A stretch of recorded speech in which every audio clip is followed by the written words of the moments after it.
streaming already.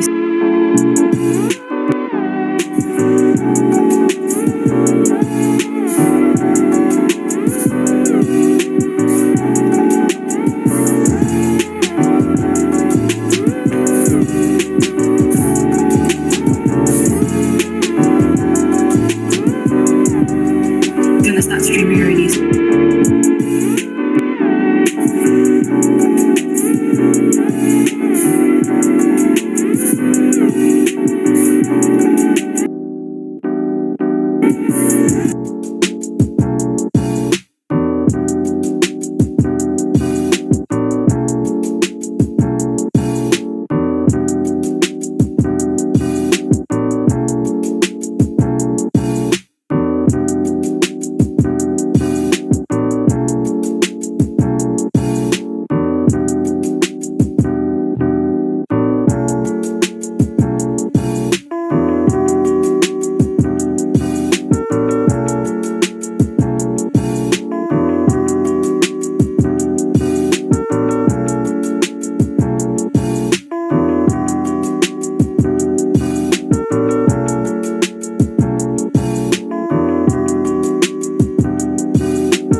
You deserve non-stop music.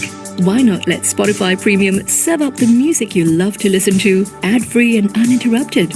Better hurry though. 3 months for 50-90 ringgit ends soon, and you can cancel anytime. Tap the banner to learn more.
Good morning, everyone. I hope all of you are having an amazing day today. We will be starting our event in 10 minutes. Meanwhile, feel free to share this Google Meet and YouTube Live invitation links among your friends.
Good morning, everyone, and welcome back to Choices Ahead 2.0, brought to you by Tutors in Action Malaysia.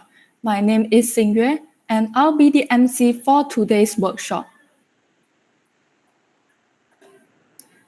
Today, we will have our outstanding speakers sharing their thoughts and experiences about scholarship opportunities for post-SPM and pre-university graduates. Before we begin, do take note that you can tune in to any session of the workshop that you are interested in. It is highly encouraged that you listen to all sessions, but for those who intend to only listen to the sessions they are interested in, please refer to the event booklet sent in the group chat or through the QR code on the screen for you to know when each sharing session will begin.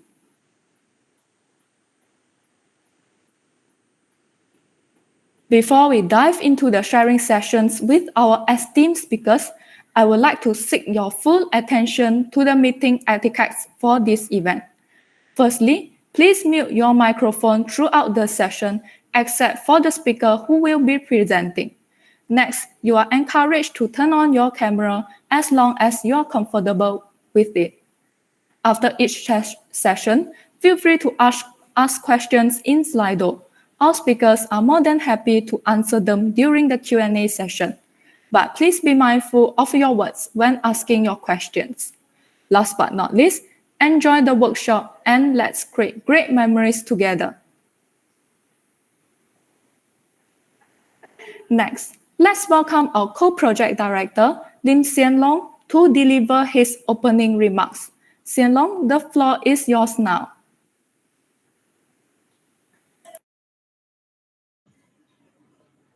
Hello, a very good morning to everyone, and I wish to welcome all of you to our second workshop of Choices Ahead 2.0, that is the scholarship sharing experience, where we'll be having esteemed panels of speakers share their valuable insights and on various need and also local-based scholarships that are available out there in Malaysia.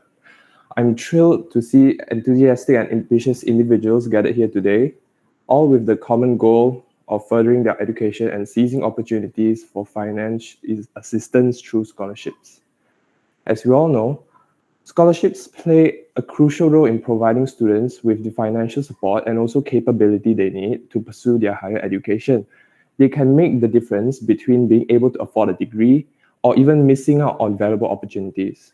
When I previously applied for my scholarship after my SPM, I lacked this kind of insights and I just applied blindly. However, that won't be the case for you guys because by attending this workshop, you have already taken a proactive step towards understanding the scholarships, application process, as well as increasing your chances of receiving financial assistance for your education. I encourage all of you to actively participate in today's workshop and to clear any doubts that you have in your mind. Just fire away with all your questions after our speakers give their presentation. Whether you are a high school student preparing for college, or even a pre-U student currently doing pre-U who wants to continue your studies in degree, there's valuable information here for everyone. This workshop is open for pre-U and also SPM students who are interested in obtaining a scholarship to further their studies. So I would like to ask your help of everyone here to share our workshop link to your friends and family so that they do not miss out on this golden opportunity. Thank you once again for being here, and let's make the most out of this opportunity to learn and as well grow together. Thank you. All right, thank you, Hsien Loong, for your sincere remarks. Next. Before we begin our first lot, I would like to briefly go through the itinerary for this session. There will be 5 slots of scholarship sharing sessions, which are Axiata Foundation Scholarship, Leong Foundation Scholarship, IOI Foundation Scholarship, Yayasan Sarawak and Sarawak Energy Scholarship, and last but not least, we have the Biasiswa Cemerlang Negeri Sabah. At the end of the sharing sessions, there will be a general Q&A session for you to clarify your doubts. To all tuning in, we would like to introduce you to our first speaker of this session, Jeff Ng Jun Feng, who is a Axiata Foundation Scholarship recipient. Unfortunately, Jeff is unable to present at this sharing session, hence he has prepared a video to share his experiences in applying for the scholarship. If you have any questions after watching the video, please drop your questions in the Google form that will be shown at the end of the video or through the link that will be sent in the chat box later. We will compile the questions and responses from Jeff and send them in the WhatsApp group chat. Without further ado, let's watch the video recorded by Jeff.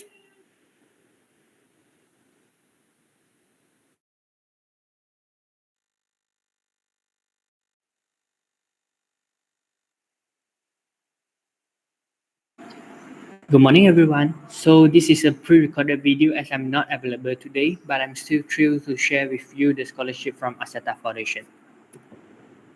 So my name is Jeff, and I'm now currently studying in Negeri Sembilan Matriculation College in the field of physical science. Yeah, a fun fact about me is I'm a Taekwondo black belt holder. For your information, the full name of the scholarship is called Azata Foundation All-Star Bestari Scholarship Program. First of all, I will talk about the eligibility of this scholarship. Our scholarship is open to Malaysian citizens aged 21 and below, hailing from families with a monthly combined household income of 4,850 and below.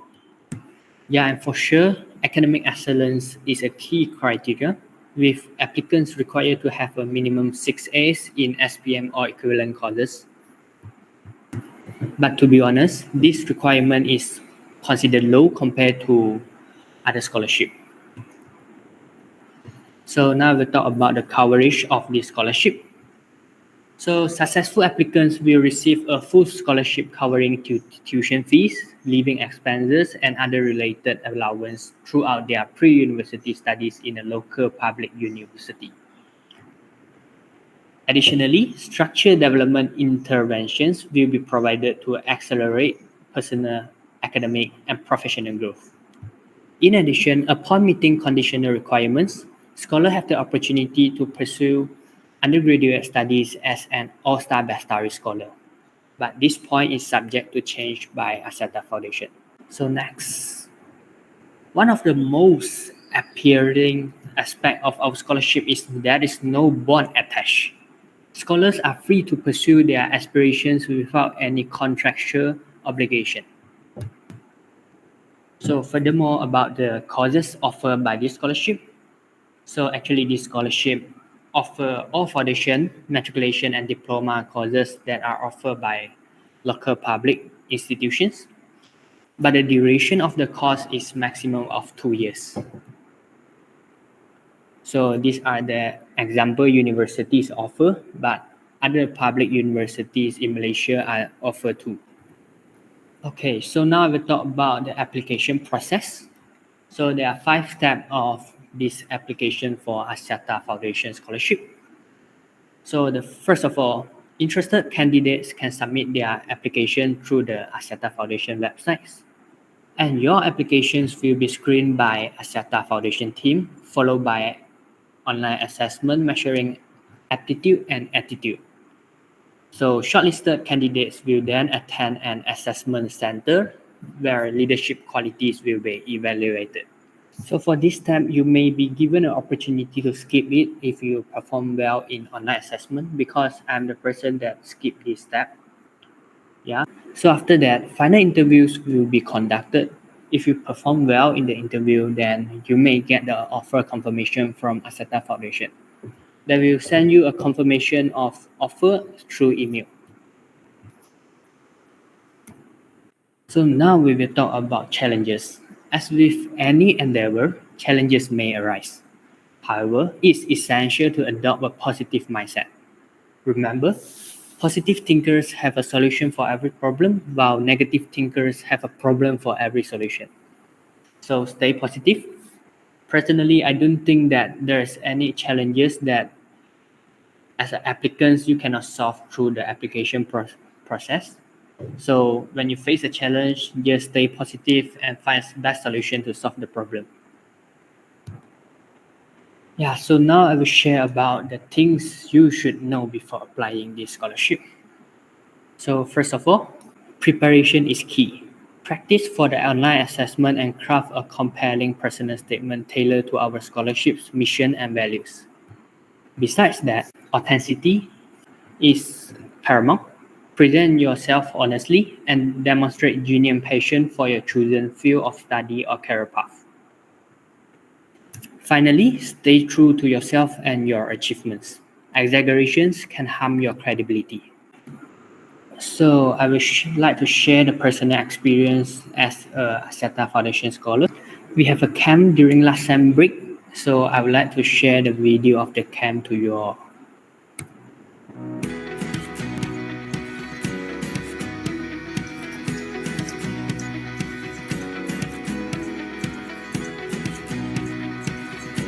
I feel like this camp is the most best, the most memorable. I cannot describe in words. I have been a lot of camp before, but this camp is, I can explain it by words because it's too astonishing.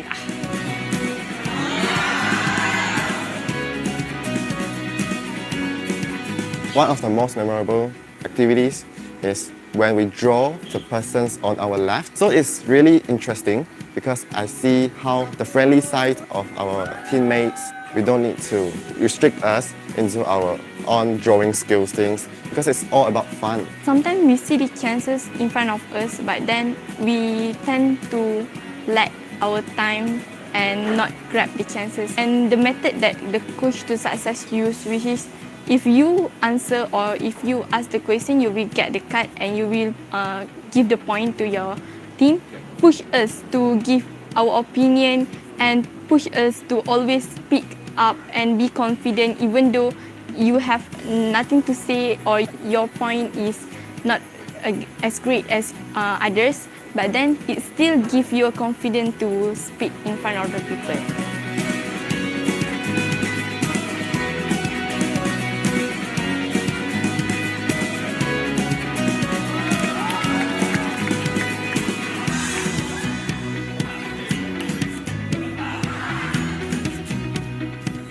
Bila tengok tentative tu, kita orang macam walk on fire apa ni?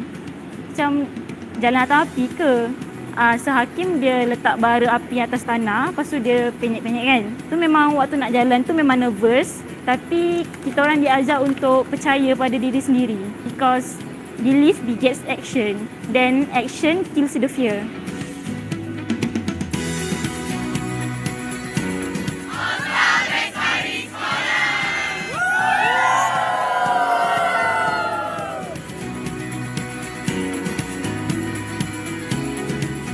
I'm going to be more extrovert. I'm going to be mingle with everyone, talk more, act more, and I just going to give them love, support, every good values. Just now we learned about core values, so I'm going to apply in myself and to others too. So it would be very helpful for my future, for everything.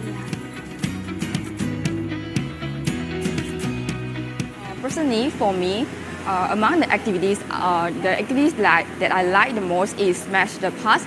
We are required to write our sad emotions and negative experience in a board and smash it by ourselves.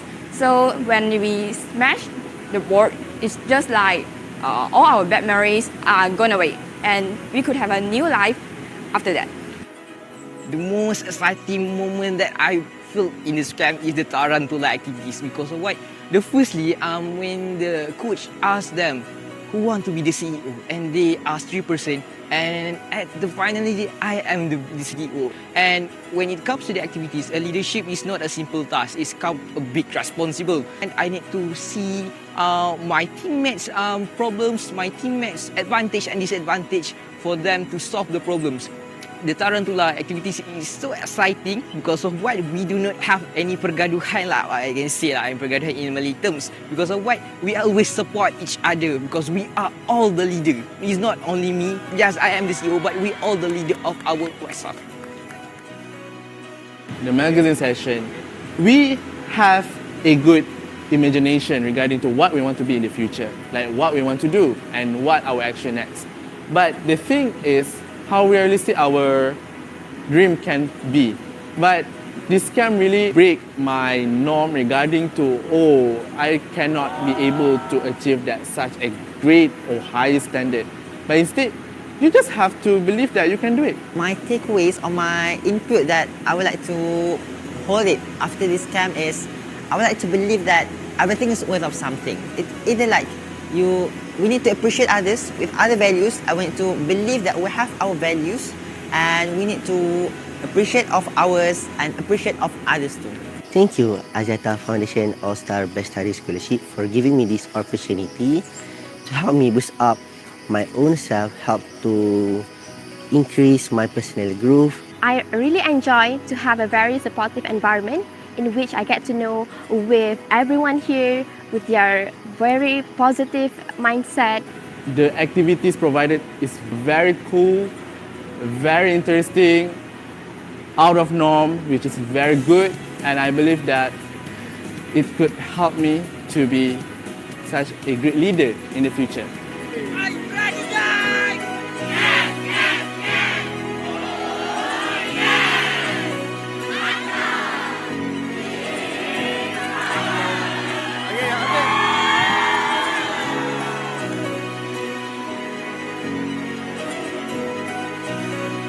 Yeah, so that's the video of our camp.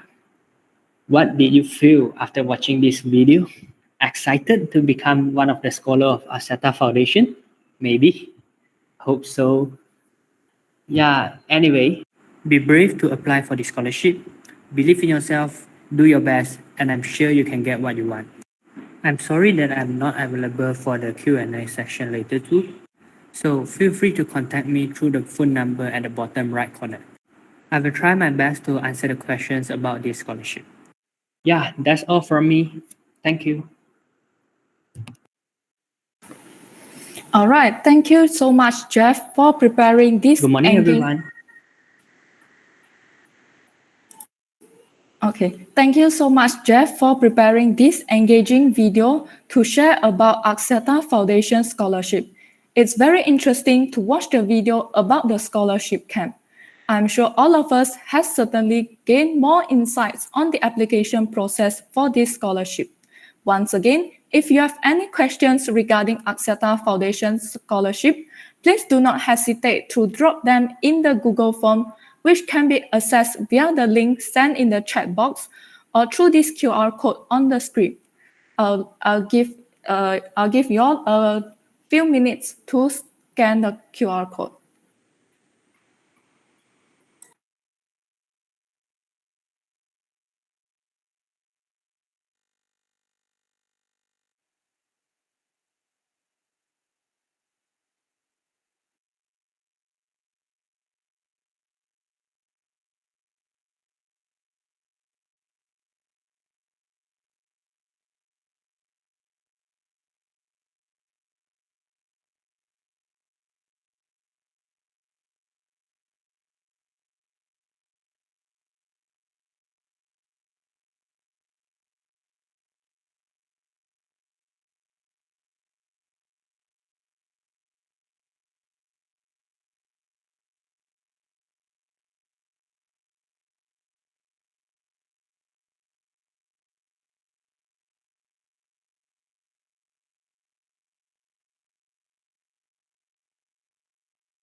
All right, I think it's now time for our next slot.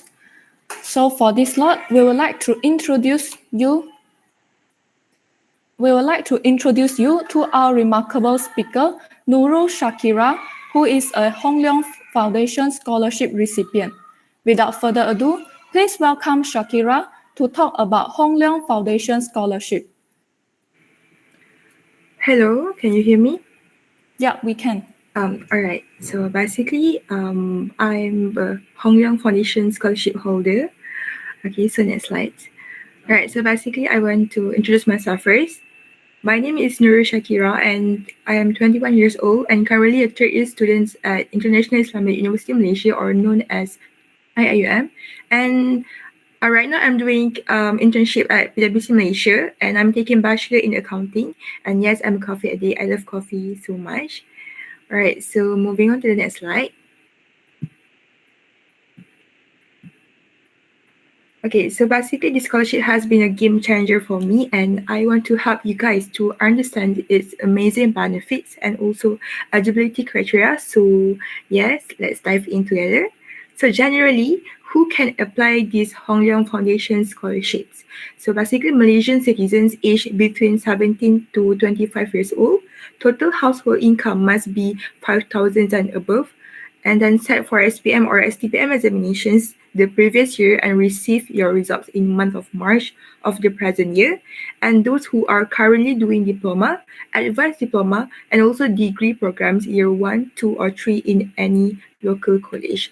So academically, what are the academic requirements for sponsorship? For SPM, minimum 8 A's. So basically, I got 8 A's during my SPM examinations. And also, if for STPM, matriculations, A-level, foundations, and diploma or degree, minimum CGPA is 3.5, which is Dean list. Okay, so next slide. Okay, so now let's talk about the exciting part. The financial support. The Hong Leong Foundation scholarship covers a significant portions of your tuition fees, so it depends on your university. So for example, if undergraduate studies in public university like me, I'm from public university IIUM, so I receive 8,500 per annum, 6,000 per annum for diploma or advanced diploma in public university, but for local private university, 24,000 per annum and 32,000 per annum for medicines or dentistry. Okay, so next slide. Okay, so basically, for scholarship bond line, non-bonding, but if you are free to pursue your dream career path with Hong Leong Foundations, you can apply for positions here. Okay. Okay, so courses offered by this scholarship, any course at recognized public and private universities and college on full-time basis in Malaysia only, pursue to study diploma, advanced diploma, and undergraduate studies. All right, so same goes to universities offered, all local universities, public or private universities. Okay, so let's dive into the application process. So it all starts with filling out and submitting the application forms. So once submitted, the scholarship committee will review all applications and also shortlist those that meet their criteria. So shortlisted candidates will be invited to the next stage, and interview sessions held at the Hong Leong Foundation's headquarters in Kuala Lumpur. The interview is designed to be a comfortable conversations, typically lasting between 20 to 30 minutes. Be prepared to showcase your academic achievements, okay? So future aspirations and why you believe you'll be a strong fit for the scholarship program to impress the interviewer. So there might even be a short essay writing component during the interview. So brush up your writing skills as well. And also after the interviews, the committee will carefully evaluate all the information gathered and select the finalists of scholarship recipients. So successful candidates will be notified via email or phone call by the end of August or early September. So if you receive these scholarships, congratulations, and you will be invited to a very special award ceremony. And this ceremony is a chance to celebrate your achievements and also meet and engage with other scholarship recipients. So attending the ceremony is very compulsory, so mark your calendar. letter. So remember, the applications process typically opens sometimes in the year, so keep an eye out on the Hong Leong Foundation's website for updates and also deadlines. Okay, and then next slide. All right, so let's address some common challenges. Okay, so meeting the interviewer's expectations. So basically we want to impress the interviewer, right? So we need to do more research about the scholarships and also understand what qualities that they seek. And then that's curveball essay. Don't panic because you need to prepare some talking points on current issues beforehand. And this demonstrates your awareness and ability to adapt because the essay they will give like random title to you about the current issues or any general questions lah. And then standing out from the crowd, so you need to be bold. You need to be better from another applicants. All right, so next slide. Okay, so things I wish I know before applying. So first one, know your sponsor very well. Research the scholarship organizations and their values. Show your alliance with their missions because when I did my interview before, they did ask about their recent program that Hong Leong Foundation did. So you need to have a research about your scholarship that you want to apply before you go to interview. And then the second one is beyond the grades, shine your inner star. So showcase your extracurricular activities, leadership roles, and volunteer experiences. So basically, if you are at university right now, you join as many programs that are available. Don't just focus on the grades. Yes, grades are very important, but you need to join more extracurricular activities. And then the third one is preparations is your secret weapon. So basically, you need to practice your interview responses beforehand. So maybe you can practice in front of mirror or you can ask your friends to hear how you talk. And then this will build your confidence and also polishes your communication skills with other people. And then the last point is fit your knowledge about current issues. As I informed just now, stay informed, keep out to date on current affairs, read more news and also social media, and then this will help you engage in discussions about relevant issues. And then next slide. All right, so these are my personal experiences. Some of the examples I have joined. So the first at the middle is our Hong Leong Foundation's award ceremony. So we received the Hong Leong Foundations, are known as HLF. We received the certificate and also we need to sign the agreement with the high people.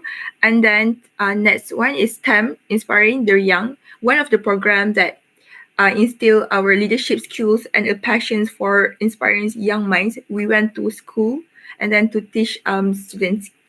And then the last one is Conversations at Jumpstart at 65. So basically, this is one of the monthly programs that Hong Leong Foundations are doing right now. So basically, they will invite like amazing people, and then we can engage with them, and the people will talk about their life, their journey, and also their challenges to become a successful person. Yeah. All right. So my tips, some tips to help you know yourself very well, and don't forget to love yourself more. And then so you need to know your strength, and then you need to know your weaknesses and aspirations. Confidence shines through. So if you know that you have this weakness, you need to improve yourself. And then set smart goals and take actions. And this keeps you focused and motivated throughout the applications process. All right, so I think that's all from me. Thank you for your time. So the scholarship journey can be challenging but rewarding, and I encourage you to prepare, stay confident, and believe in yourself. And remember, you have the potential to achieve great things. So after this, I will be free during the Q&A questions, so you can ask me later. Thank you. All right. Thank you so much, Shakira, for this wonderful and insightful sharing sessions. Your insights on Hong Leong Foundation scholarship application processes are truly beneficial to our future applicants. Now, since we have some time before the next slot, we would like to open the floor for any further inquiries about Hong Leong Foundation scholarship. Can we switch over to the questions in Slido, please?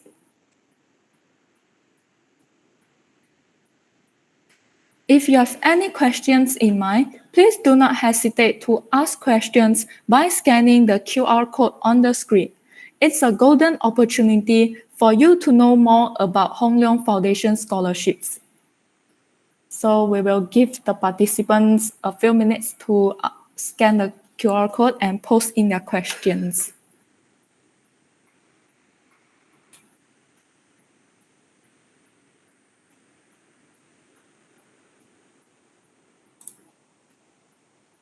Meanwhile, I do have questions from my side. Shakira, may I know for the interview session, is it like an individual interview or a group interview? Oh, so basically for Hong Leong Foundations, we just did an individual interview. But the interview got like 3 people that will interview us lah, not by group. All right, thanks. Oh, we have the questions rolling in. Okay, for the first questions, why did you want to apply for this scholarship? So the first question, so very, very interesting. Actually, I applied many scholarships and I have received 3 successful scholarships.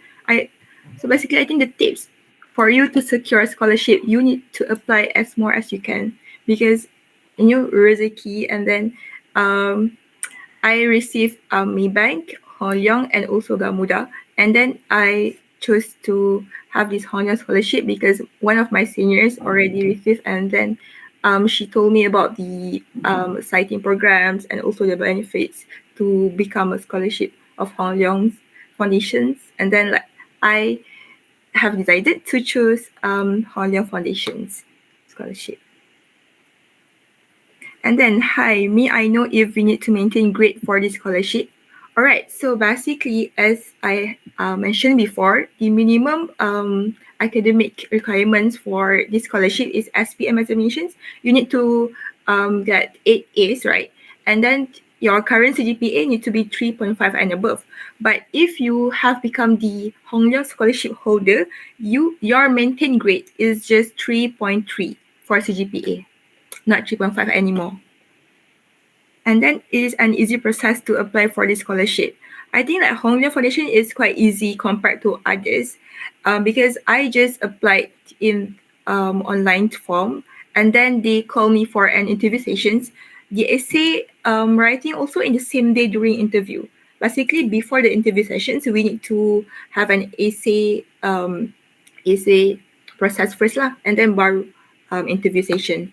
So basically, after that, wait for I think 2 months, and then they will email us either we have successful get the scholarship or not. So basically, it's an easy process compared to other scholarship. And then, sorry. Oh, it's okay. All right. The next question, I think should be I am currently a foundation SEM 3 student. If I'm currently foundation, can apply using. Yes, you can apply.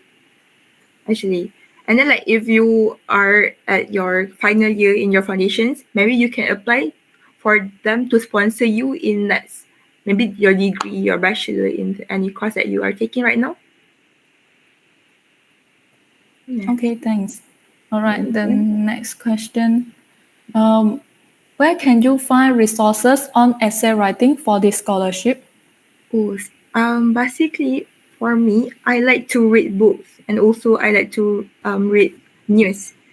For me, I got the title about the vaccine and also COVID-19 because I'm batch 2022. So basically, the current issue is about COVID. So basically, you need to read more, and also you can search more on social media what is the current issue. And also, my friends from the same scholar, they get a general title, maybe like empower women and also leadership skills like that. So basically, you need to read more and also improve your writing skills. Oh, I think the question on the most top is also related to the essay writing.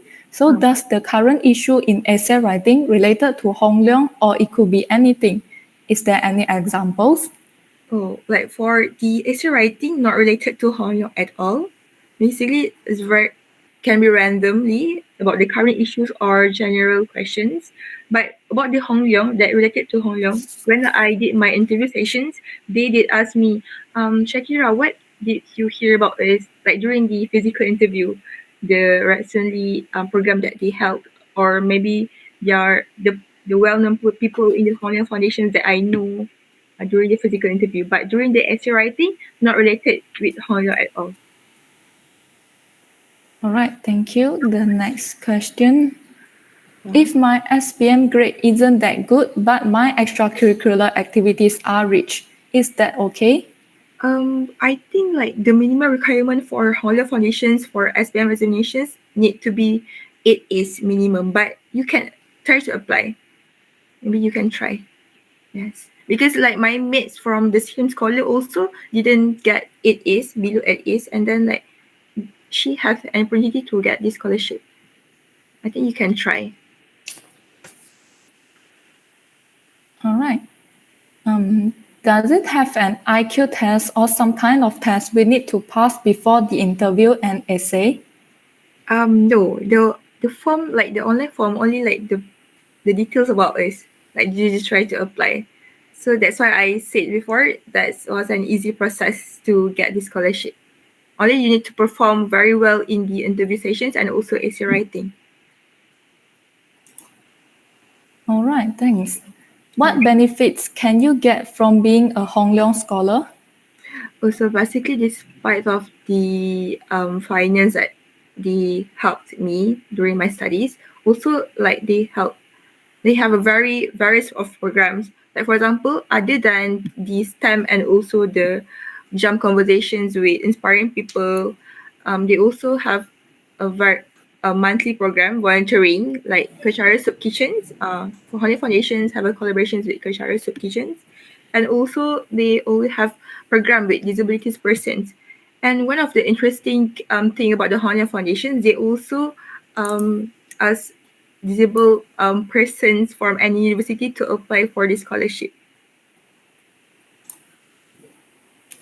All right, thanks. Can you share about the kind of questions you get during the interview session? Okay, so basically, I think they started with the common questions like why you apply for Hong Leong, why you didn't apply for other scholarships, and then what are the weaknesses and also your strength. And basically, they ask about the current issues and what are my opinions to overcome.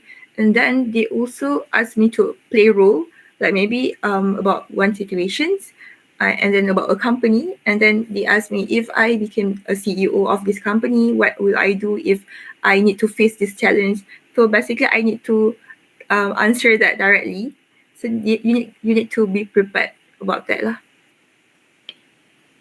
Okay, the next question. How long did it take for them to announce the scholarship results? And when did you get the scholarship? Oh, I think about two to 3 months like that lah. They will email me, or if you didn't notice that email, they will call you to know that you want to receive that scholarship or not. And then like basically I think every year the ceremony will be held during September. All right. How long does the essay have to be? Is there any word limit? Oh, basically there's no word limit.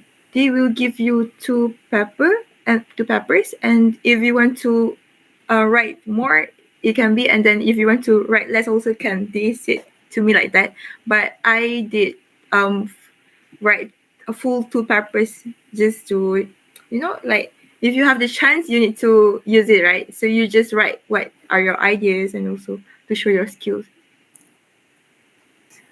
All right, the next one. If our household income exceeds 5,000 ringgit, can we still apply? Oh, for household income, basically my parents also as it's 5,000 ringgit, and I think below 10,000, so can still apply. But in the websites, they did mentions about this, and I think you still can try to apply because my one is also above 5,000 ringgit. All right.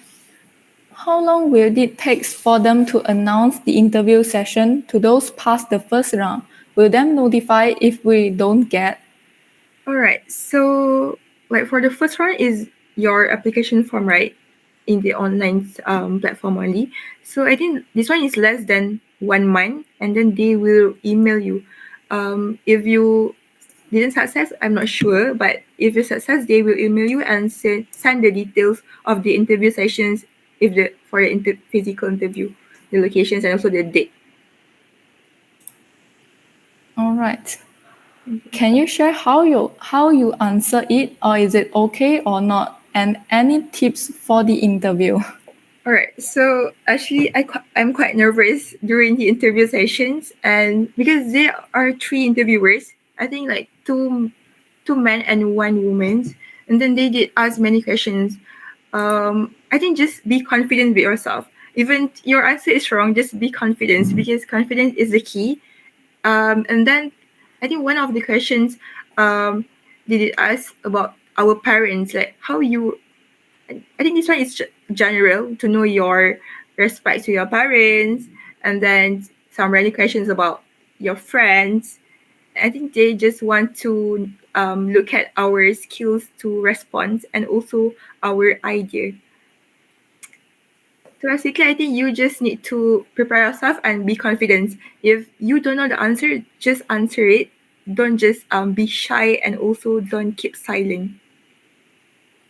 All right, thank you. If I haven't received an offer letter or apply to a university, can I still apply? Oh, yes. For this one, you can apply, and then you need to notify them about this. Because I have asked about this before, and the responsible person said that you can still apply, and once you have received that offer letter, they will help you to ongoing process lah. All right. Yeah. Is there any questions that you didn't get to answer confidently? Oh, I think yes, because they did ask me about what do you think about women can be a leader compared to men, and then I did stand to women because empower women, and then like they did ask about how can women did make any decisions with emotionally, right?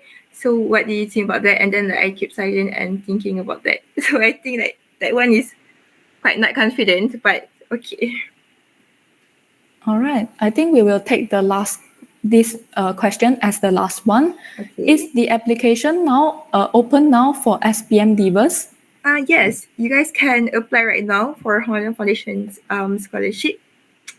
I think I'm not sure about the closing date, but right now it's still open, so you guys can try to apply. But my last tip, if you are at university right now, you are studying right now, you just need to join as many programs that you have the chance to join, because they will look more to the students that joined many programs compared to who stay and study only. So yeah. All right. Thank you so much, Shakira. And that marks the end for the Q&A sessions. Thank you for the great questions. And once again, thank you, Shakira, for the eye-opening session. Stay tuned, as there is a general Q&A session coming right up for those who didn't manage to ask their questions now. Okay. Okay, thank you, Shakira.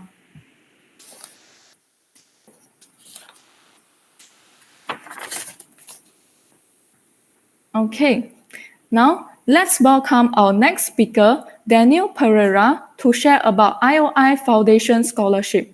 Daniel, we are very much eager to know about IOI Foundation Scholarship, and the floor is yours now.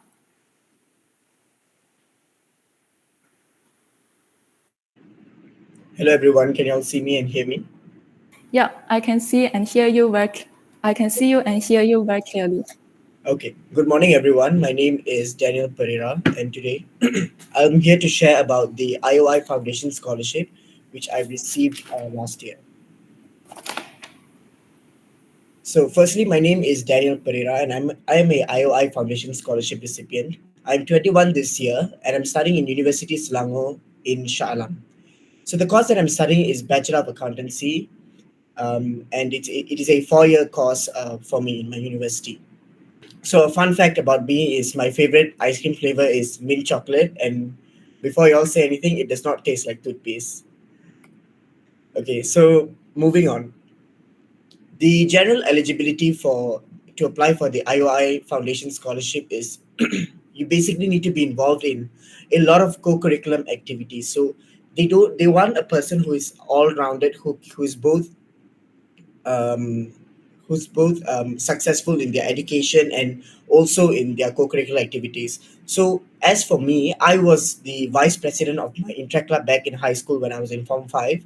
And then when I was in foundation, I was the head of the PR department of my foundation program student committee.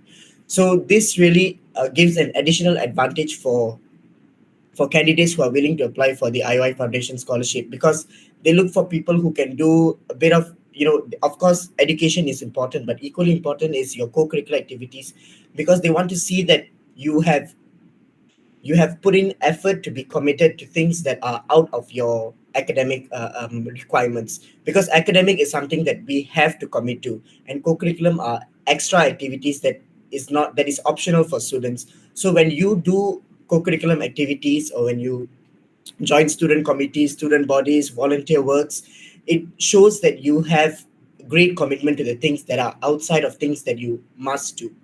Okay, so and also the next eligibility is that you are willing to serve a bond upon receiving the IOI Foundation scholarship within the IOI group.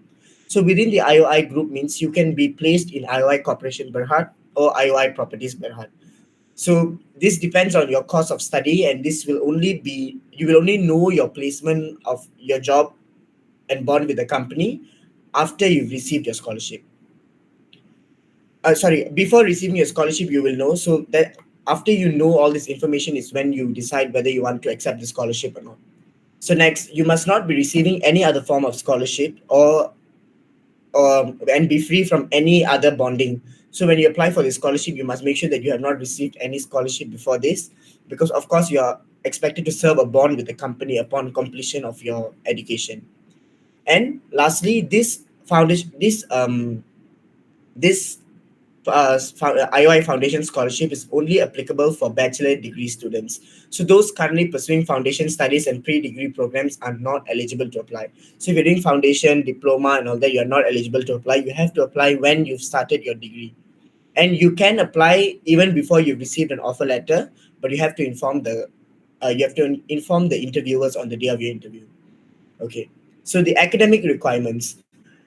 Firstly, for SCPM and A-level, they expect you to have a minimum of 2 A's. For Unified Examination of Chinese Schools, UEC, SM3. For Foundation, they expect you to have a minimum CGPA of 3.5 and above. For Australian TER, minimum 90 marks. For first year and second year undergraduates, your current CGPA must be at least 3.3 and above. Next. So the courses offered by the scholarship is number 1, engineering. So we have electrical, mechanical, chemical, and instrumental engineering. Next is food science, food technology, chemistry, risk management, accountancy, finance, data science, and agriculture. So because this IOI group, IOI Corporation Berhad, involves many nature of business. They don't just they are not just into oil palm plantation. They also have a properties development. So it's a wide range of scholarship courses that they offer to students, because engineering is more to probably the property side, and then food science, food technology, chemistry is more to the plantation side, because they process and refine palm oil to be used in the market. Next, this scholarship is open to all universities, all local universities. So no matter whether you're in a private university or public university, as long as it is a local university, you are eligible to apply. Next, for the application process. Firstly, the online application is open right now from the 1st of April up to the 30th of June. So if you feel like this scholarship may align with your goals and your necessities in the area of your education, you may start applying now, because they close the application the end of next month. So it doesn't matter if if you're applying, looking at other scholarships, it's still fine to apply, because after you apply for the scholarship, you will receive the offer letter, and then you can see if it aligns with your goals and all that, and then decide if you want to accept it or not. So I encourage everyone watching, if you are keen, you can go on and to apply at the IOI Foundation website right now. So next, after the online application on the IOI Foundation website, there will be an aptitude test, which means they will call you to come in for an interview on a set date. So because the online application closes on the end of June, I received my call about early end of July, so almost early August. So I'm just giving you a rough timeline of how things will happen. So end of June is the closing, and then about early August to end of July, you'll receive a call to come to IOI HQ for their interview session. And if you're studying in Sabah, Sarawak, it doesn't matter, because they will arrange an online interview session for you. So selected candidates will answer an aptitude test that tests the skill and knowledge of candidates. So this is before the interview session, you'll be given a set list of questions, which I'm not allowed to reveal for confidential purposes. And then you'll have to do a written test, which is for about 30 to 40 minutes, and then you submit them. So after you've submitted your questions, you'll be called in for an interview with representatives of the IOI Foundation program. So when I went in for my interview, it was my specific batch of students that went in for the interview was students who were doing accountancy. So they were mostly looking for those in the audit department. So those who were in the interview, on the interview panel, was Datin Joanne Wong, who's the executive director of IOI Foundation, and then we had the head of the department, which for me was the head of the audit department. So the audit department manager was there, and also another representative from the IOI Foundation. So you have to be prepared for the interview when you go in, because this is a professional step that you're taking in life. It's not like you're going for any audit. It's almost like a job interview. So you need to be prepared of any questions that may come your way. So next, after the interview, I received my acceptance, my offer, in about end of September, like that. So you'll be either called or notified via email that you've been selected to receive the IOI Foundation scholarship, and they will send you an offer letter through your email. So on the offer letter will be stated the amount of scholarship that is being granted to you, and how long is your bond with the company upon graduation. So based on these two information, if you feel like the amount of scholarship that you receive is good enough, and the bond that you need to serve with the company is acceptable to you, because different people may have different timelines that they are okay with, then you are open to accept the scholarship within 14 days. Then upon acceptance, scholars whom accept the offer will be invited to a scholarship award ceremony in the IOI HQ. Alongside, they will give you a little bit of insights about the company, of how the company runs, the company's nature of business and all that. So that's a very brief introduction.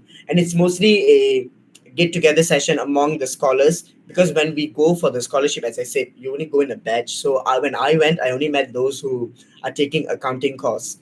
And then I was the only one who was selected from the accounting courses.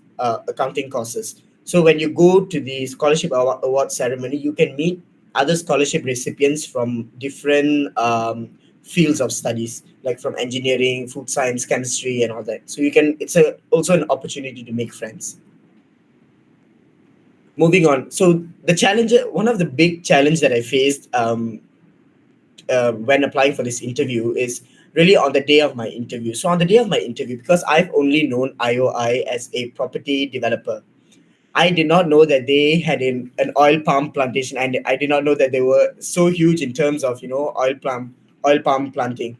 So when we went to the interview session, they played us a little video about the company to introduce the company's background, and only then was when that I knew that they started off, in fact, with the oil palm before venturing into property development, which they started in Puchong and all that. So when I saw that was a big shock, because I was about less than an hour to my interview, and so I had to quickly Google on my phone to read more about the company. So I think I was less prepared in that aspect. So I encourage you all to Google and read more about the company, read more about the founders, about the history of the company, because it will truly give you an advantage when you're being interviewed, when you're speaking to the representatives. Next, things to know before applying. As I said earlier, number one, be prepared. So know your background of the company and everything, and your foundation needs to be solid. You need to know what you're talking about. Next, you also need to know how to market yourself by promoting your skill set and sharing your personal experiences which demonstrate your capability to contribute to the workforce. This is what I mentioned earlier when I said that you need to be involved actively in co-curriculum activities aside from academics, because academics is something that every student needs to go through, and co-curriculum is something that you choose to do. So when you choose to do something out of your own will, out of your own time, and you take your own time to do these things, this shows that you are a committed person, that you have it reflects in the sense of your workforce, that you are able to commit to work, to doing things out of your time, and as an employee. Because when you're speaking to the IY Foundation in the scholarship interview, you have to realize that you are a future employee for the company. So they will look at you beyond you being a student. Despite you having no work experiences, you are a future employee for the company. So when you answer questions, you need to put yourself you need to feel like it's a work interview. So you need to be prepared in terms of answering questions related to the job scope and all that. So next is be cheerful during your interview, as the interviewers seem to appreciate it more. So when I went for my interview, because okay, I was when I did SPM, I was from a pure science background, and I have never done accounting before in SPM or foundation or anything. So I started with my degree in accounting. So when the questions that were asked to me regarding the accounting profession, I was a bit in the vague. I did not know how to answer these questions because I was not so familiar at the time. Because at the time that I was called for my interview, I was only in my first semester. I literally just finished my first semester finals, and then the next week was my interview. So I had to be upfront with them that, because of my background, I was from science stream. I'm not too familiar with the accounting professions and all that, but I guaranteed them that I'm willing to learn and that I am able to adapt to different kinds of situation as I have before, like during your school days. So when you have light-hearted chats with the interviewers, they can understand you better as an individual. So beyond you being a candidate for the scholarship, beyond you being a future employee for the corporation, they also want to look at you as an individual, whether you're a person who can get along with people, whether you have talking skills and all that. So this is also crucial to your interview session. Lastly, stay well informed on your course of study and the career opportunities that come with it. So you have to, as I mentioned earlier, because I did not know much about the accounting profession then, about 1 year ago, I could not answer a few questions, and that really got me stuck along the way. But if you're prepared enough and you stay informed on your career progressions and goals, so you need to know what you want to do in the next 5 years. Like, let's say you join a company, you join a company today. You need to know in the next 5 years what position do you aspire to be. What role do you want to be? Whether you want to be a director of a company, a manager of a company in 10 years, 15 years, you need to know your career progression and your goals in your life. So this will really help to answer most of your questions during the interview. Moving on. So my personal experience so far with IOI Foundation is back in November 2023, upon we accepted the IOI scholarship, all the scholars were invited to the IOI Group HQ in IOI City Tower 2, Putrajaya. So this was quite exciting because for those who admire corporate jobs, it is a beautiful office building, and you can go and envision the workplace that you will be working, upon graduation. So it was a nice exposure to see a corporate office and to know that, okay, this is where you'll be working upon graduation and all that. So the award ceremony was graced by the presence of the IOI Group Chief Executive, Dato Liao Cho, and his lovely wife, who's also the Executive Director of IOI Foundation, Datin Joanne Wong. So I think this was a good experience because you get to mingle among other scholars, and then they give you some ice-breaking activities, and then you get some refreshments. So it's a good insight. And right below the IOI City Tower is the IOI City Mall. So I think that's also an advantage to working in this place, because it's kind of a it's kind of a nice, it's a beautiful place to work at. They have right outside the building. You can look at all the golf course and all that. So these are all the little things that may matter to different people. It does to me. So I'm just saying it, if it does matter to you too. So moving, okay. So I think that is all. I've come to the end of my sharing. So I hope you've learned a little bit more about, the IOI Foundation Scholarship. Please feel free to ask me any questions that you have. Yeah, so that is all from me. Thank you so much, everyone. Thank you so much, Daniel, for this engaging and insightful presentation. We are so grateful to have you with us today. Your experiences are truly interesting, and I'm sure all of us enjoy your sharing session just now. Since we have some time before the next slot, we would like to open the floor for any further inquiries regarding IOI Foundation Scholarship. Can we switch over to the Slido, please?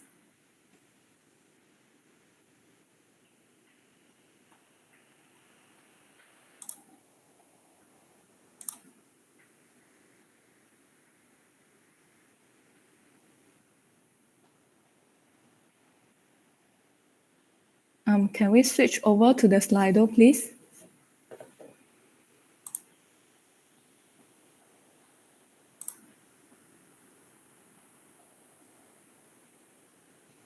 I think I'll just give a few moments for the moderator to switch over to the Slido.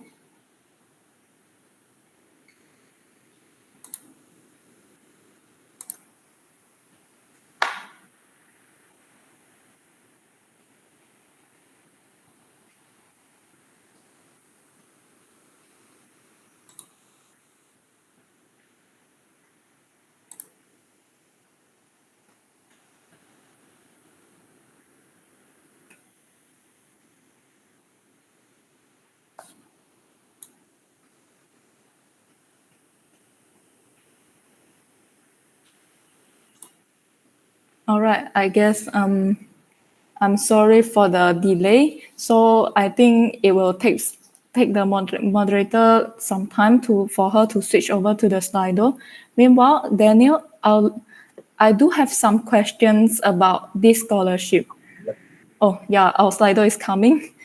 To all participants, if you have any questions in mind, please do not hesitate to ask by scanning the QR code on the screen or the link sent in the chat box. So meanwhile, we will give the participants a few moments for them to post up their questions. So meanwhile, I do have some questions from my side. Daniel, may I know why do you choose this scholarship? So at the time when I applied for this scholarship, I had just enrolled into my degree program. So that was in April 2023 last year. And my university sent out a list of scholarships that we are eligible to apply for. So on that list, one of the only scholarships that were open at the time, which means the application date was open at the time, was IOI scholarship. So I just applied, on that basis. It wasn't that I specifically looked to apply for IOI Foundation program. So that is how how I ended up applying for the scholarship. All right. Oh, we have our questions rolling in. For the first one, why did you switch from science stream to accounting? Okay, this is a very good question and a question that I get a lot, in my life. So basically, okay, so I'll tell you why I entered science stream to begin with. I entered science stream because I was interested to learning chemistry and biology back when I was in Form 1, Form 2, Form 3. So I always knew that I wanted to go to science stream. I did not think if I would pursue an education in science later on in my tertiary education or not. So after I did science stream, so my SPM results, I got 4 A's for my SPM. So I didn't score that well also. But I felt that I wanted to do a job that isn't too competitive. So in what sense I'm saying this is, in Malaysia, I feel like science courses have a few limitations. So unless you want to become a doctor or something, I feel like there are much resistance and limitations for us to in career pursuance. I feel like the pay disparity in science courses is it's still around, because I feel like you don't get paid as much as people who work in corporate. So it's mostly for my career goals and for my personal development that I chose to switch from science stream to accounting, because I felt like if I study accounting, I know that the pay is good and job opportunities are everywhere, because no matter what company is being run, whether it's an accounting firm or any corporation for that matter, everyone needs an accountant. So that's when I realized that this is the safest course to study, and it is a good field, because one of my cousin sisters also studied accountancy, and she's in a very good corporation, in reputable corporation, and a good career part of her life. So that really inspired me to maybe, it reflected that maybe if I studied accounting, I too could be successful in my career like her. So that is the main reason I switched from science stream to accounting. So the next question, can I just answer the next question? Can. Okay. Thank you. Okay, no problem. What makes you want to take accounting? How much did you enjoy it? Do you have any working experience in the accounting field? So yeah, what makes me want to take accounting? I think I just briefly explained earlier. How much do I enjoy it? So in my first semester, I was practically lost. I did not know what was anything. I never even understood what was debit and credit. So I know it sounds crazy for me to say it, but that's the situation that I was in my first semester. But then eventually, because when in my first semester, I don't, so the paper that I'm talking, my subject that I'm talking about is financial accounting and reporting 1. So I have 5 of these papers to take across different semesters. So when I took financial accounting and reporting 1, I was a bit lost in terms of the terminologies I did not understand and how to do the calculations for accounting. But through the guidance of my lecturers and through a lot of effort that I had to pull up all-nighters to study, to try to understand, I somehow pulled it off. Because when you study accounting, you don't only study one subject that has to do with accounting, you study 2 or 3 other subjects. So some terms are used across different courses, across different subjects. So it kind of helps you understand and grasp the knowledge of what is it that the question is trying to ask, what is it that the lecturer is trying to teach. So you have to put in a lot of effort to learn and study these terms. But I'll tell you, overall, it isn't as difficult as you think it is. If you want to do it, you can do it. I didn't think that I could do it, and I did it. So I think this also, I have to thank my mom in that sense, because initially I wanted to do a bachelor in finance, but then my mom said that compared to finance, accounting, accounting, they have professional qualifications like ACCA, ICAW, CPA, and etc. So she said compared to doing bachelor in finance, accounting is more reputable. It is a more professional qualification to it. So I can say a bit forced into it now, but I somehow I figured it out and I did it, and here I am. So you just have to trust in yourself that you can do it. If other people can do it, you can do it too. Do I have any experience working in the accounting field? No, I do not. I don't have any. I only learned how to use Microsoft Excel last year. So I really have no basic in accounting at all until I joined my bachelor's degree. Sorry, coming back to your question, do I enjoy it? I think back then in my first semester, I was trying to find if I can enjoy it. And now, okay, it's becoming interesting, because when you study business courses, right, like accountancy, finance, business, and etc., these are things that revolve in daily life. So I'm learning a lot of things that I used to have questioned to, like, how do banks charge interest? How does, corporate things work? And, how the economy works. So in that sense, at the same time that I'm gaining knowledge, this is also general knowledge that will help in making decisions in your future.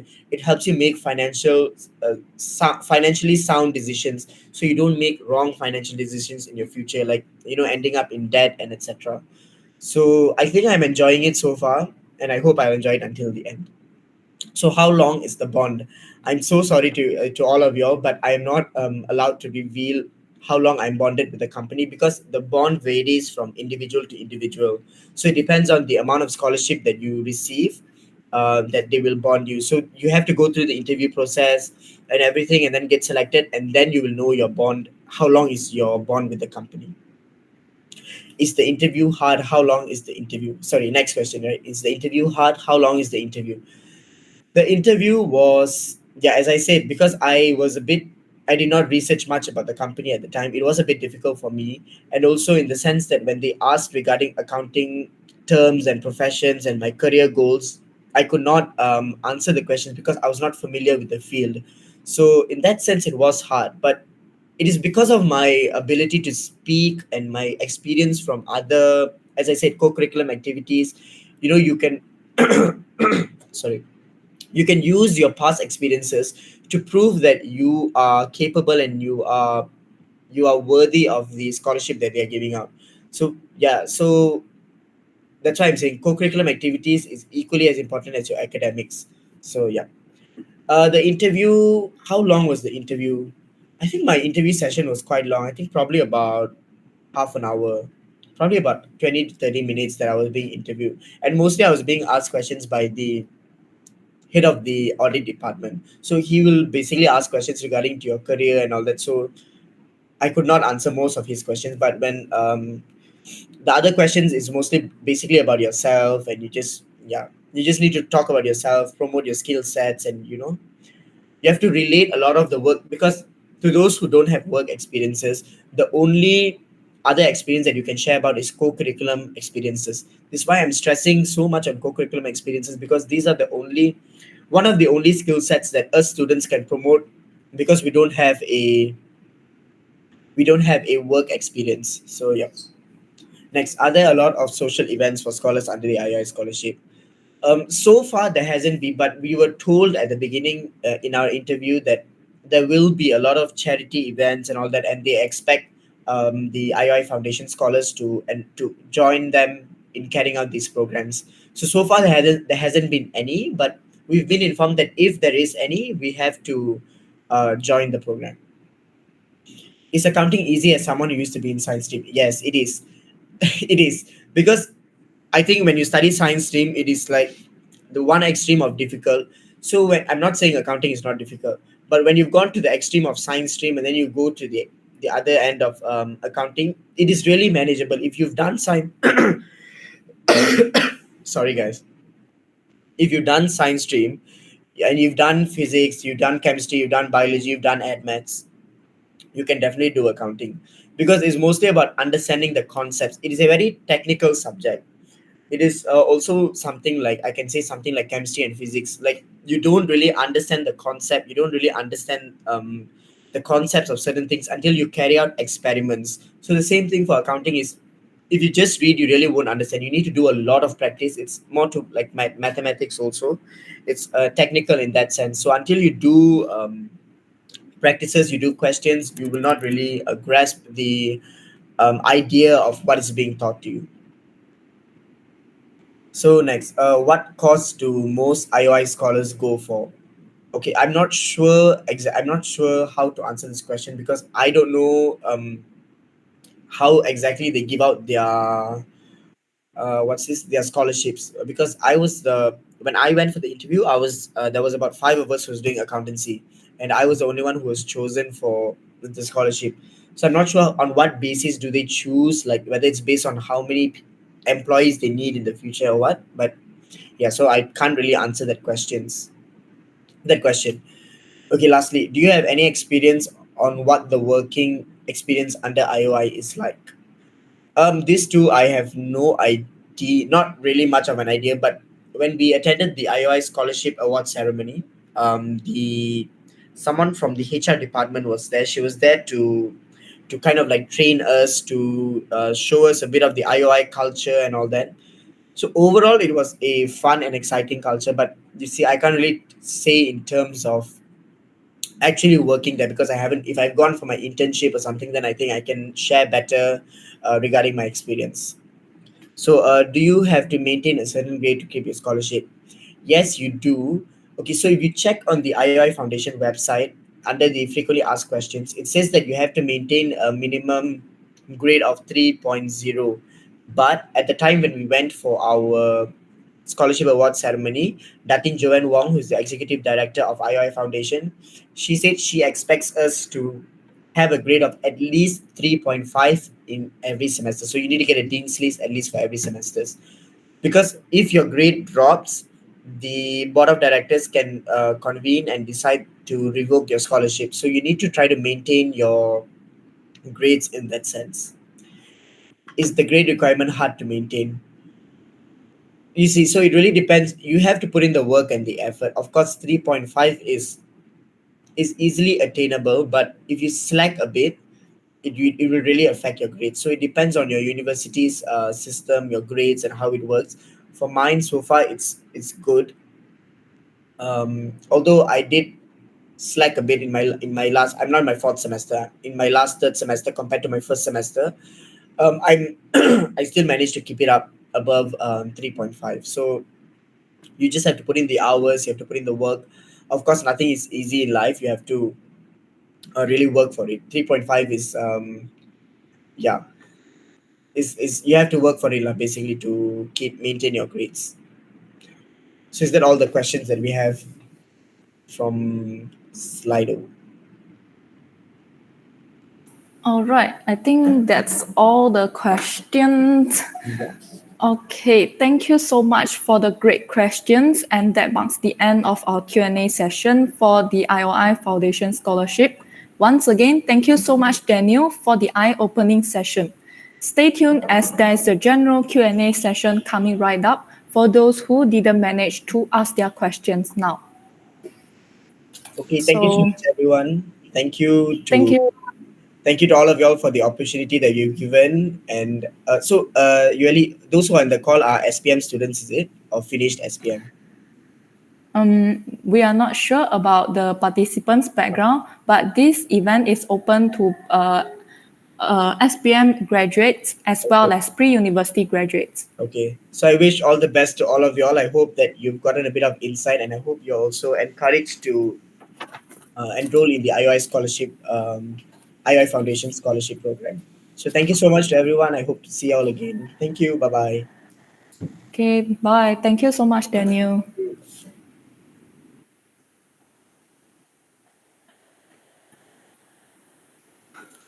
All right, without wasting any time, let's move on to Yayasan Sarawak and Sarawak Energy Scholarship Sharing Session. For this session, we are very delightful to have Amir Zakwan to share some useful information and experiences in the application process. Let's give him a round of applause.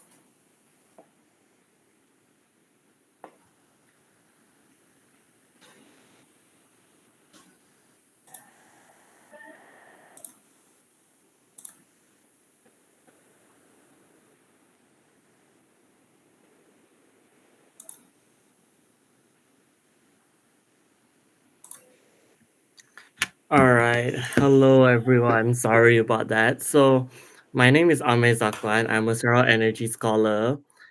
And okay, so before I start, I know that this is about Yayasan Sarawak and Sarawak Energy. But if you're not Sarawakian, don't worry, stay here. I promise I'll be talking about a lot of important stuff that you want to hear, especially if you want to get a scholarship or if you plan on studying in the UK, because that's what I'm studying now. I'm currently 20 years old. I'm in my first year at the University of Surrey, United Kingdom, which is about half an hour from London. I'm studying computing and IT. And yeah, this is like a self-proclaimed statement, but I think I honestly make it the best like Sarawak in the UK. All right. Could I get the next slide, please? Yeah. Now I'm going to talk about the eligibility of the scholarships. Yes, I'm doing 2 scholarships, so it will. There's a lot that I'm going to be presenting about, but because for Yayasan Sarawak there are a lot of things to cover, I'll be covering less on that because information on that is widely available on their website.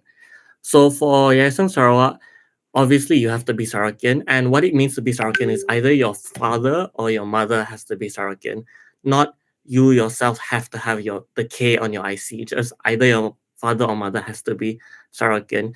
You have to be currently enrolled or will be enrolling in a higher education institution inside Malaysia for undergraduate, or you are currently enrolled or enrolling in a top 10 best higher institution in the world, like altogether. And this is only for postgraduate. I'm assuming all of you here are SPM students. So the unique thing about the Yayasan Sarawak Scholarship is that you have to finish your pre-university first. So you have to finish your matriculation, foundation, STPM, whatever you take, and only apply for the scholarship after you get into your degree or when you're applying for your degree. Basically, you have to graduate from your pre-university first, and it can only be for your first degree course as for many scholarships. And obviously, priority is given towards higher education institutions and Sarawak government private institutions, such as their private universities, because it's a Yayasan Sarawak scholarship, so that's why. And as you can see here, you can only get the scholarship for post pre-university. So you have to be fully graduated from a pre-U institution. You cannot be a current post SPM student. So if you are a current post SPM student, finish your foundation first and so on, then you can get this sign up for this scholarship. And obviously you have to credit in BM and SPM. That is very, very important for, I think, all scholarships. And the nice thing about YS is you have to have a CGPA of 3.0 or higher only. So 3.0 is basically a pass, depending on where you're studying. But yeah, you just need a 3.0. Can I move on to the next slide, please? Okay, now I'm going to do the coverage of scholarship for Sarawak Energy first. So first of all, like they give living, like everything you need to study, they will give. I feel like this is not well known, but Sarawak Energy is a very, very good scholarship. So they give you living allowance, they pay your academic fees like totally 100%. No matter where you study in the world, be it at a really cheap university or a really expensive university, as long as it's in a contract, they'll cover all of your academic fees. But that doesn't include accommodation, of course. And stuff like for flights, they will pay depending on your situation. If you study in the country, obviously they'll pay for more of your flights when they have programs and so on. And yes, they do have programs for their scholars. If you need a visa, they will totally sponsor that. If you're studying in a country that's a non-tropical country, they will also sponsor that. Like I'm studying in the UK and I did receive an allowance for clothing because obviously it's very cold and you need a lot of very expensive clothing. And you also get a digital allowance to get a laptop, iPad. That's up to you to decide, but you get a certain amount depending on, it's also a case-by-case basis and a year-by-year basis actually. Now for the living allowance, take me very lightly on this because it does change from year to year and this is from what I hear. So for within Malaysia, you get 1,500 ringgit. I'm not sure if it still is the amount, it could change, but I think that's a very reasonable amount. And that includes like your food, your accommodation and so on. So I know that in Kuala Lumpur that may be tough, but it serves as a means of more like support instead of you fully relying on it. But outside Malaysia, you receive, as an example, here is 1,500. And that's actually a very solid amount because I feel like that's one of the best out of any international scholarship that I've heard of at least. So on the scholarship bond length for Sarawak Energy, honestly, I'm thankful for the bond because right now, obviously, we all know the job market is very unstable. Within Malaysia, it's 3 years. So no matter how long you study, it will strictly be 3 years. Even if you study for 5 years, 4 years, 3 years, it'll stay 3 years of your bond with the company. And for outside Malaysia, it's 7 years. Now, this may change from batch to batch, but from what I've heard from the current batches, I think it may still be 3 and 7 years. Then if you choose to do twinning outside Malaysia, this is a special situation. So under Sarawak Energy, if you get a very good result, let's say you maintain above a 3.75 the whole time, like you're studying, and suddenly you feel like, you're studying in Taylor's and you want to do a twinning program in Australia, let's say, you can actually apply to do a twinning program and do the next 2 years, let's say in Australia, and that will add a certain amount to your bond. So let's say here it'll add another 2 years. So 3 plus 2 years, that makes it 5 years. Now this can change depending on how long your twinning program is, how much it is, and where you're doing it. But yes, that's the general consensus of the bond. And if you serve an internship with Sarawak Energy or anytime you're working with them, that counts as you serving the bond time. All right, I hope you're keeping with me. And for Sarawak Energy, Yayasan Sarawak, it's actually bond free because obviously it's a Yayasan scholarship. But for the loan, obviously, Yayasan has a lot of scholarships and a lot of loans. So for the loan, you have to pay back. For the scholarship, you don't have to pay back. There's no bond at all. You just get the scholarship and you maintain your results. Now, courses offered by this scholarship. By the way, like if you see each line, there's like a logo, either Sarawak Energy or YS. So that corresponds to what I'm talking about at that slide. So for Sarawak Energy, they do have a specified list of universities that they sponsor, courses that they sponsor, sorry.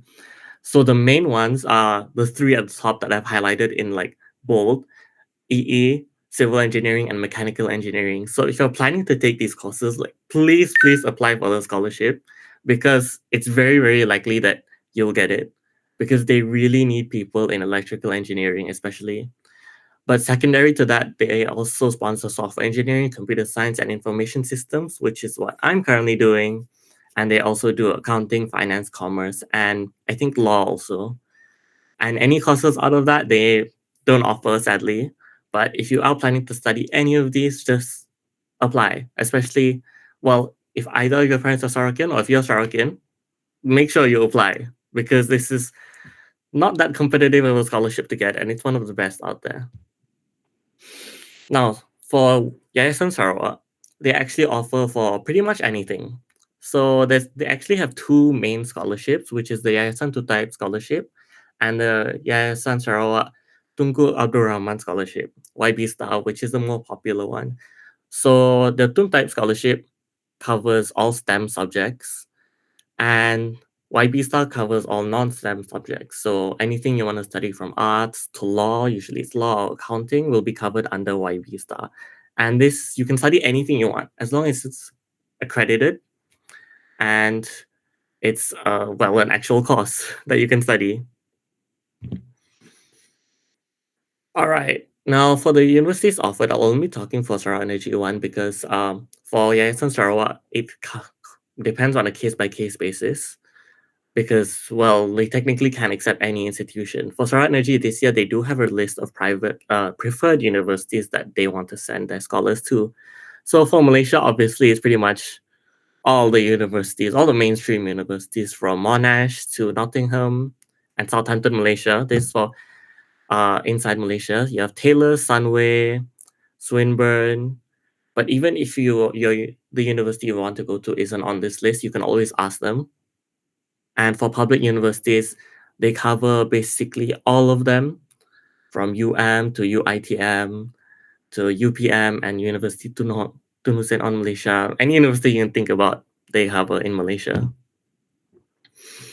Now for the UK, I know I made the slide prettier because I'm studying in the UK. They cover pretty much all the top universities in the UK and a lot of the popular ones. So they cover like Oxbridge, especially if you got an offer to Oxbridge, you'll probably get the scholarship. That's the unique thing about the scholarship. You can have an offer and apply for it. And they cover Manchester, Warwick, Leeds, Bristol, and all the mainstream London unis like ICL, LSE, UCL, and KCL. So yeah, that's for the UK. And for Australia, you have obviously Australia's top unis, University of Melbourne, RMIT, and Monash, Australia. If you want to do twinning there, that's also an option. And for Singapore, they only offer two, which is NUS and NTU, obviously the top universities in Singapore. Now, the application process. So I hope there's some people who are going to apply for this because this is very useful. So just like any other scholarship, you have to apply online through like a form. I think they use Uni Enroll now. Uni Enroll's website, basically where you fill in all your details, submit all your documents, and yeah. So inside the online application, you'll actually have to submit a video introducing yourself. Now for this part, you want to do a lot of research because you can include pretty much anything you want. Like if you want to include where you want to study also in that video, you can also include it. But this video, don't watch it. And if you want to stand out, this is like you're the only way you can pretty much stand out, like in terms of the online application. So what I did and what you should probably do for any video submission scholarship in any scholarship application is, find some online, like just Google the scholarship names video introduction or something. So for us, it was a video introduction. So I looked through everyone's video introduction and I decided that, okay, I want to make a really nice video. So you can actually find my video on YouTube. You can just search Ame Zakwan self-introduction video. And I just introduced myself in a very, like, I followed the TikTok trends or something. And I feel like when I was interviewed, they even mentioned my video and they were like, are you going for Sarawak Energy? Are you going for Sarawak Tourism Board? Because like my video really stood out apparently. And yeah, so stand out where you can, especially in the video. Like put all your effort into it. It's not that much to do if you just try your best. So after the video submission, like most people will get an interview. You'll have the scholarship assessment. So the scholarship assessment will be done physically in the Sarawak Energy building on a case-by-case basis. Like obviously, if you're far, they do have other scholarship assessment centers in Bintulu, Cebu, and smaller rural parts. And I'm sure they can do a case-by-case basis if you can't like attend one of their scholarship centers. So it'll be physical interview at the scholarship center, where basically it'll be divided into a case study and a one-on-one interview or one-on-two interview. So what is a case study? A case study is basically they give you a bunch of papers with a bunch of information. This is quite like the popular method. And it sounds really complicated. And it honestly is. You basically are given a bunch of information about a place and you have to do a case study on it.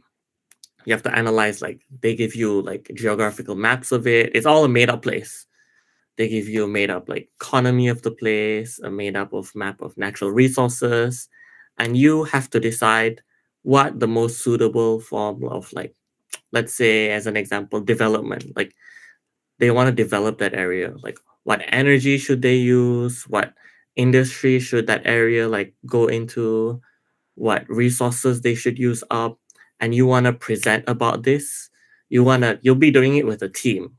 That is the hardest part because they want to see your team building skills and how you manage with other people.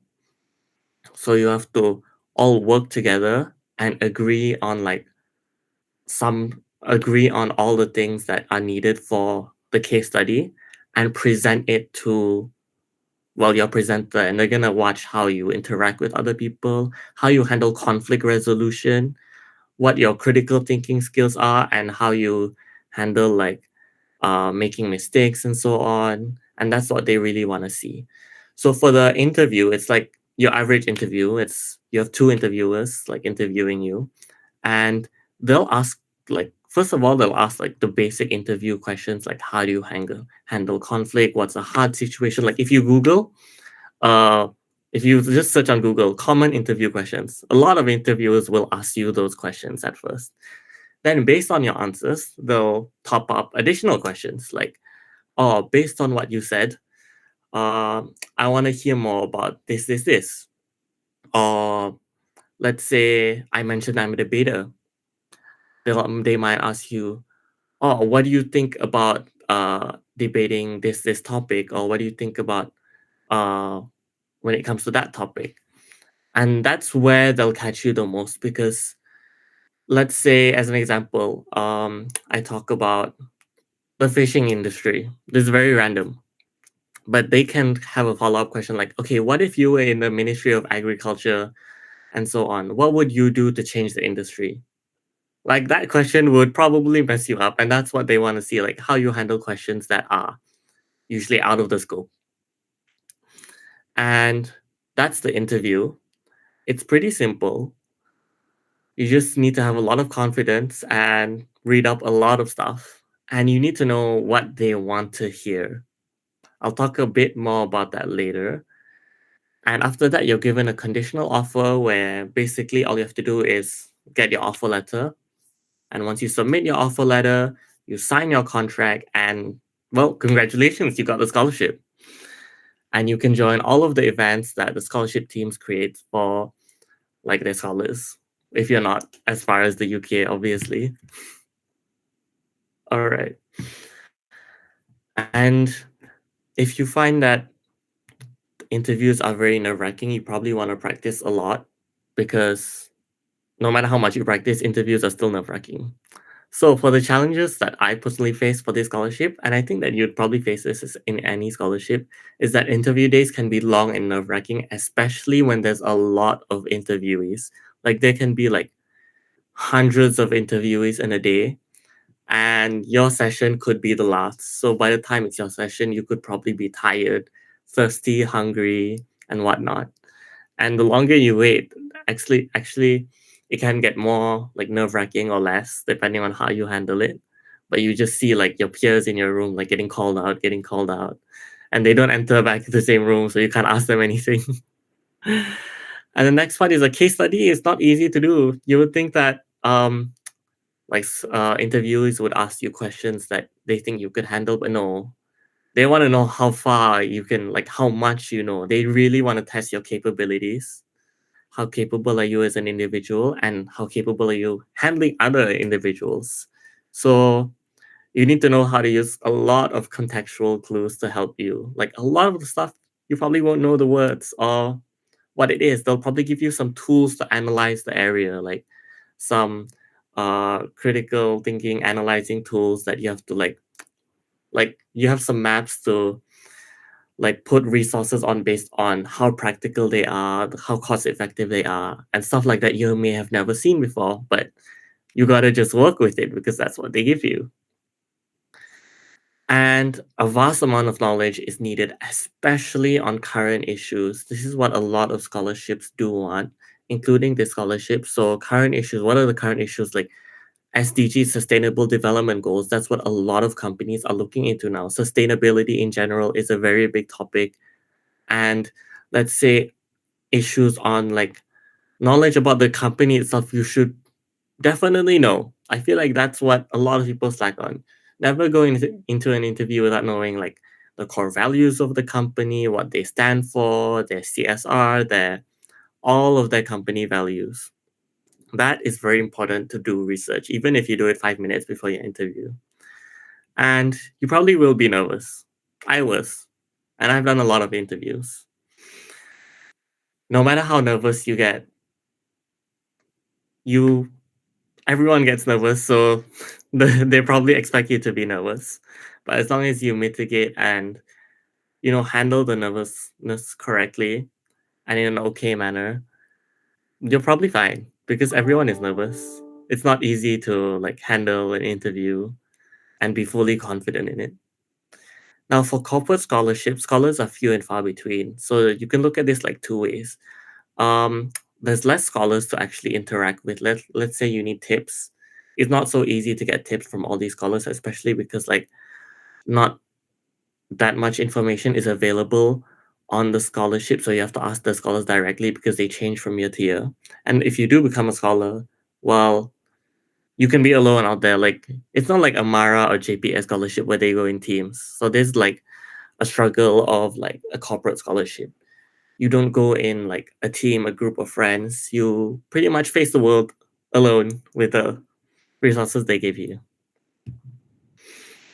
All right. Now, things I wished I knew before applying. So first of all, compiling your certificates early on is very, very helpful and important. Like it's so common that people lose their certificates and all its sorts of important documents that you think aren't useful yet, but will be useful in the future. Even I am guilty of that. So all your competitions, like no matter from how long back, all your, let's say if you join the prefectorial board, if you join this and that competition, like if you even join like a bake sale in your school or the co-curricular sale, those things can help because you might want to choose that as your certificate. Like some scholarships only want 10 certificates, some of them want all of it. So keeping that all in one place, having a digital copy of everything, make sure that it makes the process easy to apply for scholarships in general. And second one, ask and reach out to any of the seniors that you want to get like that scholarship if they have the scholarship. Like if you want to reach out to me, feel free to reach out with me. Honestly, from all my friends that I've heard before, we get really happy that you reach out because we're more than happy to help you. We want to see your faces like getting scholarships. We have no reason not to help you, honestly. Nobody has a reason not to help you.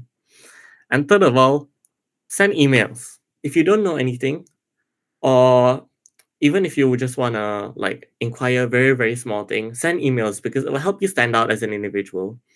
If you send emails, let's say to the scholarship team, like they'll remember your name, like, oh, this is the person who asked about this. And that already makes you stand out in the first place. So don't be scared to send emails because worst come to worst, you just won't get a reply. There's nothing worse that can happen than that. And don't forget to read your emails too, because this is where a lot of people miss out. You apply for scholarships, then you kind of just santai, you don't look at your email because SPM finished already, uni hasn't started, so you just relax. But don't miss out because a lot of like important information can come through your email. So keep checking it every day because the results of your scholarship will probably be in your email.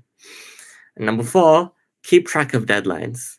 This is easier said than done because after SPM you're relaxing, you want to enjoy life before uni, so you're more carefree.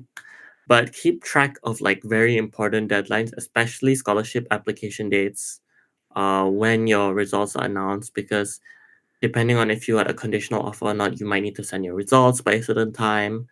You might need to, like, a lot of stuff happens in a very short time frame, especially in that time frame where SPM results come out. And number 5, you don't need perfect results. Now, I'm living proof of this. I didn't get straight A's. I got 2 B's in Ad Maths and Chemistry, I believe. I got a B+. And I'm still studying all the way in the UK. And I'll talk about that after this, how you can do that. So remember that you don't need to have straight A's or straight A pluses to get the best scholarships out there. And you don't need to have all A's to like even have a chance. Like everyone has a chance as long as you meet the minimum requirement. Now, personal experiences. This is my personal experience at Sarawak Energy. Obviously, being abroad in the UK, it's not easiest to interact with them. But these are some pictures from like my interview with my mom. And if you can see there, I feel like this is a big factor that helped me. Like Sarawak Energy has a lot of competitions or collaborations that they do with other organizations. And you can use these and actually present them during an interview. Like if they ask you about Sarawak Energy, you can mention like, oh, by the way, I joined this competition under Sarawak Energy a couple years back and I won this award. I thought it was such a cool thing that I'm back here now, like having the chance to have this interview. Like that really increases your chance of getting a scholarship, I feel like, because you'll really stand out because like you're mentioning your past experience. You already have a tie to the company. You already have a reason to get this scholarship. And if you can see in the top right, that's my fellow scholar, Aris Durrani, is also studying in the UK and our scholarship coordinator there. They do also do like mandatory internships for Sarawak Energy. So I'm going back this summer, hopefully, if they give me an internship. And yeah, they also have a lot of engagement programs with their scholars. Like they do send me a couple emails, but unfortunately I can't attend because it's halfway across the world. And they do this like quite often where they get all their scholars. They even fly them all the way back to Sarawak to have programs with them. All right. Now, my personal experience with the Yayasan Sarawak. So if you can see on the top right, that is Haji Kasubi, the Yayasan Sarawak officer in London, the official officer in London. He's a very nice man. I work with him a lot and he's helped me a lot. In the bottom left, you can see that is the Yayasan Sarawak London house. It's a very nice place. Yes, us Sarawakians do actually have a house in London, but don't worry, it's open to all Malaysians and all in general, especially during celebrations. And in the bottom, like the TVS there, you can see those are a few of my peers. Like you can see Anik Ashwin, Adriana Karim, she's studying in Oxford. And we got interviewed by TVS during one of the events when the premiere came. And you can see here in London, we celebrate our culture a lot because there's not much culture here in the UK. And there's surprisingly a lot of Yayasan Sarawak scholars here. Now it's more to like education loans because they don't do their overseas scholarship anymore. But down there, you can see my like Sarawak Student Association team and a picture with me and with the premier and deputy premier. So this is all like encompassing like my experience with Yayasan Sarawak. and how they take care of students in the UK, which is like very good, pretty heartfelt of them. Now, I'm going to talk about how I got here. How did a student with 2 Bs get a scholarship to go overseas?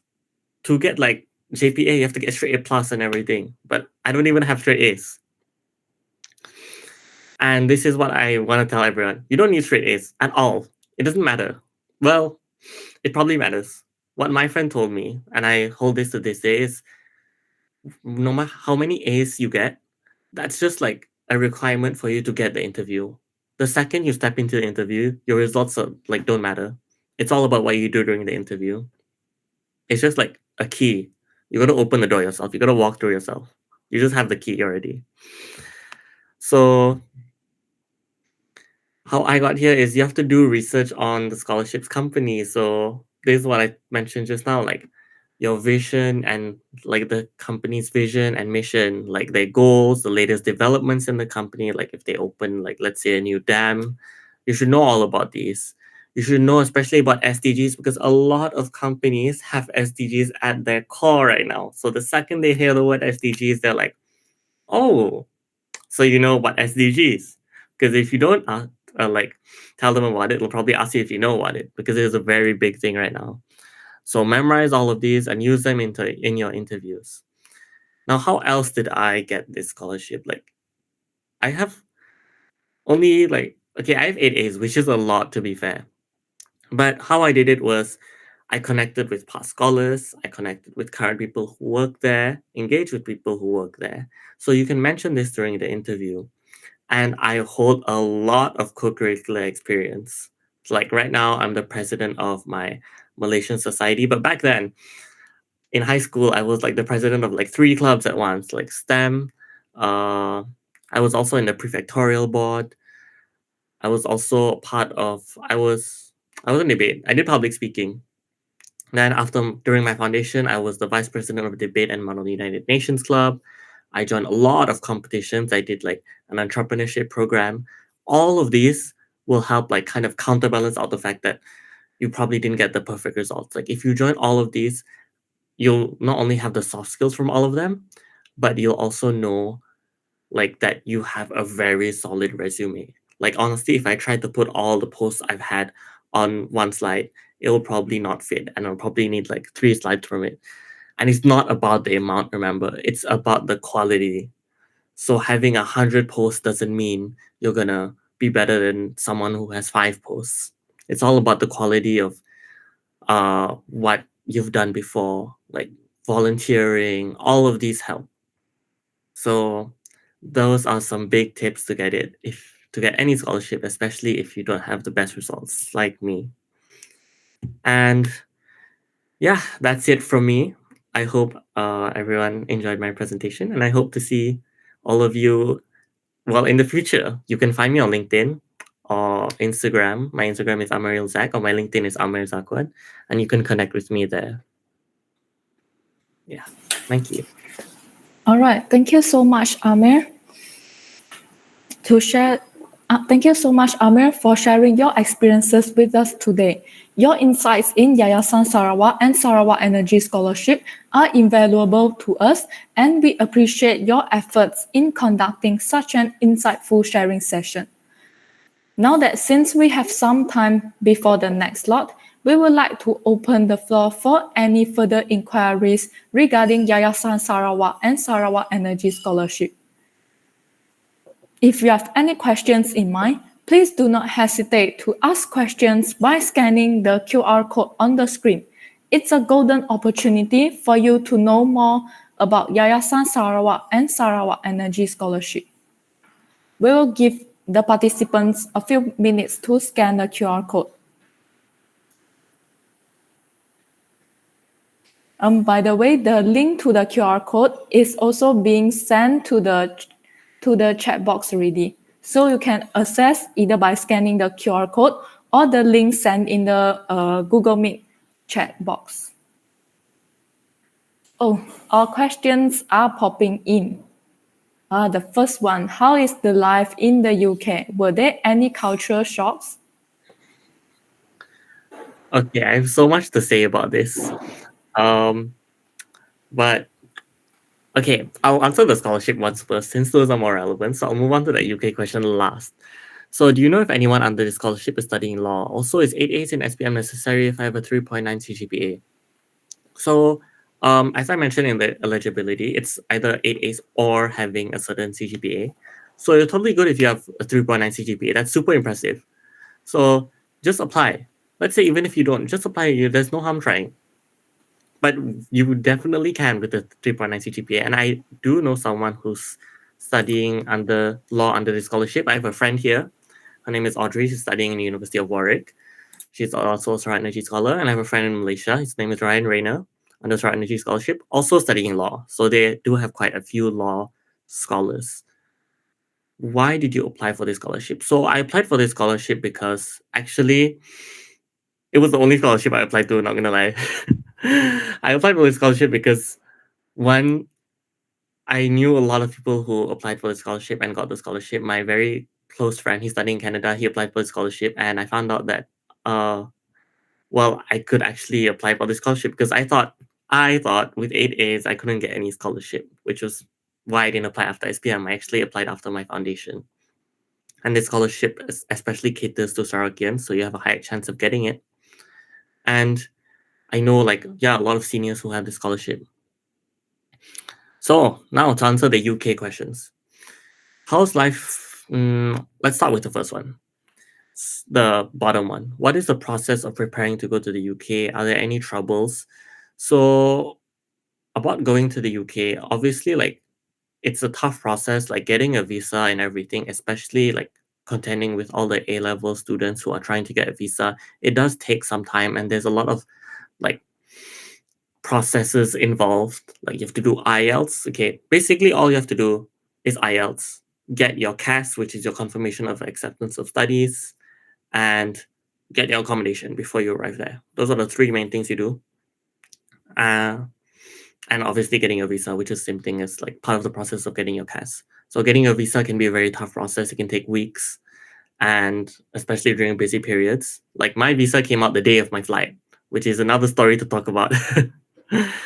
I'm not proactive in curriculums. Can I still get scholarship opportunities if I just start to be active in extra curriculums? Yeah, of course you can.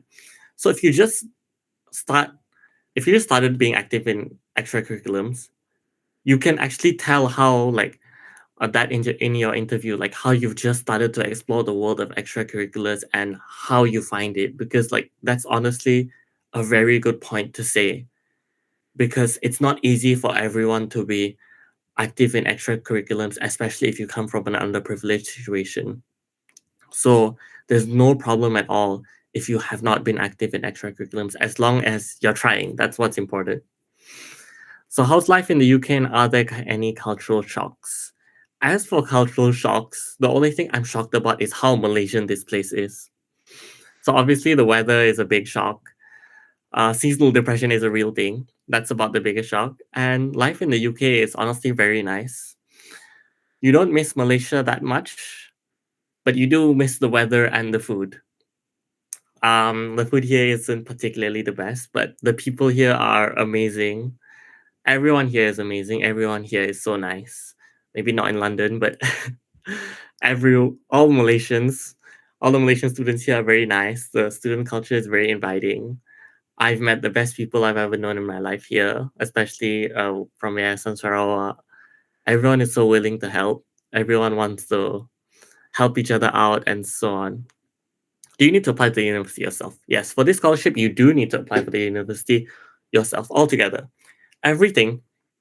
That's the sad thing about the scholarship. It's not I know that for GPA and Mara, my friends there, a lot of stuff is handled for them. But for a lot of corporate scholarship, and especially for Sarawak Energy, you need to do everything from top to bottom yourself. Applying for your visa, applying for your university, getting your accommodation, that is all expected to be settled by yourself. And it's a very jarring task. I feel like that was the biggest shock that I had, because having to handle all of that at such a young age is not easy, because you're moving abroad basically alone at the age of 18, 19, which is not easy.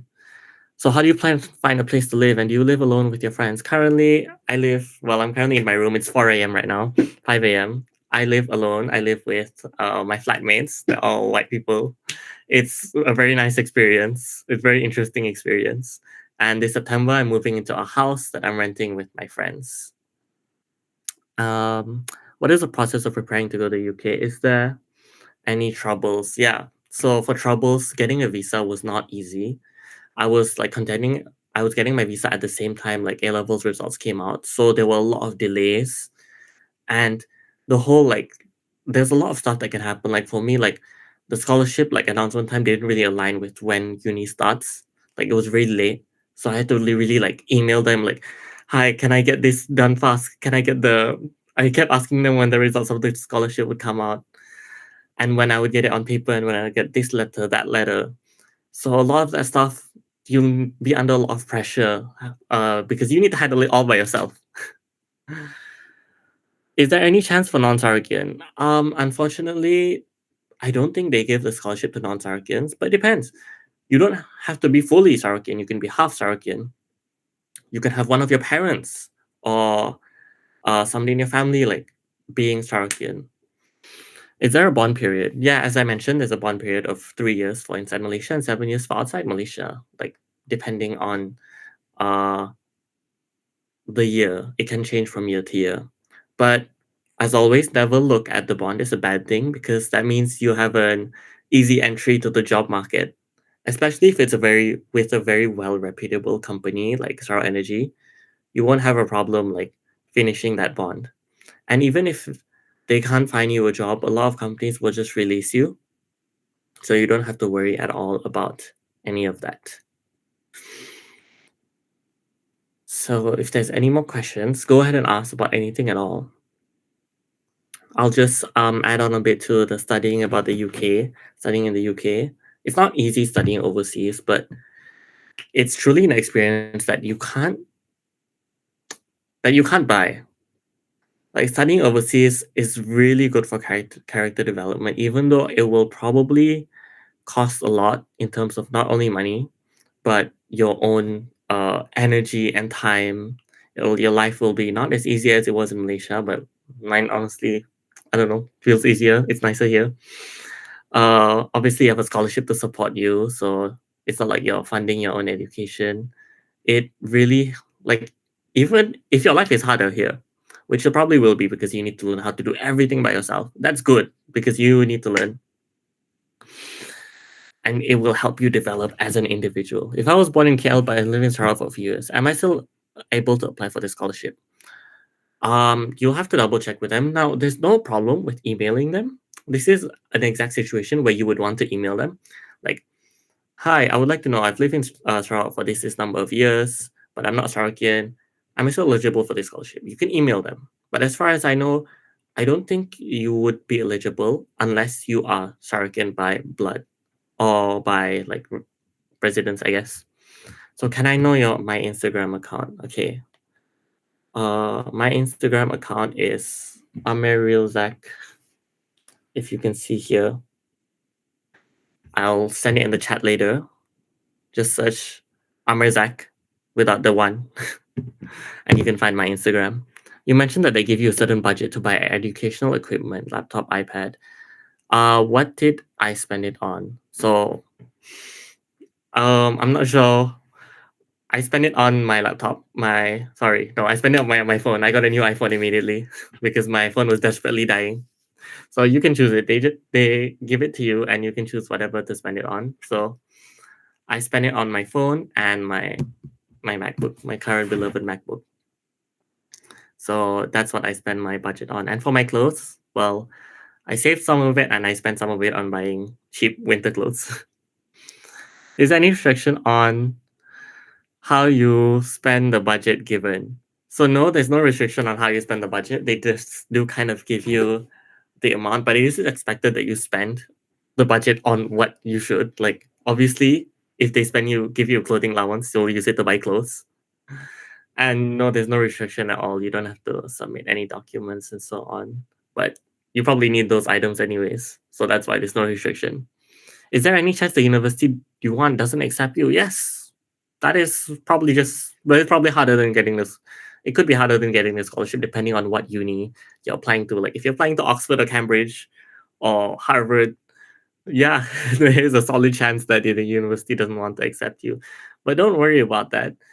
That's why you apply to many universities. Or if you're capable enough to get a scholarship, I'm sure that a lot of universities will want you. And if you really, really, really want that university, there's always another chance during your master's or PhD to go to that university. So you don't need to worry about whether the university will accept you or not. So yeah. All right. Thank you so much for the great questions. I think that marks the end of our Q&A session for Yayasan Sarawak and Sarawak Energy Scholarship. Once again, thank you so much, Amir, for taking out your time, especially it's like 4 a.m., 5 a.m. in UK, to deliver this presentation. It's really an eye-opening session. For those participants who didn't get to ask their questions now, please don't worry, as there will be a general Q&A session coming right up. Thank you again, Amir, and we will move on to the next lot.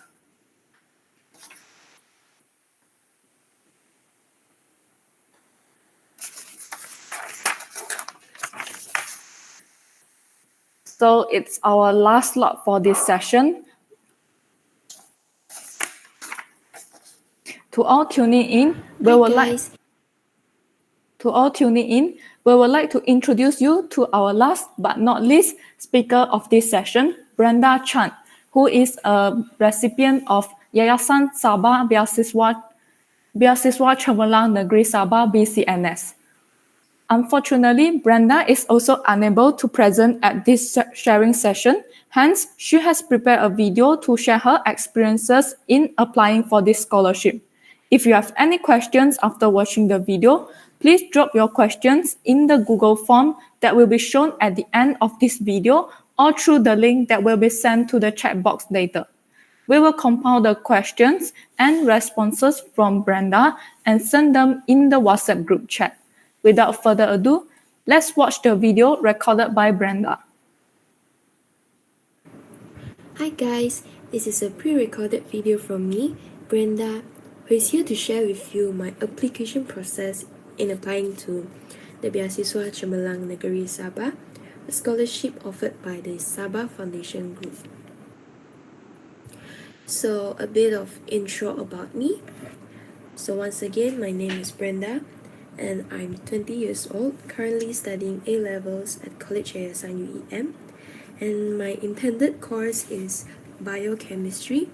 A fun fact about me is that I have launched a startup selling cheesecakes in my college. Moving on to the eligibility in applying to this scholarship. So in general, applicant and both of their parents must be Malaysian citizens, and both or one of your parents must be born in Sabah or hold permanent resident status in Sabah. Academic-wise, you only need to obtain at least 5 A+ in SPM, including Bahasa Malaysia. So this is a quite low requirement compared to any other scholarship. For the coverage of the scholarship, in my case, since I'm studying at College Yayasan UEM, so I have a catered dining hall. So I do not have to spend much on food, and I only get 100 ringgit per month for my living allowance. So total for 1 year is 1,200. My book allowance is 300 ringgit, and also my flight allowance is 800 ringgit per year. So total up, it's 2,300 per annum.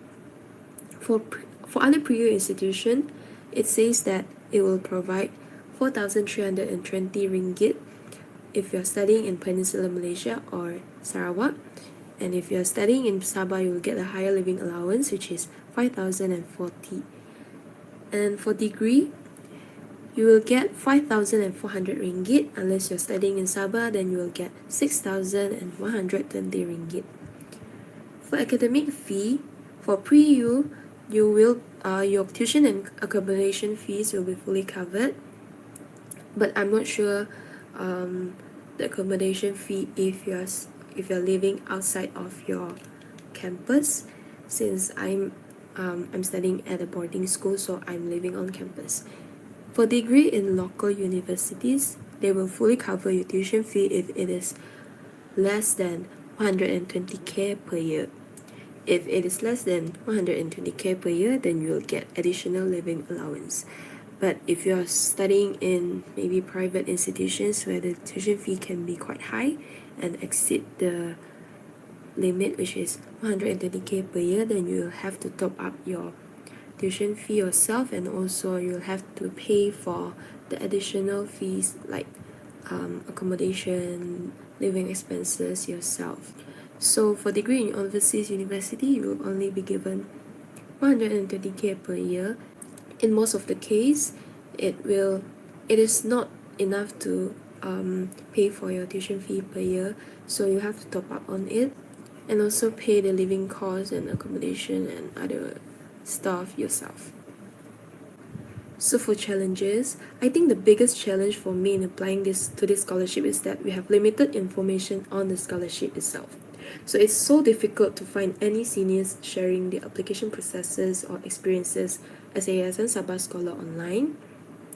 So what I would suggest is that check on their official website regularly to be aware of when they're gonna open their application, and also when is the deadline.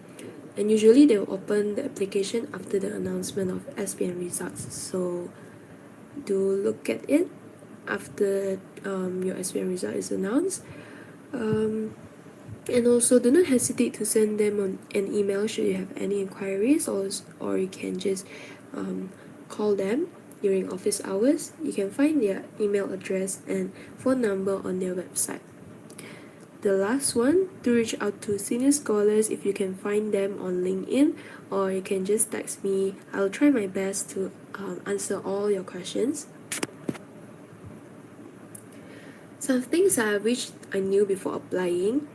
So I think a Google Sheets displaying all the deadlines of all scholarship is extremely important, because you're not only applying to one scholarship, and there are so many deadlines. For example, the deadline for online form submission, sending physical documents, sending videos, and I actually missed the deadline to send physical documents to the Yayasan Sabah. So if you encounter this kind of situations, do not be panicked. Just call them, ask them if they are okay with you submitting late. And yep, they are okay with me submitting late, thanks God. So if they are okay, then just go ahead, send them your physical documents as soon as possible. The second one is that get relevant documents scanned and verified as soon as possible. You can just use a scanning app to digitize your documents and ensure that they are clear to read. You can get them verified by your secondary school principal, and also get as many copies of each documents as possible to be verified. If they want you to upload all documents in a single PDF, you can just combine them in a PDF using any online converter. And I forgot about Yayasan Sabah, whether they want me to upload in a single PDF or separately, or just the physical document. So if they require you to upload them separately, I suggest you to assign a clear and consistent name to each document for easy identification. Because once again, you might be applying to many scholarships, so this will be very, very helpful and will save your time. Don't forget to store these scanned documents securely, either digitally on a computer or in physical form, when you might store it in any file in a safe and accessible location. For personal experience with my scholarship body, actually my scholarship body doesn't really provide any activities for us. The one and only is of course the award ceremony at Yayasan Sabah. So you can see on the picture on the right hand side, standing in front of Tun Mustafa Tower. This tower is the Yayasan Sabah headquarters. Some tips to help you. Since my application doesn't involve any interviews or any challenging stages, I actually don't have much tips to share. But what I would say is that just apply as long as you are eligible and do not be afraid of getting rejected. And yes, be confident. For my case, if you don't get to attend the ceremony, you actually still have the chance of getting it because some people might decide to receive other scholarships and reject Yayasan Sabah at the end, like, after the ceremony. So this is when Yayasan Sabah will search for other applicants to replace these spots. So don't miss this golden opportunity as it is literally so simple to apply. Yep. Alright, that's all from me. I apologize for not being there for the Q&A session, so feel free to contact me through WhatsApp. I've included my phone number at the bottom right corner. Thank you so much, good luck in your scholarship application, and I hope that everyone is able to secure one. Goodbye. All right, thank you so much, Brenda, for preparing this engaging video to share about Biasiswa Cemerlang Negeri Sabah. I'm sure all of us has certainly gained more insights on the application process and benefits for this scholarship. Once again, if you have any questions regarding the BCNS, please do not hesitate to drop them in the Google form, which can be accessed via the link sent in the chat box or by scanning the QR code on the screen. I'll give a few moments for the participants to post in their questions.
All right, participants, please do not hesitate to leave your questions in the Google form, yeah? We will compile all the questions and answers and post them in the WhatsApp group chat. So please do not hesitate to leave any of your questions in the Google form.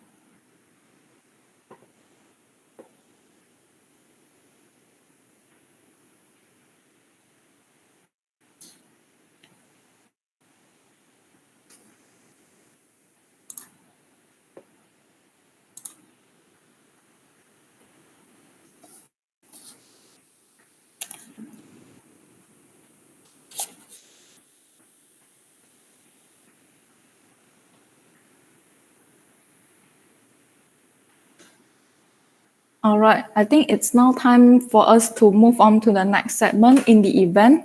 So once again, a big thank you to all our previous speakers for taking time out to join this event.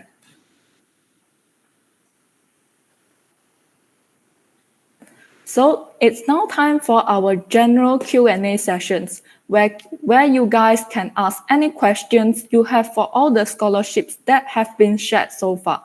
Can we switch over to the Slido, please? All right, thanks. So to all participants, you may leave your questions in our Slido, which can be accessed by scanning the QR code on the screen or via the link sent in the chat box earlier. All right, here comes our first questions. How do you answer why this scholarship and not others question. Do any of the speakers wish to answer these questions? I think that these questions is like for those who have the interview session of the scholarship.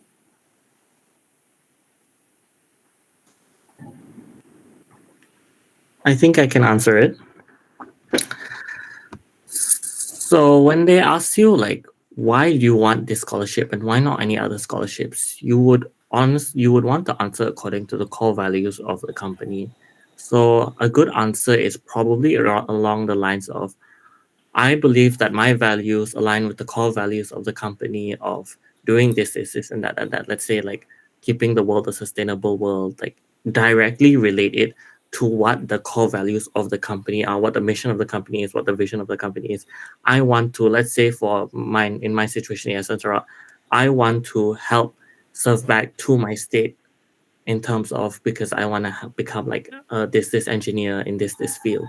So that's how you would answer why that specific scholarship. All right, thanks, Amir.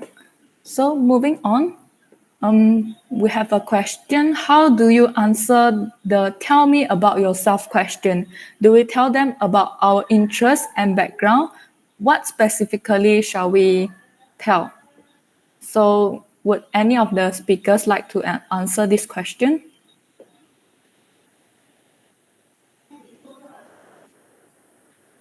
All right, so I think I can answer this question. So basically, I did have a physical interview session during my Salah Foundation scholarships interview. So basically, you need to start by briefing yourself first, like a brief introduction of yourself, your name, and your current institutions. And maybe you can connect your background or interest to your academic goals, because this is where you can showcase your experiences, make you passionate and different with other applicants. So, and then you can highlight relevant skills and also achievements during maybe school or university level. All right, thanks, Shakira. Moving on, what are the essay topics usually about? I think this is like for those scholarship who requires a written essay to be submitted. Would any speakers like to answer this question?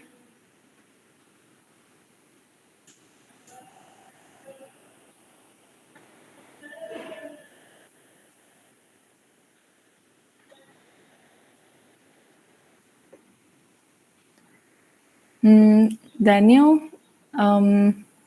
Shakira, and Amir. If any one of you would like to answer or give some opinions about the essay topics usually, what are the essay topics usually about? Okay, I can share, but for IOI scholarship, they don't require an essay to be submitted. But if you want to talk about the kind of questions that you want to answer during your test when you go before your interview, so usually they would ask personal experiences such as have you faced a, and these are things that you can get off of Google, honestly. So you can just Google interview questions and you'll get these questions. So I was actually asked things like name a difficult situation that you faced in your life and how did you overcome it. So this is where you display your skills on how you overcame a certain problem at one point of time in your life. So not just problem like your life problem, but something in school or in a professional setting, and how you overcame that particular situation. So it displays your ability to communicate, to coordinate certain things, and to see how you cooperate with your colleagues in your place of work or education. All right, thank you for your opinions, Daniel. Moving on, do you think we need to strategize course selection when applying for scholarships to increase the chance of getting this scholarship? Would any of the speakers like to give some opinions to this question?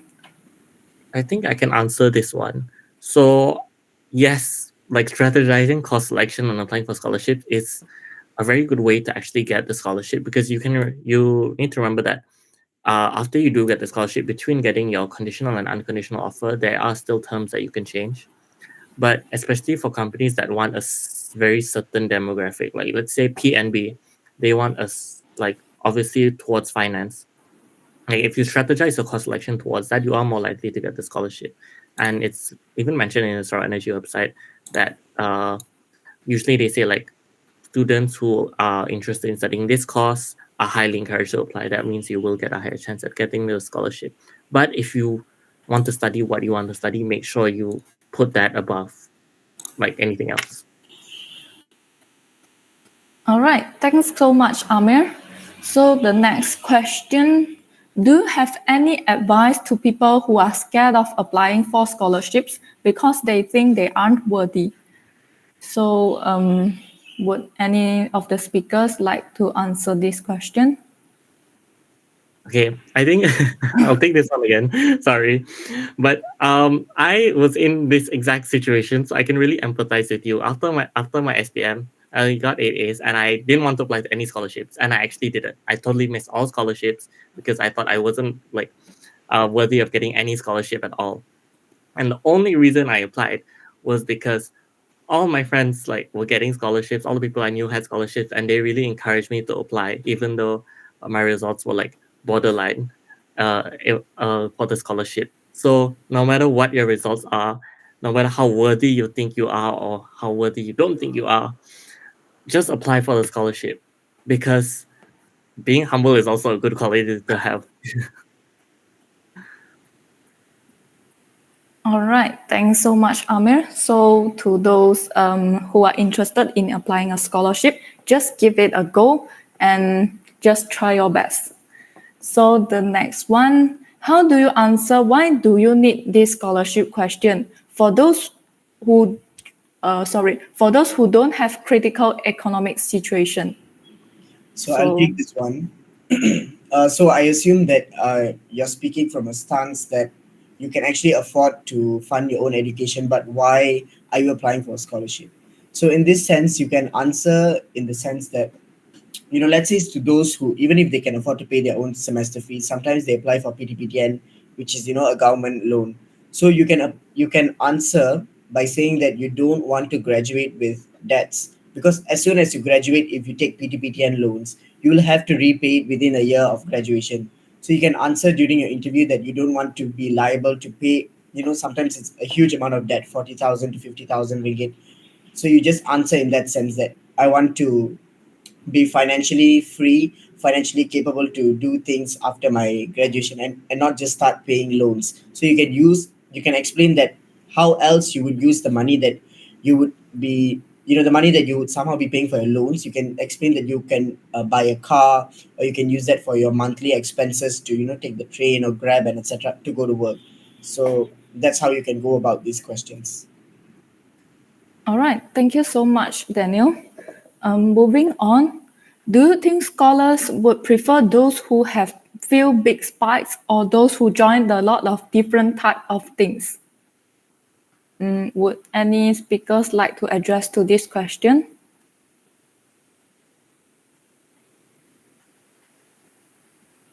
Okay, so I think I can answer this. So there's no such thing as preferring a few big spikes or preferring like a lot of things. It all depends on the quality. So if you mean big spikes as in very good commitments or curricular achievements, yes, obviously that is preferable over having a million posts in societies and clubs. And it doesn't matter that you have only a few big spikes or you have a lot of different things. It just matters on how you use that in your how you apply your soft skills when doing these things, or what you learn from it. It's particularly what you learn from it and how you display what you learn from it. So that's what they want to see. All right, thanks, Amir. The next question, I think the tell me about yourself question has been asked before, right? So we just move on to the resources question. What resources did you guys use to prepare for your interviews? So would any speaker like to give some tips for the resources? Maybe Shakira, do you have any insights on this? Alright. So in my opinion, I think like the best resources is basically the seniors. I mean like, for like this program, if you are interested in any scholarship, you can ask the speaker because the speaker itself know what is going on in the interview sessions, the applications, and also for resources to increase your knowledge, you need to read more current issues in the news and also websites. And I think like right now we have a lot of social media, right?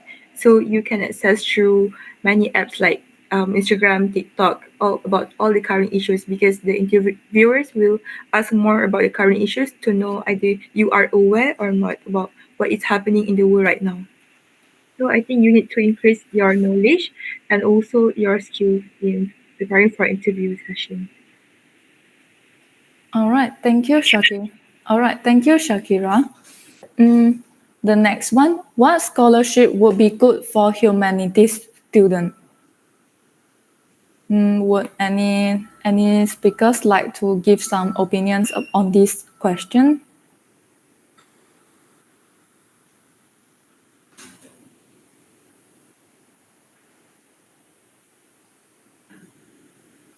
I think like for these questions, you can do more research about all the scholarships that offered for humanity course because me myself is taking accounting, so I'm not sure about the humanity students course. But I think you can make a research for every scholarship that you have been presented because I think many scholarships provide for any course in university. So I think you can apply as much as you can. All right, thank you so much. So the next question, does volunteer work hold a lot of weightage?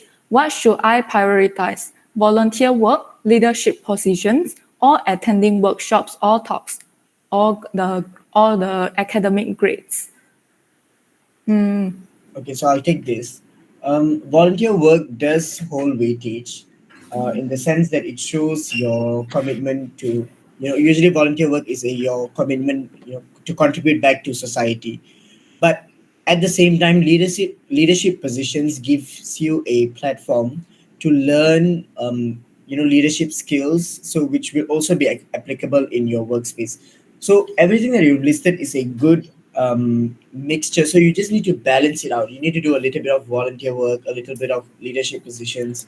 Like when I was asked if I have done any volunteer work, mostly I've just helped out with political campaigns, like during the general election and all that. So that is some part of the volunteer work that I've done, and mostly the rest is just leadership positions in clubs and societies in school, and student committees in college. So you just have to have a good mix of it because usually volunteer work is out of university or out of school if you're studying in school. So it really depends on what works for you, but you have to make sure that you are well involved and well informed on the things that you are doing, so that when you speak about it, you know what you're talking about, you know what you've done, you know the impact that it has created on the society. So you can't really put one above the other. It's really about getting the right balance. And of course, grades is equally important because the first criteria they look at is your grades, and then followed by your extracurricular activities. Yeah. All right, thank you, Daniel. Moving on, can I know if any of the scholarships provided for undergraduate studies for the pre-university levels like matrix? Would any of the speakers like to answer this question? Okay, so for pre-university like matrix, like seeing as the fact that it's a very relatively inexpensive like way to do your pre-university, I think that most corporate scholarships at least don't prefer you to actually take matrix, but there's no harm. I know for Sarawak Energy you can take matrix. There's no harm in doing it. But obviously they prefer you to take a foundation at a certain uni to immediately jump into that uni's degree. But you can always try to, this is a by scholarship basis, so you have to ask them. Okay, thanks Amir for the opinion. So how to not be nervous during interview. I guess most of us will feel like very nervous during interview. So how do we overcome this? Okay, I'll answer this. I think there's only so much that you can do to not be nervous. Even the most confident person can be nervous when they go for an interview. So it's really about, as I said, if you know, if you've done your research about the company, you know enough about your educational background, and most importantly, you know how to sell yourself out there. You need to know how to market your skills and your capabilities. So if you know how to do all of these, I think yes, you will feel nervous in the beginning, and then it will slowly even out because even the interviewers expect candidates to be nervous, so they know how to handle nervous candidates. So you just need to be yourself, answer the questions. You have to be calm, as calm as possible. Because I usually start speaking very fast when I'm nervous. Like even in the beginning, I think just now I was a bit nervous, and then you have to just even out. So as long as you know what you're talking about, you've got enough information. You need to read a lot, then there's really nothing against you. Like feeling nervous is very normal, so I can't tell you to not feel nervous, because of course you will, but it will even out throughout the interview as you start speaking and answering questions, because usually in the beginning they ask you to introduce yourself and all that, and probably you don't know what exactly to say about yourself, so they'll start asking you questions to invoke certain answers that they are looking for. So along the line you should be fine. So yeah. All right, I do agree that at first I'll feel like nervous because I do attend interview before, and then after I start speaking for a while, then it's like more comfortable and more relaxed. Yeah, thanks Daniel for sharing. So moving on, in the situation where you want to break the scholarship bond for IOI, what do I do? I think this question is directed to Daniel as well. So in the situation that you want to break the scholarship for for the bond for IOI, you just need to basically repay the amount that has been granted to you. So if your scholarship is, let's say, 10,000, 20,000, you just need to repay that amount. And I think there is an interest charge for every year that you don't pay back the amount. So that all will be stated in your scholarship contract. So when you've been selected for the interview, when you received your offer letter, you can read through the contract and see if the certain details that are mentioned regarding it. Because definitely when a company gives you a large sum of money to pursue your education and you don't go back to work with them, you definitely have to pay back the money that has been lended to you, except if the scholarship is not does not have a bond at all. So you just really have to go through your contract to see that. All right, thanks Daniel. So I guess the next question is directed to Shakira. Why did you want to apply for the Leong Foundation scholarship? All right. So, as I mentioned just now during my presentations, I did mention that I have applied for many scholarships, and also I successful to get 3 scholarships, which is Leong, Maybank, and also Gamuda. And then I'm in dilemma before like which one I should choose. And then I did many research. I asked many seniors which one is the best, the pro and cons, because every scholarship will have the pro and cons. So basically, Leong is non-bonding scholarship. So I think like this is the main reason why I chose Leong to sponsor me for my degree, because I was planning to further professional paper after I finish my bachelor in accounting. So that's why I chose to apply for Leong scholarship compared to other scholarship. All right, thank you so much, Shakira. So moving on, in the situation where I get rejected from the scholarship, how do I cope with it? Do any speakers would like to address to this question? Okay, I think I can answer because I also got rejected with many scholarships, because since foundation studies I have applied for many scholarships and then I got rejected for first stage, second stage, and then got rejected. So it was so disappointing. But I think it's normal in life phase. So you just need to, you can be sad for a while, but don't get frustrated for a long time because you need to stand out. You need to do something better for yourself. Maybe if you got rejected for some scholarship, you can apply more because there are lots of applications. You can do many research because basically in Malaysia there are lots of scholarship. And also for me, if you didn't have a chance to get a scholarship, maybe you can apply to become any ambassador for any foundations because it will also give highlight for your resume letter. Because I think like some of my friends didn't get opportunity to get scholarship, but they did became many ambassador for maybe graduate ambassador, Maybank ambassador, even they are not the scholars. Also, they have the opportunity to right now. I'm doing my internship at one of the big four company, and my interviewer said that even you are not a scholar student, but if you are active or you are one of any ambassador of any foundations, you will have the opportunity to get to have your internship or job in the big company. So I think don't be sad. Live yourself. All right. Thanks for the sharing, Shakira. So for the next question, how can I find opportunities to make my CV look good? Would any speakers like to give some opinions on the CV? So I can answer this. So first of all, when you're finding opportunities to make your CV look good, make sure you're genuine with it. Don't do it purely because you want to make your CV look good. So make sure you actually have passion in what you want to do, and make sure you are really interested in doing it, not purely just because you want something on a piece of paper. So you would want to look through a lot. Instagram has a lot of opportunities, especially when it comes to volunteering, and a lot of like talks. Like you can look at KPUM, you can look at a lot of organizations that do a lot of like engagement programs, especially KYUM. A lot of the students like start organizations where they hold a lot of programs. But a very useful platform is LinkedIn.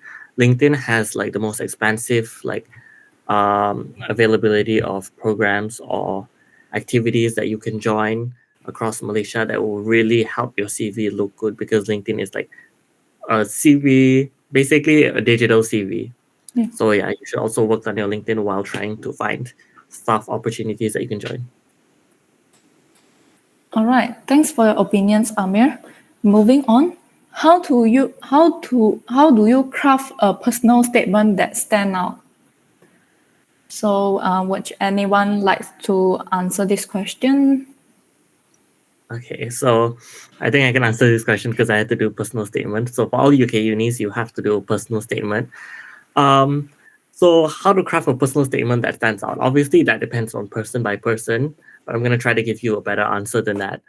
So obviously, you have to start super early. Like if you can spend months on your personal statement, especially if you're applying to a personal statement heavy uni like Oxford or Cambridge. You want to craft a personal statement that really pictures who you are, why you think you deserve to go to this uni, like from what situation did you come from, what are you passionate in, why are you passionate in going to this uni specifically. Or you don't even have to talk about uni, like you can put your life story there. Don't try to copy anyone's life story, don't try to copy anyone's essay or try to get the same vibe as anyone. Make sure you're genuine, you have your own vibe, and make sure you get a lot of like second opinions on your personal statement from like counselors, double check the grammar, and yeah, that's how you craft a perfect like personal statement. Sorry. All right. Thanks, Amir, for the great insights. So moving on, how do you make your self introduction during interview stands out or interesting? I think would any speakers like to give some opinions on this question?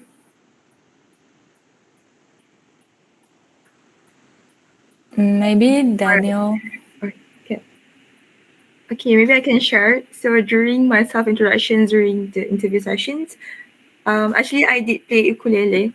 You know, like the small guitar something. Can you hear me? Yeah, we can hear you. But I can't sing now. My voice is very bad. So I just like play for a while before start, and then like the interviewer quite attract with that.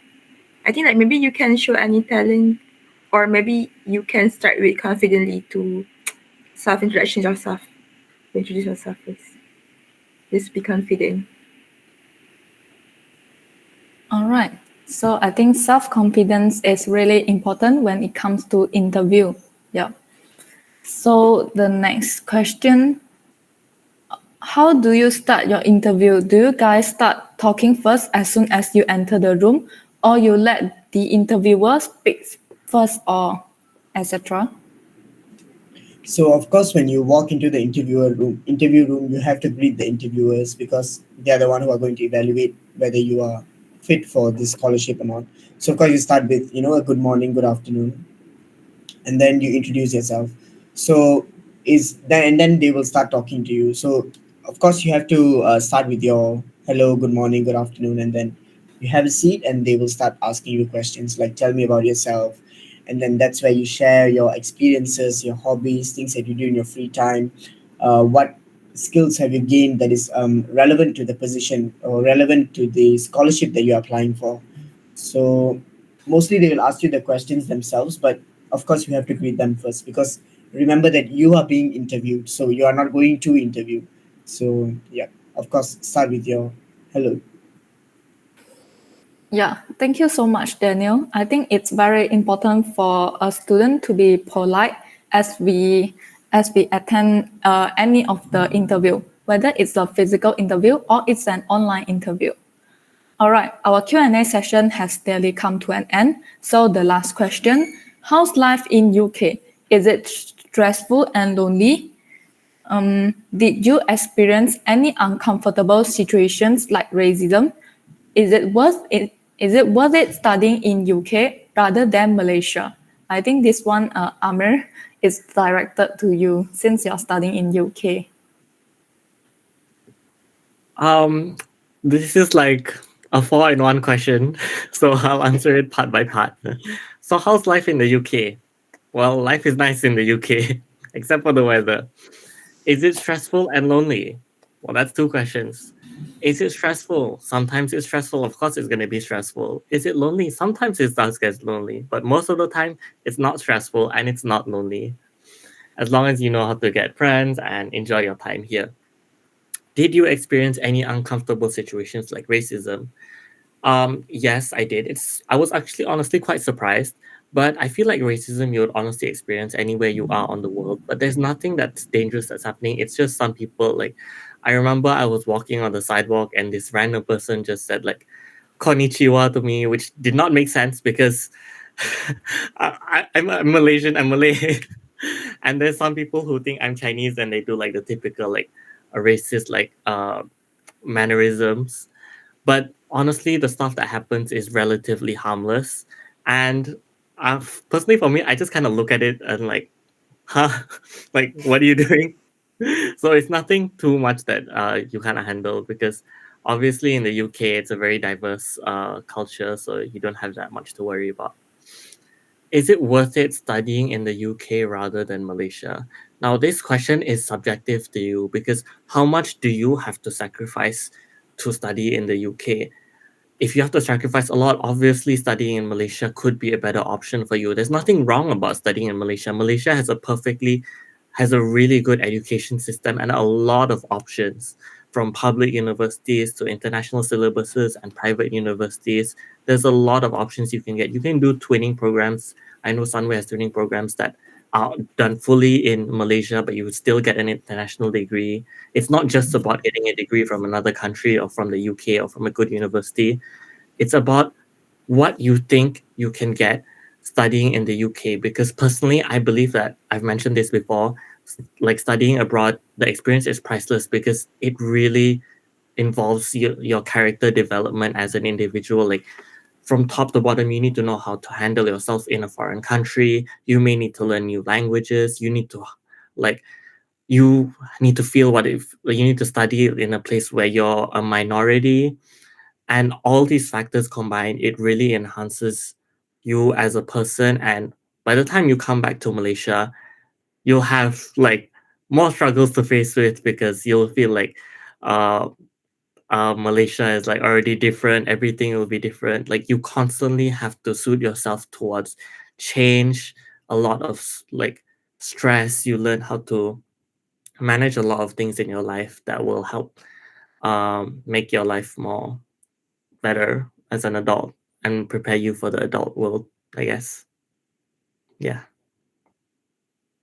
All right. Thank you so much, Daniel.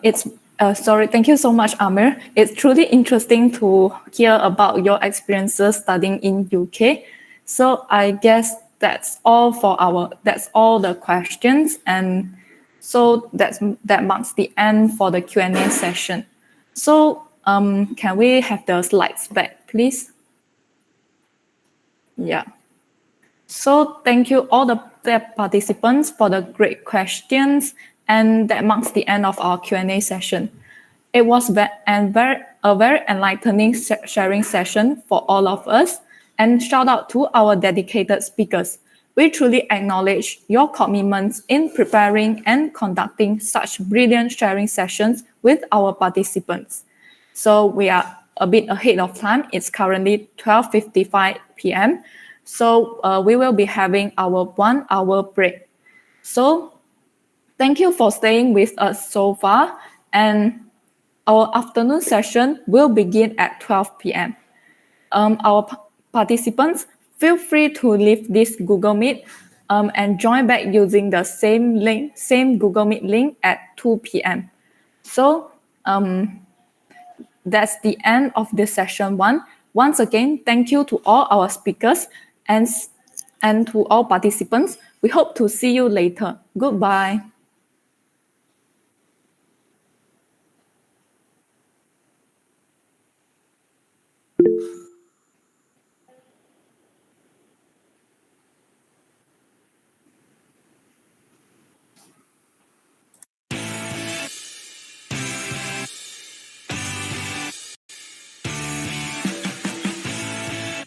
Baby, I'm just trying to play cool, but I just can't hide that I want you. Wait a minute, 이게 뭐지? 내 심장이 울렸대. 자꾸만 뛰어, 저 멀리서도 my 시끄러운 생각이야. My crush, 손은 유처럼 가벼이 앉아서 기댄 것만 같은 마음. 네 모든 게 내 맘에 달라붙어 버려, boy. Rename 네 days 인정할게. This time I want you, like it's magnetic. Super equilibrium. Like it's magnetic.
Discover more music without interruptions. Listen to millions of songs ad-free with Spotify Premium right now.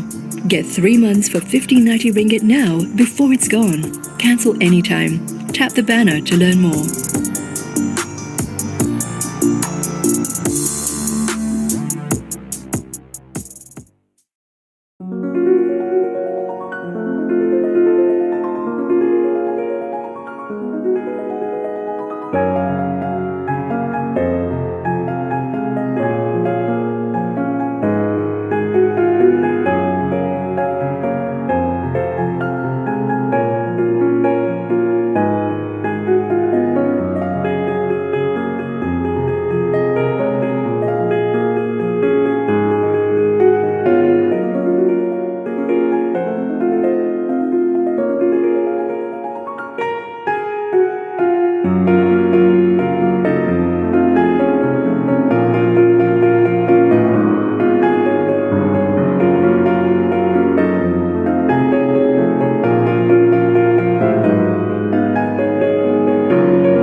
play cool, but I just can't hide that I want you.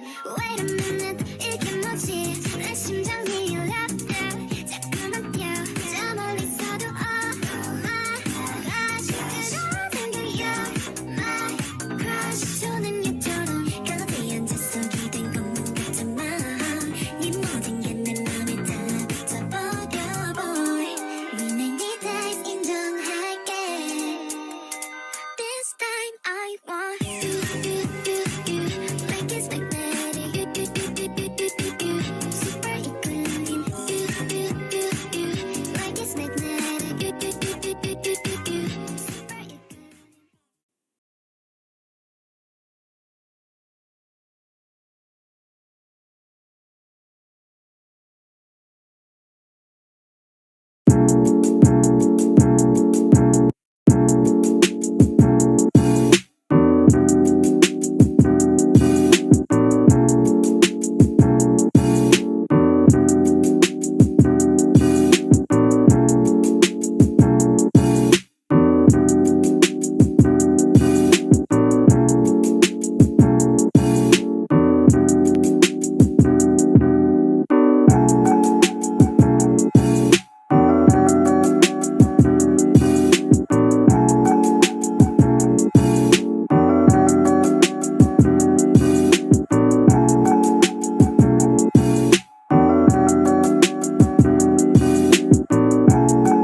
Baby, I'm just trying to play cool, but I just can't hide that I want you. Wait a minute, 이게 뭐지? 내 심장이 열렸다. 잠깐만 펴, 저 멀리서도 아직도 you're my crush. 손은 육처럼 멜로디 앉아서 기댄 것만 같잖아. 네 모든 게 내 맘에 달라붙어버려, boy. We make me days 인정할게. This time I want you, like it's magnetic. Super equilibrium. Like it's magnetic.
afternoon, everyone. I hope all of you feel refreshed after the break. Gentle reminder that our event will begin in 5 minutes. Sit back and relax while waiting for the session to commence. Thank you so much.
Baby, I'm just trying to play cool, but I just can't hide that I want you.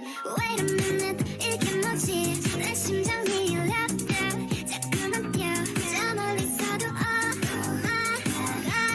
그러던 you, my crush. 손은 유처럼 가벼이 앉아서 기댄 것만 같지만 네 모든 게 내 맘에 달라붙어 버려, boy. 니네 네 taste 인정할게.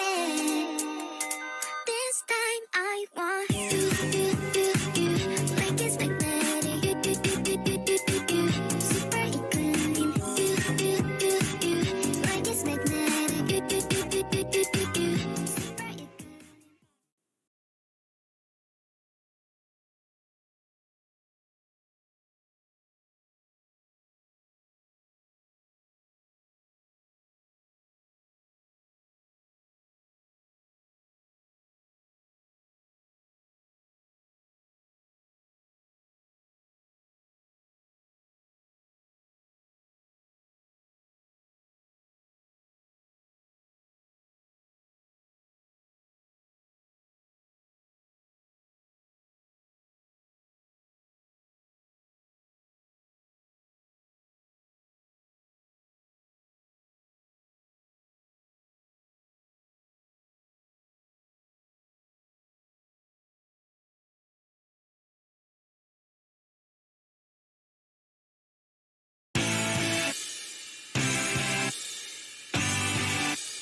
Baby, I'm just trying to play cool, but I just can't hide that I want you. Wait a minute, 이게 뭐지? 내 심장이 열렸다. 자꾸만 뛰어, 저 멀리서도 말하지. 그러던 you, my crush. 손은 유처럼 가벼이 앉아서 기댄 것만 같지만 네 모든 게 내 맘에 달라붙어 버려, boy. 니네 네 taste 인정할게. This time I want you, like it's magnetic. Super equilibrium. Like it's magnetic.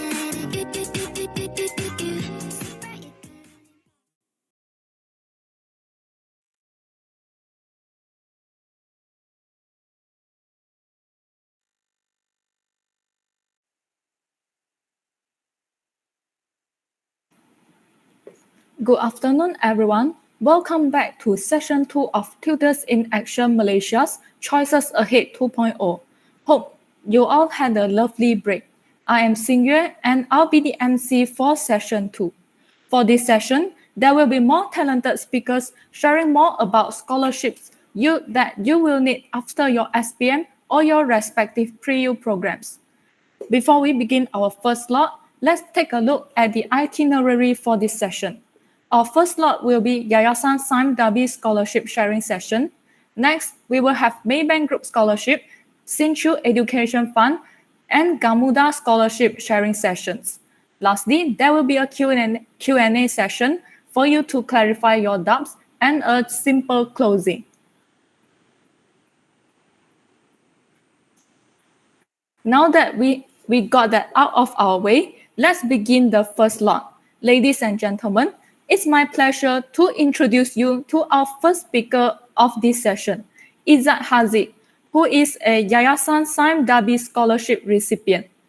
Izzat, we are very eager to hear about Yayasan Sime Darby Scholarship, and the floor is yours now.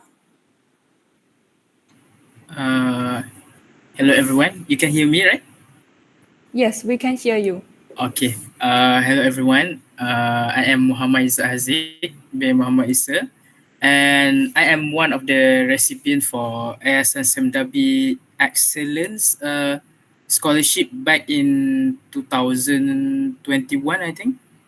And today I hope my sharing can help you guys in your journey for application in scholarships.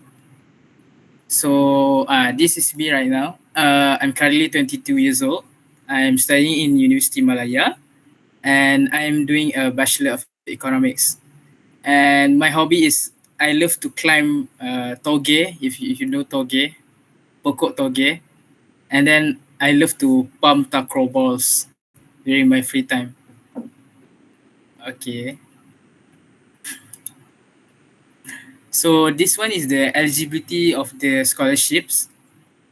So I think all of the participants here are Malaysian. So I think that settles it out. Age 25 years or below.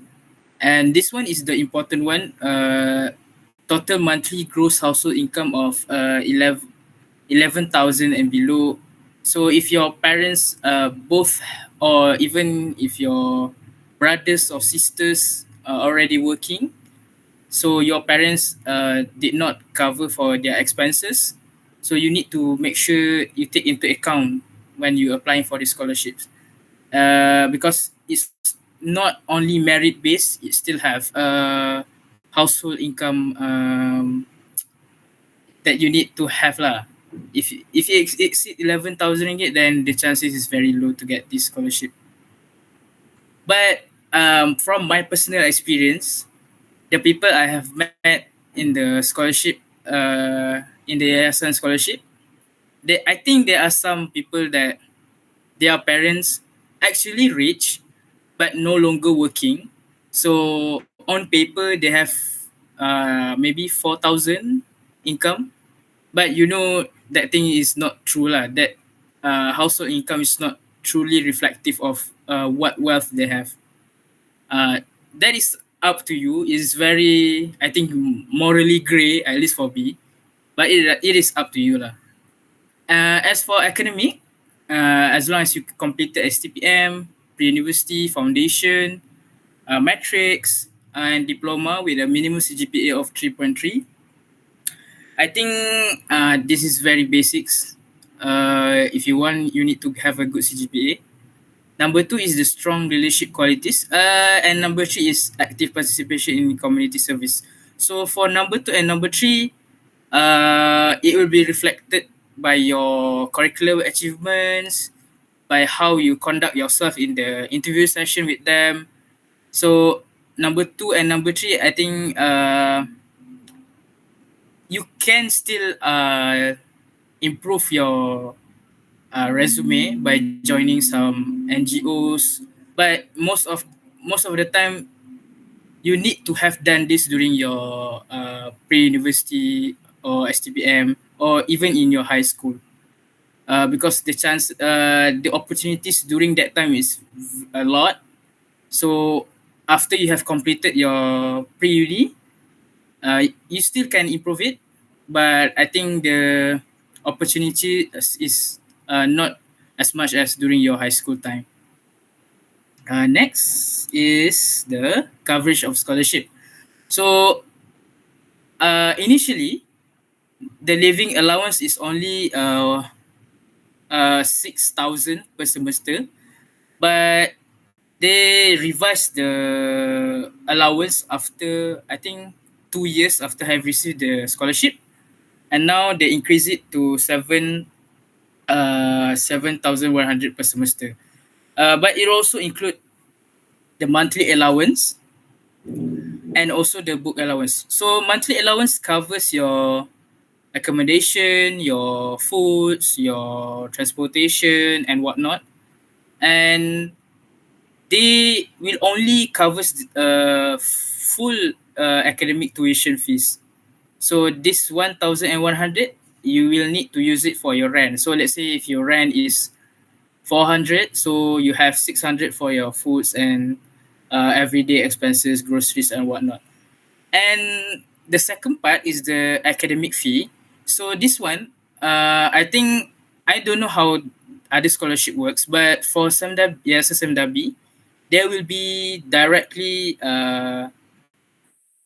contact your university's treasury or your university's undergrad office, and the payments will not go through you. So it leave a burden lah of your mind, because every semester you will not care about your academic fees, because the money from SEMDAB goes to your university. You will not be seeing that money. You only see that money in your receipts or your financial statements, if your uni have it.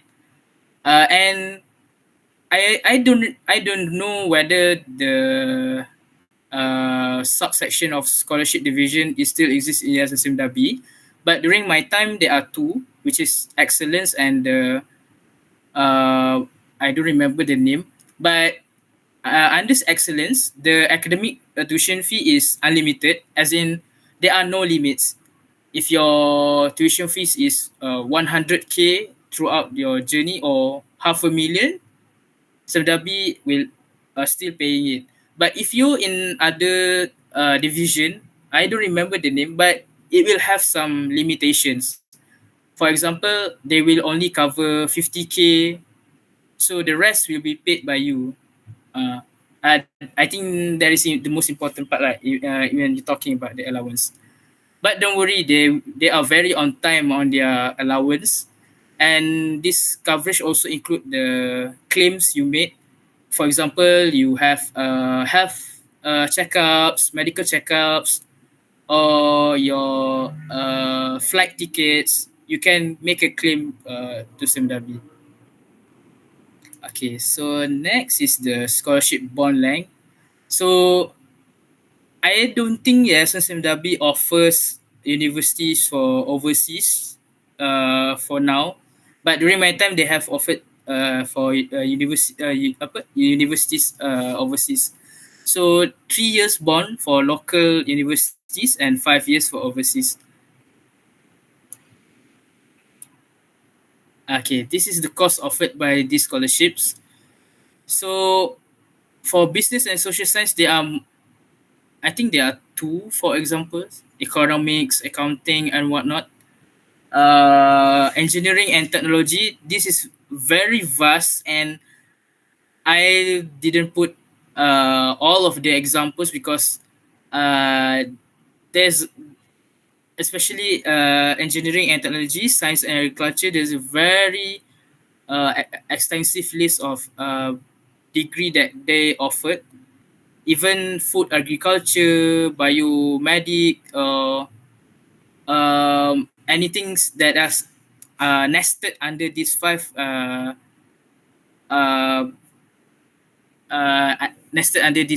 categories. As long as your degree is under it, then you can double check it with the Yayasan SIMW websites lah. But in general, these are the five.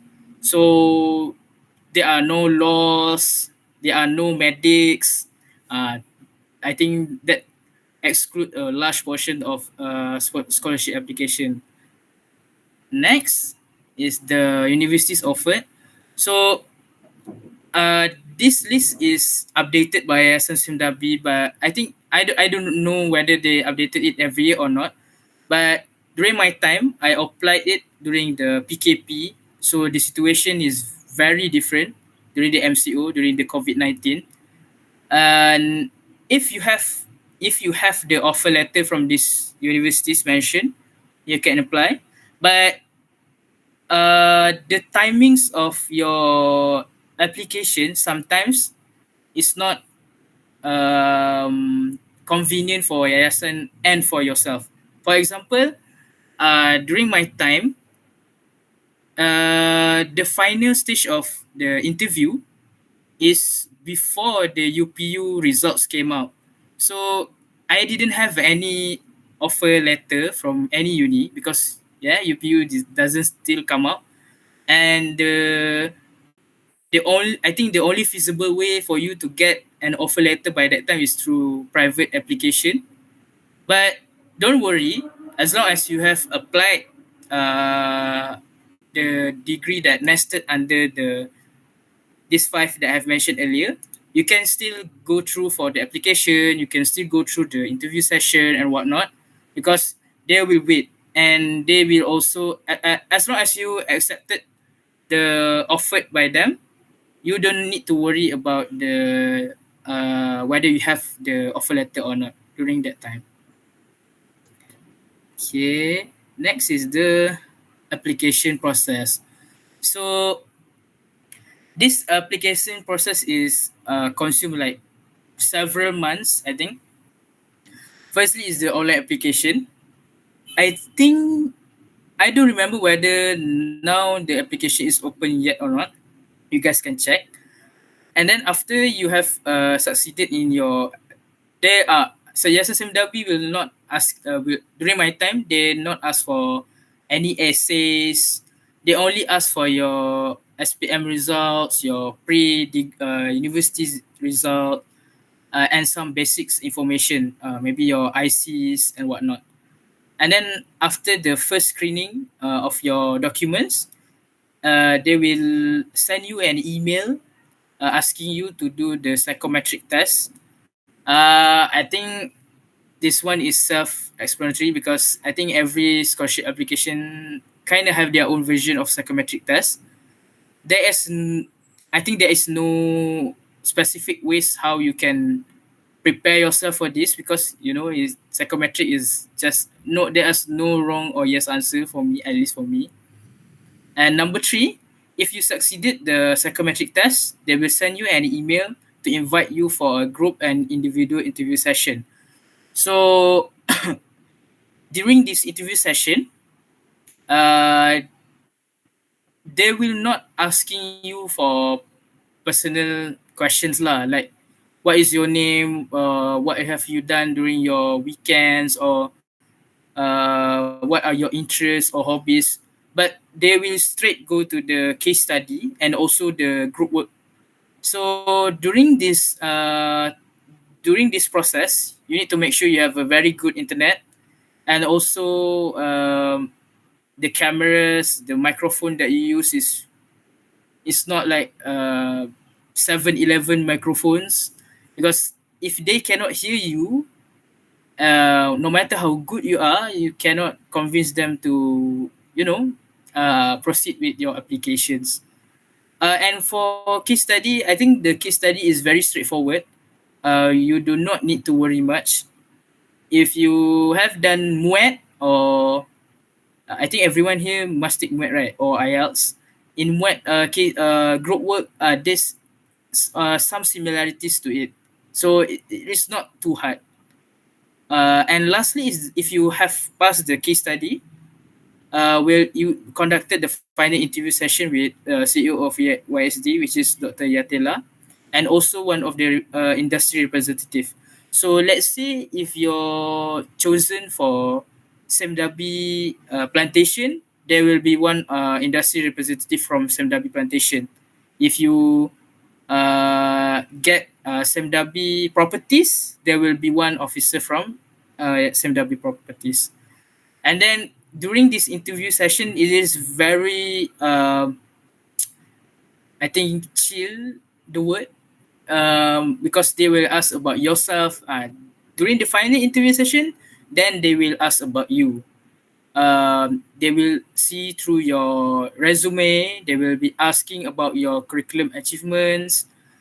they were asking about why you want to pursue your degree that you chosen, and why you chose Darby. What are your contributions to Yayasan after you have graduated?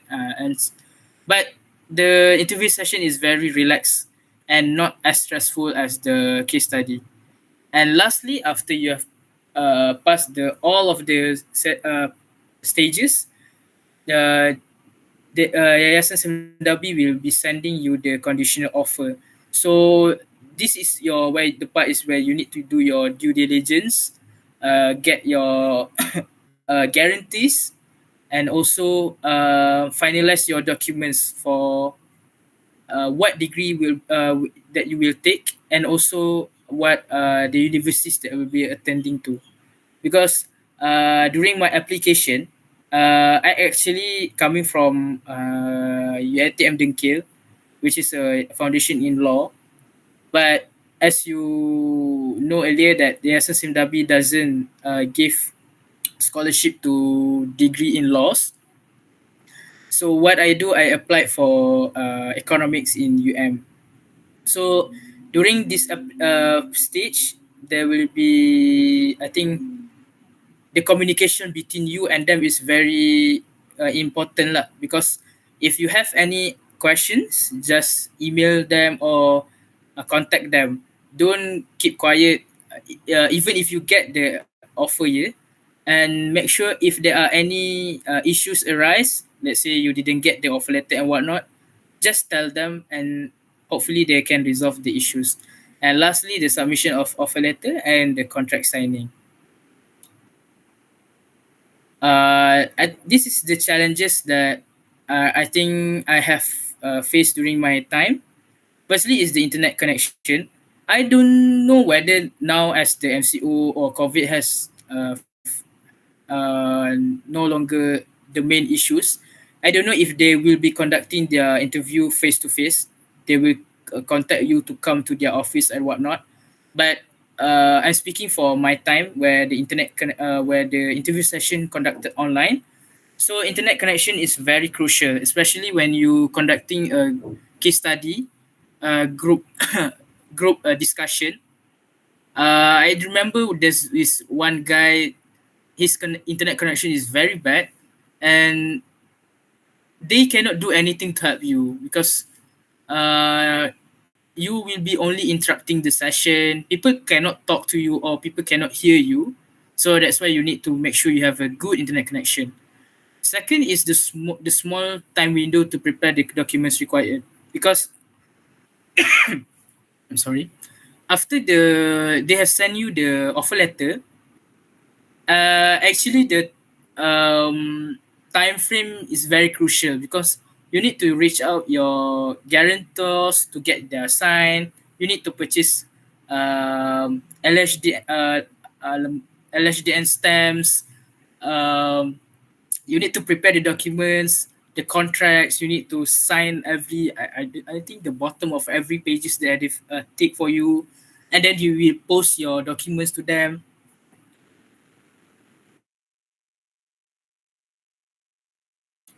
So there's a lot documents that you need to take care of, and then submit to them before the deadline. And I think I'm sorry, I'm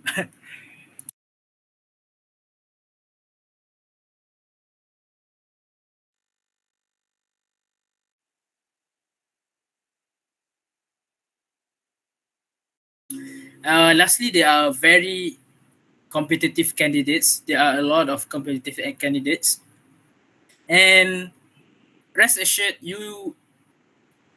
I think you don't have to be scared, because as long as you shows what the values that you have compared to the other candidates, Yayasan officers will evaluate them highly, especially if you have intrasocial values. For example, if this one candidate is very successful, but he cannot work together with others, then he will no longer be considered as the candidates. So that's why even if they are so much more competitive than you, you will not. You don't have to be scared. I think personally, the people who have so much in their achievement sometimes didn't consider what their achievement can bring benefits to Yayasan Semdabi. And that is important because yes, you have a lot of achievements, but how this achievement can bring added value to Yayasan Semdabi and also their other scholars. And if you can showcase it to them, then it will be a good advantages for you. Okay, next is wait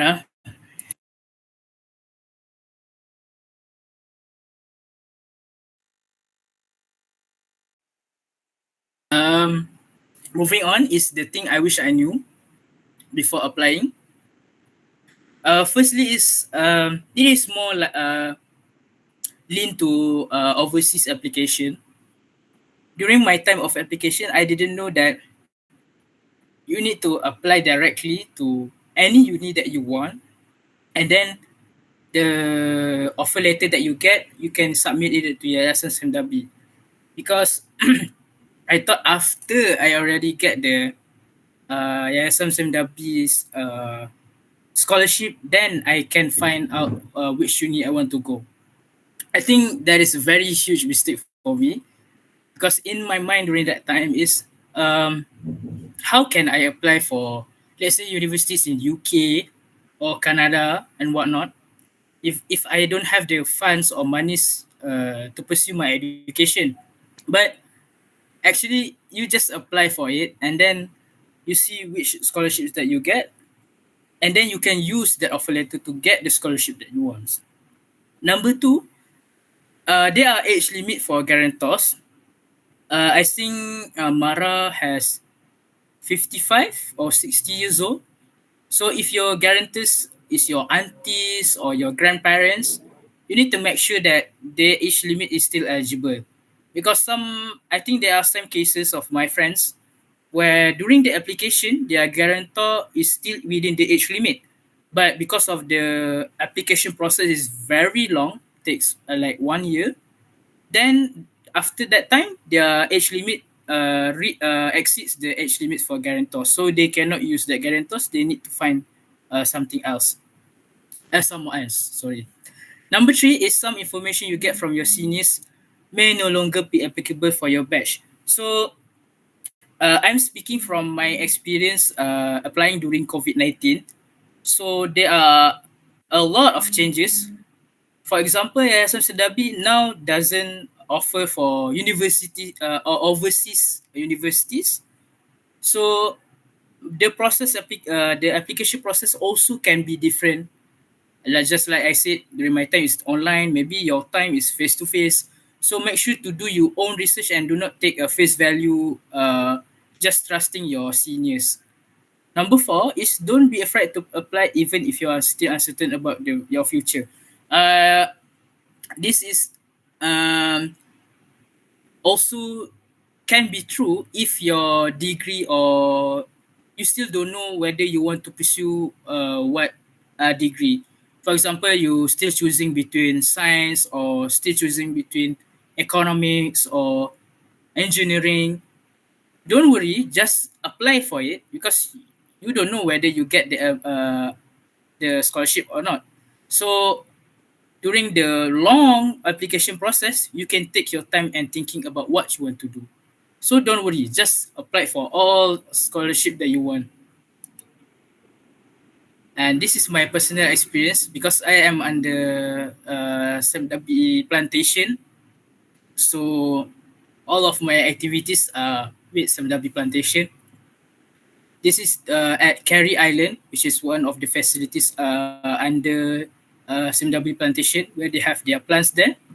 And the picture on the left hand side is me with the CEO of Yayasan Semdabi, Dr. Hajayatila.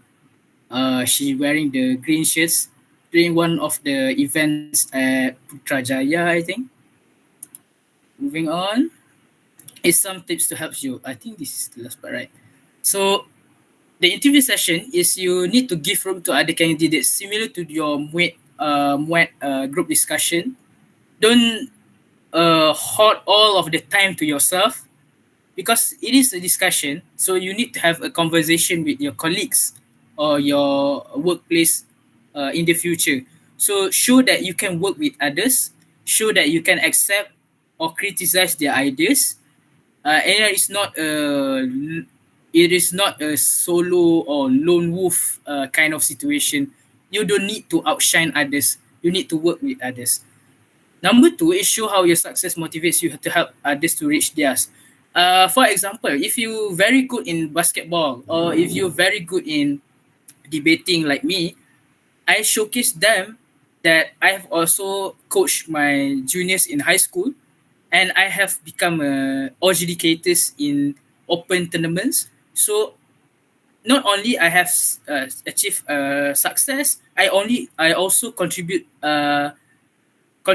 back to the communities that I've come from. So maybe if you're very good at basketball, you can become a coach for your school, or you can help to train your basketball team at back at your communities. Show that you will not a self-serving person. Show that you are very helpful, and show that your success is what motivate others to also become like you. Number three is try to relate your extracurricular added value in your daily lives. So let's say if you are very successful in chess, so what this success can bring values to Yayasan? Maybe you said that the values that I've learned in chess, such as disciplines, will contribute in my work ethics later in life. And there are many more examples that you can use in case of your extracurricular achievements. Because in the end, YSD are searching for candidates that can work with them in the future. Yes, they want a successful candidates, have many great achievements, but if they cannot work with you, then what are you? There are no use for you in their Yayasan Darby.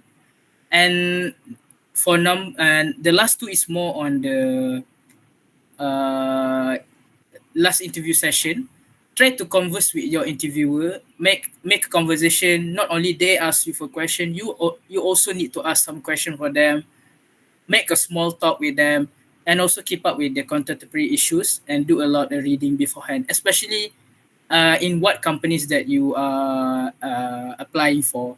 So in case of SSMW, you do a lot of readings for your subsidiaries companies. What are their revenues? What are their current achievements? So you can use this kind of information to make a small talk with their officers, to make a small talk with their CEO. That show that you are very interested in their business ventures and also their work ethics. And you can ask many questions if you get along well with them during the interview session.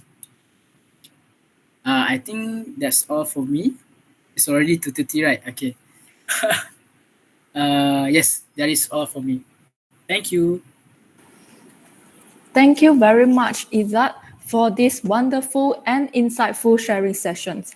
Your insights on Yayasan Sime Darby Scholarship are truly beneficial to our future applicants. Next, we will be moving on to the second slot of the afternoon session. So, let's welcome our next speaker, Zubli Kuzairil, to share about Maybank Group Scholarship. Zubli, we are very eager to know more about Maybank Group Scholarship, and the floor is yours now. Okay, thank you so much. Firstly, am I audible? Yes, we can hear you clearly. Okay, thank you. All right. So good afternoon, everyone. Nice meeting all of you, although virtually. My name is Zubli Kuzari bin Zubli, and you can call me Zubli. So firstly, thank you for inviting me to Tutors in Action. It is an honor to share my experience as a Maybank scholar. And correct me if I'm wrong, but I think I am the oldest speaker today. So I took my SPM in 2018, which was 6 years ago, and I know, and it wasn't easy. So give yourself a round of applause for surviving SPM. I know the HOTS and KBITE question are crazy. Okay, so next, okay. A little bit about myself. I am 23 years old. Yes, dah tua Okay, so currently I'm in my final semester as a student at UiTM Shah Alam. So if any one of you is interested in pursuing law, you can contact me through my Instagram. Okay. So fun fact about me, something related to Maybank. My brother and I, we both are Maybank scholars in the same batch. So indeed, there are other siblings who are in Maybank, like brother and sister. But then we are the first one that are in the same batch. Okay. Moving on.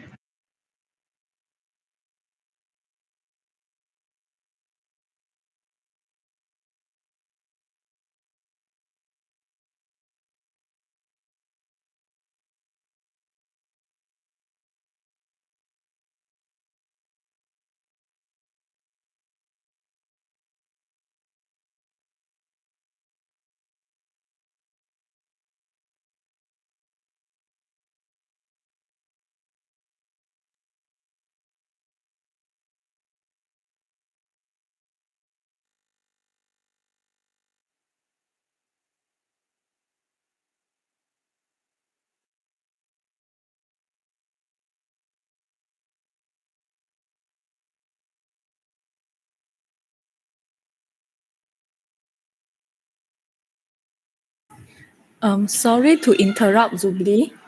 Yes. Just now, so sorry, we actually can't hear you. Don't know why. About Really? I think about it's about when you talk about the eligibility, then I think we can't hear you for some reason. I'm sorry about that. Oh, it's okay. Let me repeat myself. Okay, so for eligibility under Maybank scholarship, you can either apply locally or overseas institution. So for local studies, you must be in your first year degree and your total gross household income not more than 120,000 per year, and your age must not exceed 22 years old. And I believe everyone present here is not above 22 years old. So similar but not the same. For overseas studies, your total household income must not exceed 180,000 per year. You are not more than 22 years old, and you have got an offer for full-time degree at university either in the United Kingdom, United States of America, or Australia.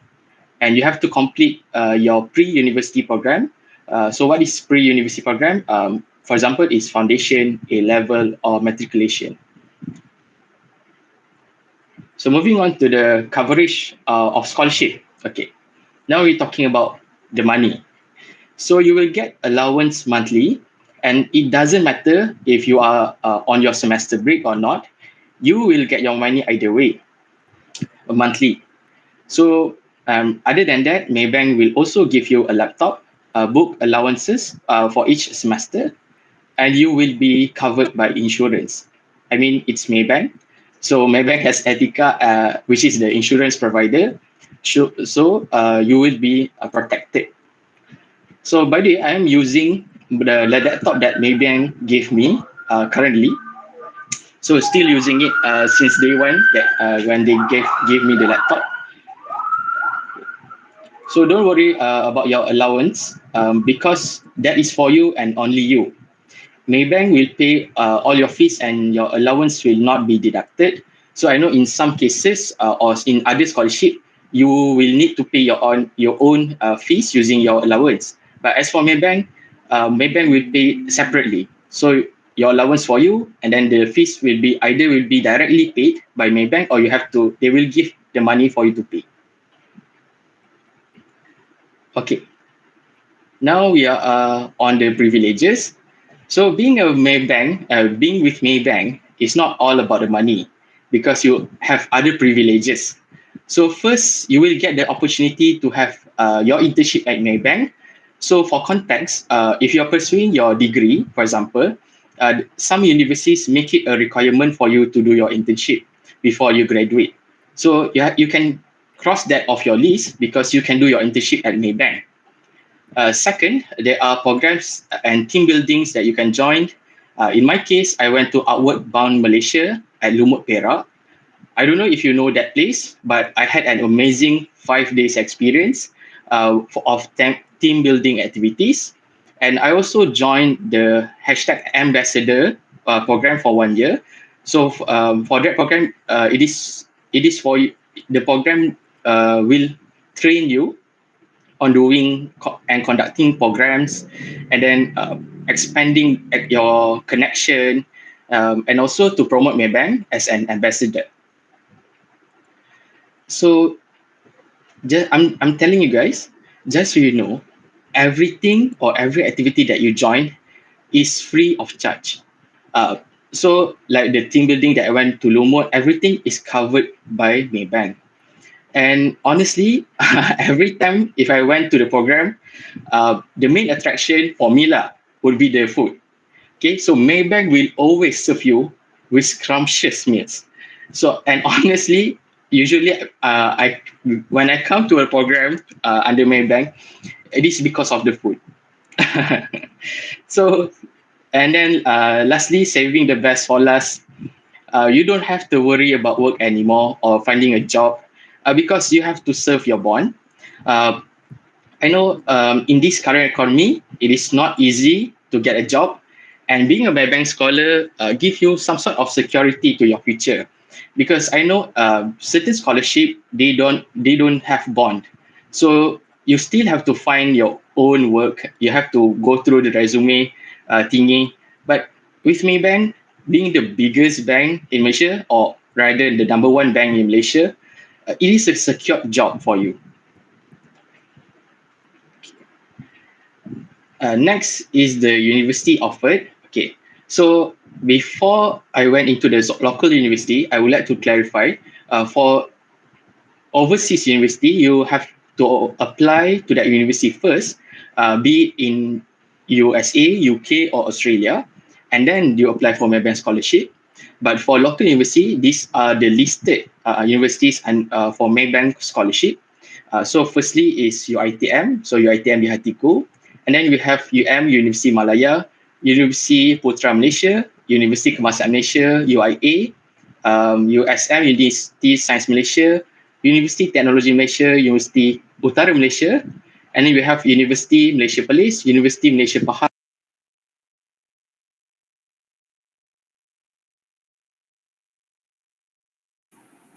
Sorry to interrupt again, Zubli.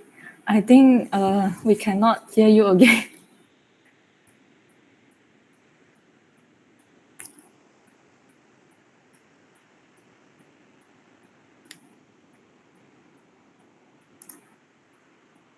Testing?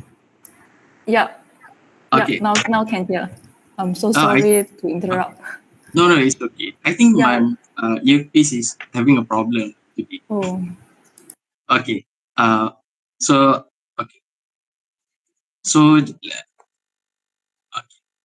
So I have read all the universities, but you can see for yourself. I have included in my slide presentation, and these are the universities that offered. And in case if you miss my point regarding the overseas universities, you can apply either in UK, US, and Australia. And after you get an offer there, only then that you apply for the Maybank scholarship. Okay, so moving on to the application process. So the application process are quite straightforward. So during my time, I just have to fill in the Google form to apply for Maybank scholarship. Then there will be an online assessment on work-related behavior. After that, you will be asked to send a video recording of yourself. You have to introduce yourself, and you have to tell why you should be a Maybank scholar. And then I got my scholarship during the MCO, during COVID. So assessment center was done online. What is assessment center? Assessment center is like a case study in a group. So you will be placed in a group of 5 to 6 people, and then you have a case for you to discuss. Moving on, if you pass the assessment center, you will then be interviewed by Maybank employees. If you are selected, only then you will have to do a medical checkup. So bear in mind that you will move on to the next stage, only if you pass the particular stage. So meaning to say, if you pass the online application, only then you will call for the online assessment. If you pass the online assessment, only then you will be asked to send a video recording, so on and so forth. So during my time, there were about roughly 4,000 applicants, and only 69 people were accepted as Maybank scholars. Okay. Next is the challenges that I faced to apply for Maybank scholarship. So number one is understanding what the best mindset, ability, and skills is needed as a Maybanker. So being a Maybanker is not just about getting the money, but it's rather to uphold the spirit of being a Maybanker. So if you can Google for yourself the Tiger value. The Tiger value, I'm not saying it literally. You don't have to be a tiger, but the Tiger value is that teamwork, integrity, growth, excellence and efficiency, and also relationship building. So you have to implement these 5 values in your life to be a Maybanker. Next, maintaining composure while working under pressure. Definitely, when you are in your assessment center, you will be pressured. So it is important for you to keep your composure. Whatever happens, whatever happens would not disrupt you with your flow. And lastly, my challenges is keeping up with other cream of the cream student. What do I mean by cream of the cream? Meaning the best of the best. So definitely, those who apply for Maybank scholarship are those who are very talented, excellent academically, and in their extracurriculum activities. So to keep up with them wasn't easy, but thank God I managed to maneuver my way through the assessment and become a Maybank scholar. Next is things I wish I knew. Okay, so the things that I wish I knew. Number one is understanding Maybank itself. Maybank is huge, and like I said, the number one bank in Malaysia. So there are Maybank is itself is a group. So there are other companies under Maybank group. So you have to understand their structure. You have to understand what is Maybank. Maybank is not just a bank. It is more than that. So I leave that for you to research and for you to understand Maybank. Next, the perks of being a Maybank scholarship holder. There are a lot of perks. For example, like I mentioned before, having an insurance. So imagine being a student and you can go to the panel clinic of Maybank and get your medicine if you are sick. So that is one of the perks being a Maybank scholar. So there are a lot of other perks that you could experience if you become a Maybank scholar. Number 3, things I wish I know that I will be actively involved with Maybank. So not to compare, but then other scholarship or other loans given by other institutions, usually they will keep you separated. Meaning you will just get the money and then you have to survive on your own to maintain your CGPA.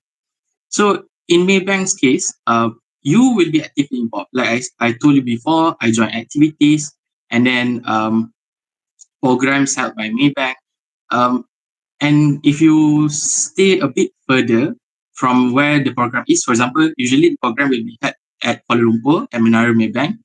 So usually Maybank will pay you with your if you need to ride a bus or something, and even in some cases they will pay for your flight to Kuala Lumpur.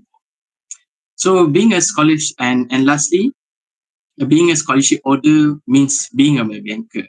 So Maybank always emphasized to us that being a Maybank scholar is not just about being a scholar. You are already a Maybanker. They call us Maybanker. So, and This is kind of like a humble brag, but I do have the Maybank employee number because technically I am a banker. Moving on. Okay. So these are some of my personal experiences with Maybank. So the first picture there is the Gen M Summit 2022, where I got to meet GMappers. So what is GMappers? GMappers is Global Maybank Apprentice Program. So they are, I would say, the best people in Maybank. So it was an eye-opening session because I got to meet all those great people and also bonding with my fellow scholarship holder. And then the second picture is the hashtag Ambassador 2022. So yeah, honestly, you will be wearing yellow a lot because it's Maybank. So I think that picture was taken during our graduation session. Yes, there is a graduation session. And we had to stay at Maybank Academy in Bani for 3 days, 2 nights. And you would be surprised if you go to Maybank Academy and the room there is like a hotel or a resort. And then on the right side of the slide is Raya and Menara Maybank. So I was invited there during a Raya celebration. And again, the food was amazing. I had a splendid time there. And then on the bottom left of the slide, you see me and my friend kayaking at Outward Bound, Malaysia. So I don't know if you have been to Pulau Pangkor, but we have to kayak from Lumut, which is connected to the mainland of Semenanjung of Malaysia, and we have to kayak from Lumut to Pulau Pangkor. So it wasn't easy, but I think it was a memorable experience for me because you will never get that because we are kayaking on the sea. Usually, if you go to Tasik or something, you will kayak on a smooth water, but kayaking at the sea is a whole new level. And then lastly, OBM, orienteering. What is orienteering? In short, they will give you a compass and a map, and you have to navigate yourself through the jungle to get out. So thank God we managed to get out of the jungle because it was so scary. And at the end of the day, we had fun experience together as a team. So, okay. And next is some tips to help you. So to become a Maybank scholar, so firstly, you must be active. So this is my personal opinion. So it does help you if you join a lot of programs, clubs, society, so to improve your resume.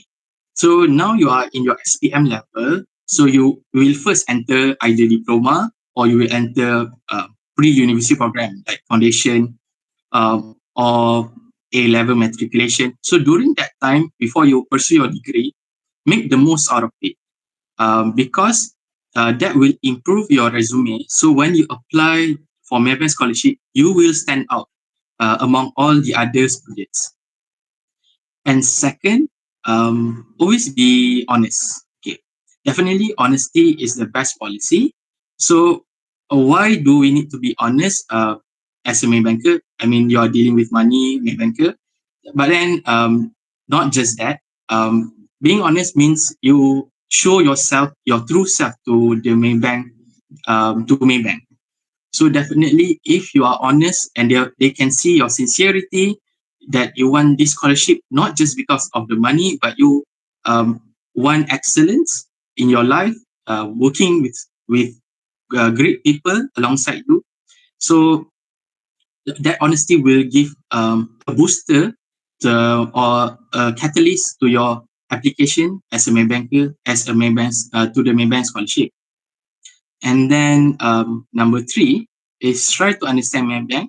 Like I said before, you have to understand the tiger values. There are other things that you should research into.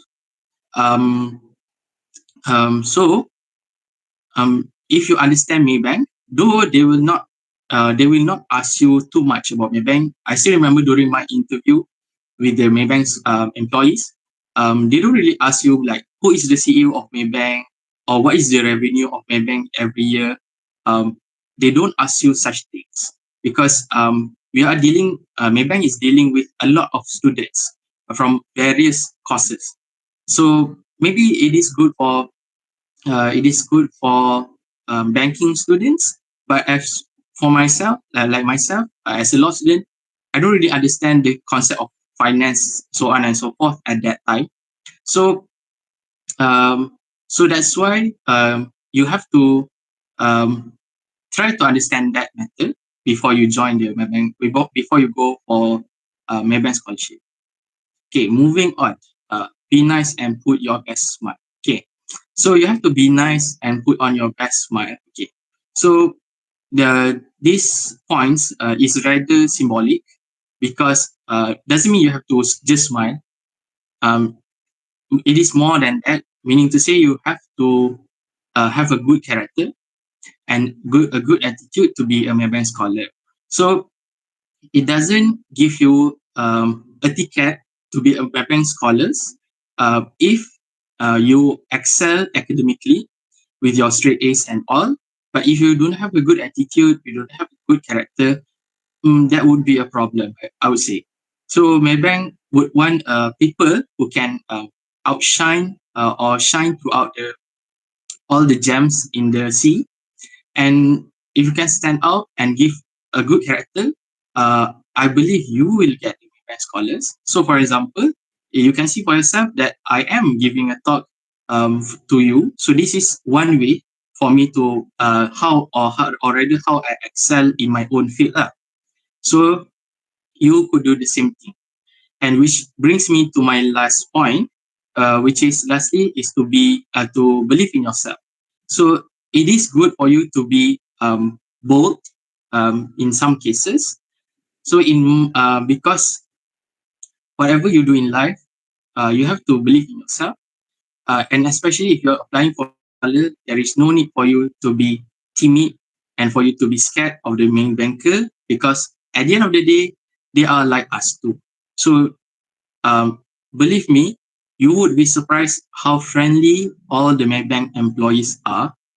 Okay, so imagine if imagine myself like when I meet all the Maybank employees, all the managers, executives, and then head of some department.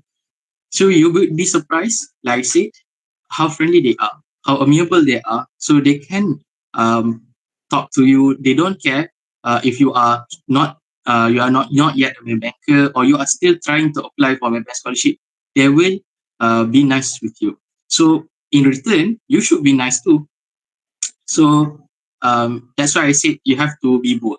So try your best. If you get the scholarship, try your best to mingle around with all the Maybank employees and keep a good connection with them. So in my case, my principle is just do it. So everything that I do in my life is based on that principle. So for example, applying for Maybank scholarship, I know it is scary because Maybank is a big company, and at the time I thought to myself that maybe this is not for me, but thank God I managed to be accepted as a Maybank scholar, and definitely I am a proud Maybanker. Okay. Okay. So I think that is all of my presentation today, and thank you so much for listening. And a little bit promotion on my side. Again, like I said, if you are interested to become a law student, I have my own YouTube channel. So you can search for my name, Zubli Kuzari. If you want to venture more or to know more about law, and maybe who knows, Tutors in Action might invite me again for another session about law student. Okay, so thank you so much. All right. Thank you so much, Zubli, for this wonderful and engaging presentation. When you mentioned about your kayak experience with OBS, it literally reminds me of my own kayak experience, because I have tried kayak once, also in Bangkok, yeah. I'm a Peruvian and I'm staying in Setiawan. So I think it's not easy to kayak, and that time I'm just like kayaking for like very short distance, and I couldn't like imagine how you can kayak from Lumut to Bangkok. I think it's a very long distance. Yeah. Yeah, exactly. So, yeah, because if you take ferry also, it took like 50 minutes and above from Lumut to Bangkok. Yeah. Yeah, it took us like 4 to 5 hours, if I'm not Oh my. mistaken. Yeah, but that's a very wonderful experience. Thank you. So since we have like a few more minutes left, we would like to open this opportunity for the participants to ask their questions. Can we switch over? Yeah, the Slido is here. So for the participants, if you have any questions in mind, please do not hesitate to post the questions in our Slido, which can be accessed by scanning the QR code or the link sent in the chat box earlier.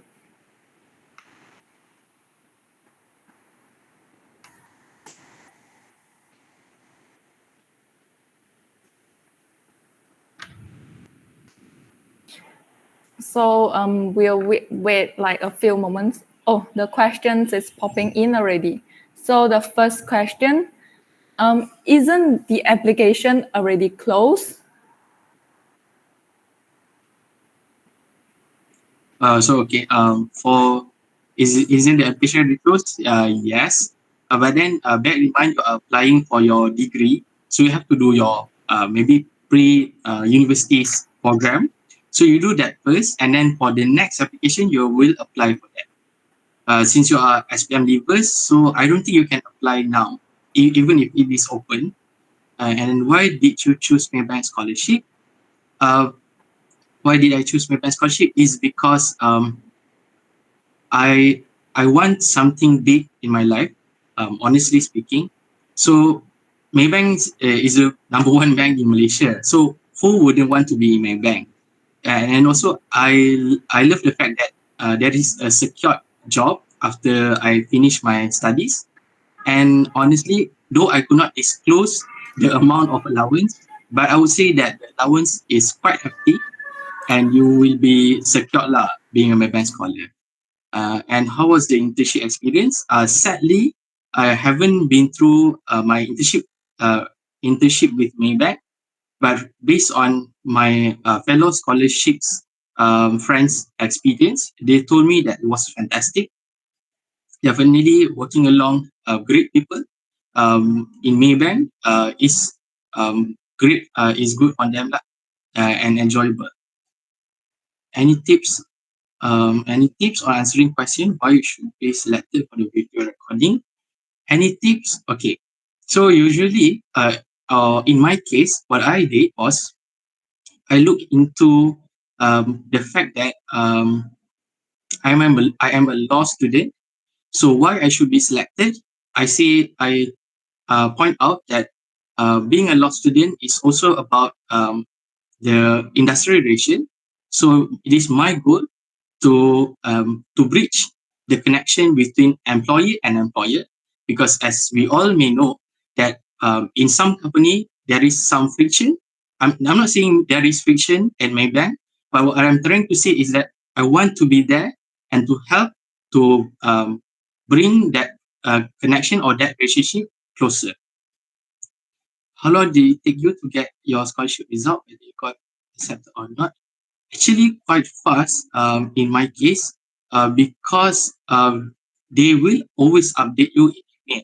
So I think it is around 2 to 3 months for the whole assessment, So like between 1 or 2 weeks, you will get your result for your application, and then the result for your assessment center.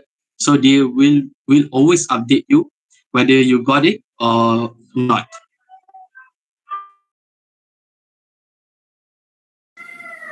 All right. Thank you everyone for the great questions, and that marks the end of our Q&A session for Maybank Group Scholarship. Once again, thank you Zubli for the eye-opening session. And for the participants who would like to know more about law, do check out Zubli's YouTube channel as well. Stay tuned as there is a general Q&A session coming right up for those who didn't manage to ask their questions now. Thank you so much, Zubli, and we will move on to our next slot.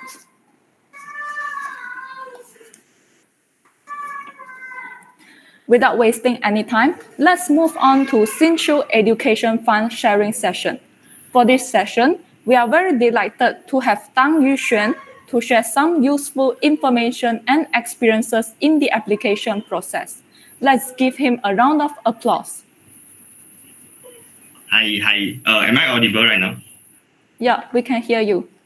All right, nice. Wait, can I try the remote first, just in case? Can, sure. All right. Okay, nice. Okay. So, hi. My name is Tang Yuxian, or my name is Doodle lah. So, I'm the scholar of Sinchu Educational Fund. I'm a 21-year-old computer science student at Multimedia University Cyberjaya. And fun fact about myself is I love doodling. So, yeah, let's get straight into this presentation. Next.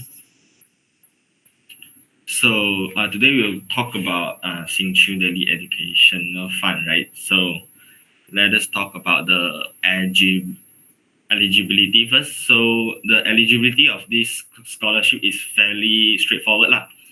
So for the first one, you need to have active participation in extracurricular activities, community service, or sport events. And I think this is one of the main factor to stand out from other students because realistically speaking, they will not lack of students with good academics, but they want students with special characteristics or personalities. So make sure to show who you are by showcasing your certifications. And the next thing is you must be Malaysian, so Malaysian IC holder. And the next thing is you must not be a recipient of other scholarships as well. So yeah, to add on this, right, students must also meet the minimum requirements set by the college or university itself in order to be qualified for the selection. And the next thing will be, because this is a need-based scholarship, so you have to prove your financial needs. And for the academic wise, it is actually for SPM leavers, pre-U leavers, and also for the UEC. So because the course offers different, which I will be talking about it later, it has different offers. So it has different requirements based on the university. So next, regarding the coverage of scholarship, unfortunately, there is no living allowance or laptops or anything. They just provide full tuition fees. So, for example, in MMU, which is my uni, I still need to pay the resource fee and activity fees. Right. Okay, next. And yeah, for the bonding, right, fortunately or unfortunately, there is no bonding for this scholarship, which can be a double-edged sword. So you will still have to go through all the challenges of applying a job, including internship or after you graduate, the full-time job. So yeah, and personally, I think it will also be a good process for the students to go through all the job seeking process via resume ke, LinkedIn ke, anything lah. So yeah, in short, there is no bonding for this scholarship.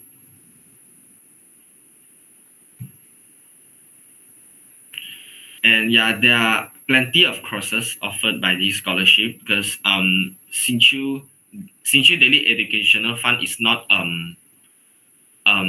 it's like a pool of fund to sponsor or help students to to get a better education in their college or uni of their likings. So there are a lot of options for you to choose from. So I will list out some example. So one of the example is MMU, which is my uni right now. They are offering any Bachelor of Engineering, majoring in electrical, electronics, telecommunications, mechanical, robotics, and whatnot. Okay, inclusive foundation program, which means there will be a 1-year foundation program, and if I'm not mistaken, bachelor degree of engineering is 4 years, so it's 1 + 4. So basically, it covers the tuition fee from foundation to degree. And the next thing is Sime University. So they are offering degree in advertising and branding, design communication, computer science, and more. So in this case, right, they are offering just degree courses, which means if you are a STPM level or even just completed your foundation, you can try to apply it. And another example is UCSI. So UCSI only provides foundation in arts and foundation in arts and game design, which means inclusive of the foundation, and other subjects are listed in this slide. So as you can see, there are a lot of courses, and the courses actually vary. So you all may check out Sinchu Daily Educational Fund official website for more details regarding this. So these are some examples of the universities. You got APU, UOW, ERA, MSU, Hero Watt, even Taylor's and Sime University, and more. But their focus point is just local private universities. Yeah. Okay, so the next part is the application process. Again, the application process is rather simple. You don't need to submit anything extra. So for the first step is online application. So you all can just you all can just access the Sinchu Daily Educational Fund official website and take a look on its document and rules and regulation before do the online application. There will be a form where you need to fill in your personal details, inclusive of your academic result and financial proof. And also the certifications need to be signed by the school principal. But I'm not sure about this year. But previously, right, I printed all the copies of my certifications, and then I meet my school principal to sign it for me lah. Yep. And then all you have to do is to wait for the email confirmation. So basically it will email you that you have been shortlisted for this interview. So you will be interviewed by the respective representatives by the university. So for my case, there were three MMU lecturers will be lecturers or officers will be interviewed me, and the questions are okay, I would say. A little bit about your personality and how you highlight yourself in terms of your academic and co-curriculum activities. So the next step will be confirmation. So if the confirmation email will be sent to you if you were chosen. So everything will be easily done via email. So the application process is fairly simple. So yeah, next thing is the challenges. I think one of the most challenging part is strong competition, because from what I know from Sinchu Daily Educational Fund is that it is quite well known, especially in the Chinese community. So get prepared to face a lot of applications. So another challenge is you have to show your own character and composure during the interview session, because we are not alone. There are a lot of competitors on wanna get this scholarship. Then another thing is have confidence. So whatever the interviewer asks you, you just answer it in. For me, I answer based on 100% true stories, based on what I did in my high school, including the Hari Sukan, including the Scouts. So I just told my story on how I lead the Hari Sukan, all the challenges I went through, and how I overcome it. So yeah, just tell your own story, basically. And the next thing, there are only two things that I wish I knew before applying. The first thing is the academic result is not the only focus. So to give you some context, right? When I was in the interview, I thought scholarship is all about academic result. Maybe that's a stereotype lah. But going through the interview, I was actually actively talking about my academic life. Like, firstly, I will tell the interviewers on how I faced the exams, how I tackle some difficult situations, but the focus is still in terms of academic.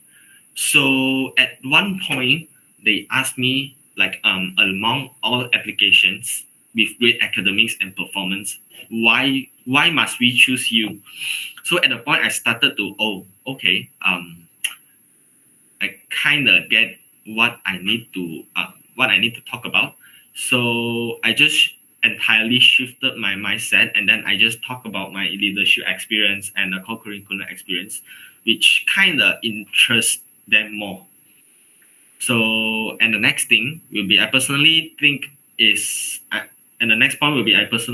that I have submitted too much certifications lah.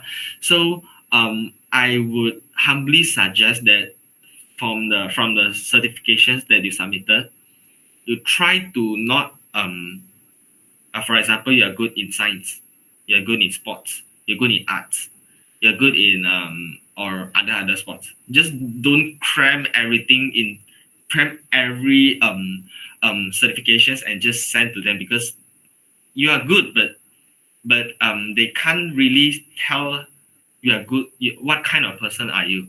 So I actually submitted a lot of certifications lah, but I still focus on arts and sports. But what I wish I knew before applying is I actually should reduce some of the smaller certifications from smaller competitions, just to send them. I have to send them some international ones which I could highlight myself lah. And the next thing will be personal experiences. So unfortunately, there is no activities held just for Singchu scholars. Your life will be just as same as the normal uni students. So from what I can share is my life in MMU lah. So from the first picture at the left side, it's actually my whole gang of friends, where we just met from foundation until now, which is degree year 2. So we knew each other for around 3 years already lah, around 3 years. And yeah, it's quite fun to have a bunch of friends where you can play together and also do assignments together, and also barbecue party together, as you can see from the second picture. So these are some leisure activities we always do as MMU students lah.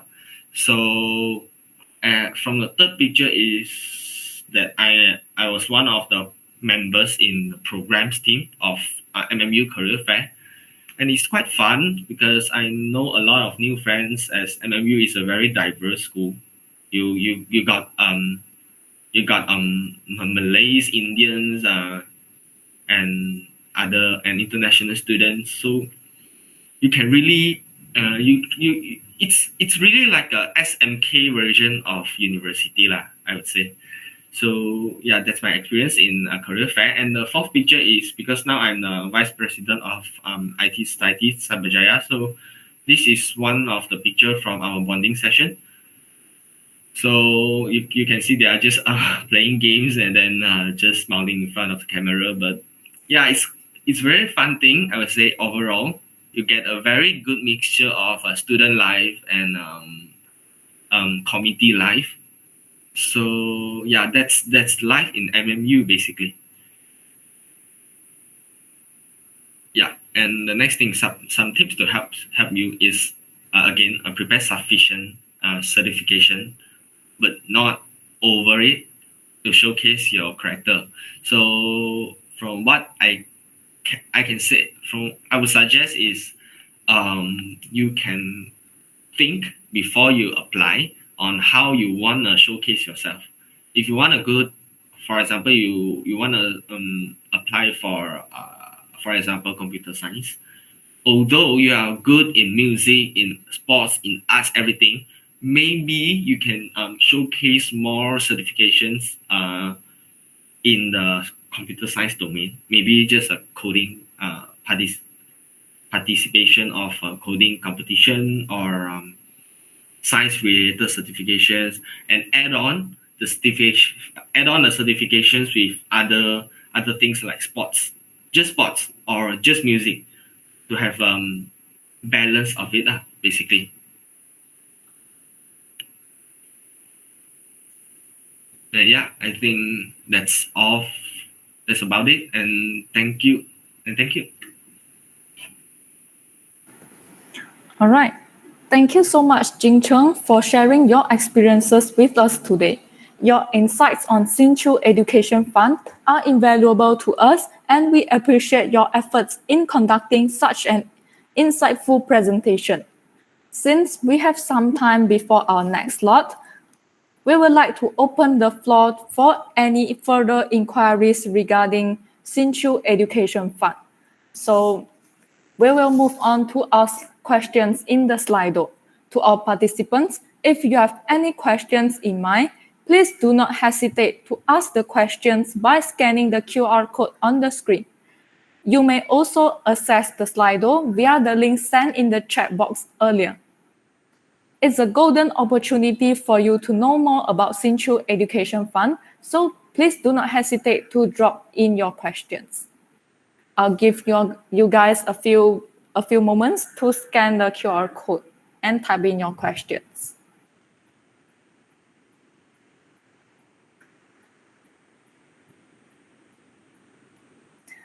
Meanwhile, I do have some questions from my side. Jing Cheng, may I know why did you choose Sinchu Education Fund? Actually, a few years ago, right? Let me rethink. Okay. I just applied for 2 scholarships. Actually, I just applied for the STAR and also Sinchu Daily Education because from the university that they have listed, I already got some few university that I want to enter. So I just focus on the STAR and Sinchu Education. And one of the reason I want to get this Sinchu scholarship is because there is no bonding. Yeah, I guess that's the main reason. All right, thank you so much, Yuxuan. Our questions are coming in. So the first one, is it better to take part in a lot of clubs and societies but have minor roles in them, or to be in 1 or 2 clubs with major roles, like a president or secretary, etc.? Okay, that's a good question. I think regarding this question, it's I have a different take on this. For me, I would say depends on yourself, because when you first enter the university, you are very fresh, you are very new. So for my case, I try to join different club and societies, but I don't even have a role. I just join. I just join the activities, and then I would say test water to see, oh, is this for me? Is this really suitable for me? And then I will try different different events as a minor roles first, normal member. And after all, I got the experience. I have the better leverage to get major roles such as president and secretary. And for example, currently I'm the vice president of IT Society. It's because that I have different experiences in minor roles, including career fair, including Chinese language society. So it really depends. It really depends.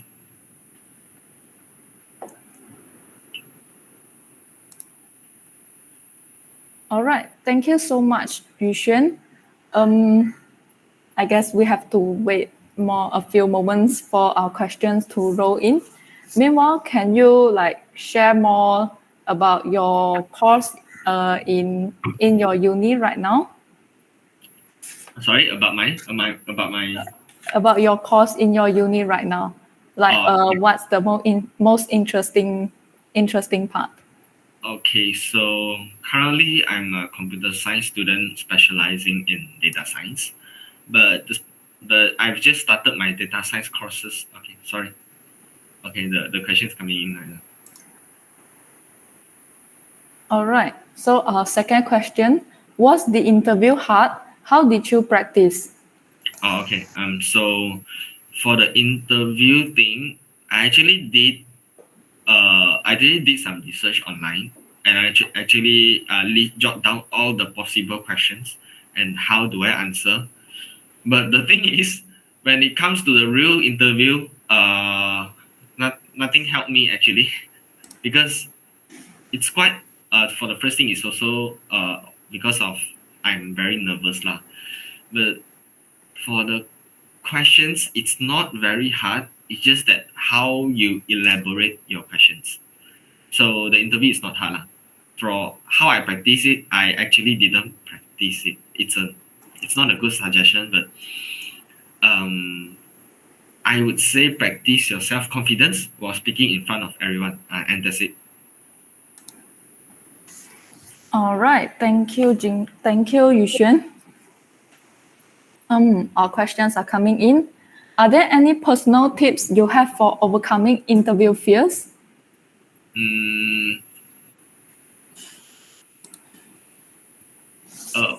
Honestly speaking, interview fear is always there.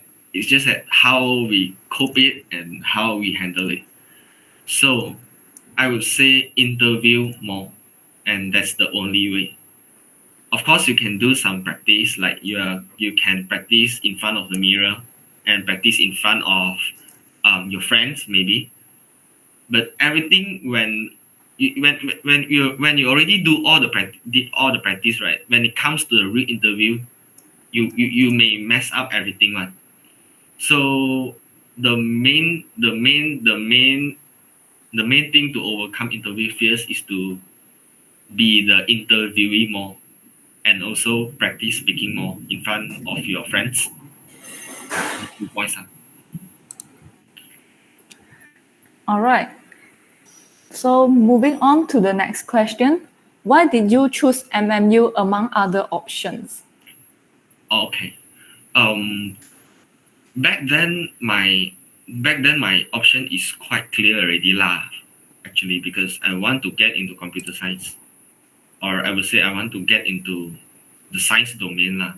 But I choose computer science because I love sitting in front of the computer and explore stuff. I'm not good in coding though. Just that I am capable of sitting in front of the computer and do a lot of research, googling. So yeah, MMU is one of the top university in terms of computer science, and also not to forget APU. So I just compare MMU with APU. Not gonna lie, and I choose MMU rather than APU is because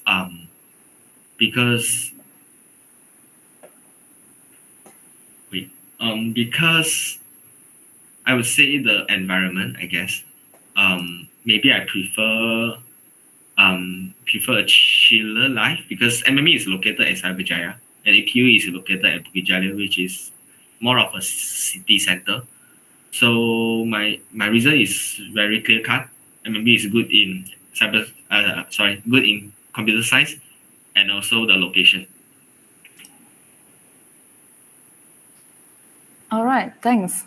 So moving on, if I excel in academics but not in extracurricular activities, can I still succeed in securing the scholarship?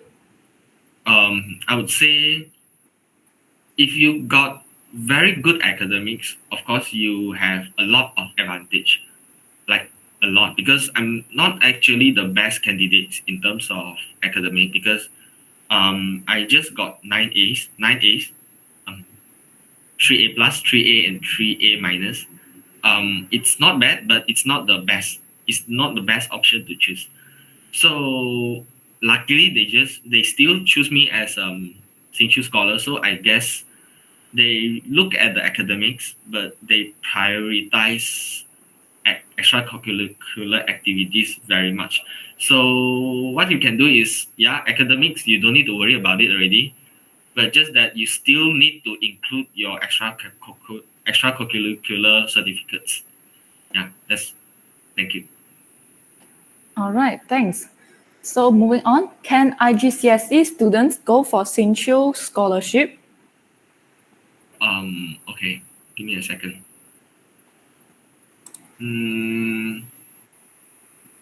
For what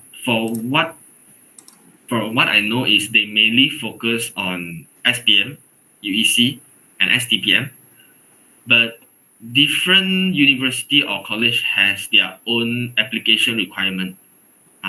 So you have to do your own research. Yeah, sorry for that. I can't help you on this. It's okay. Thank you so much, Yushun. We'll wait like a few moments if there's like any questions coming in.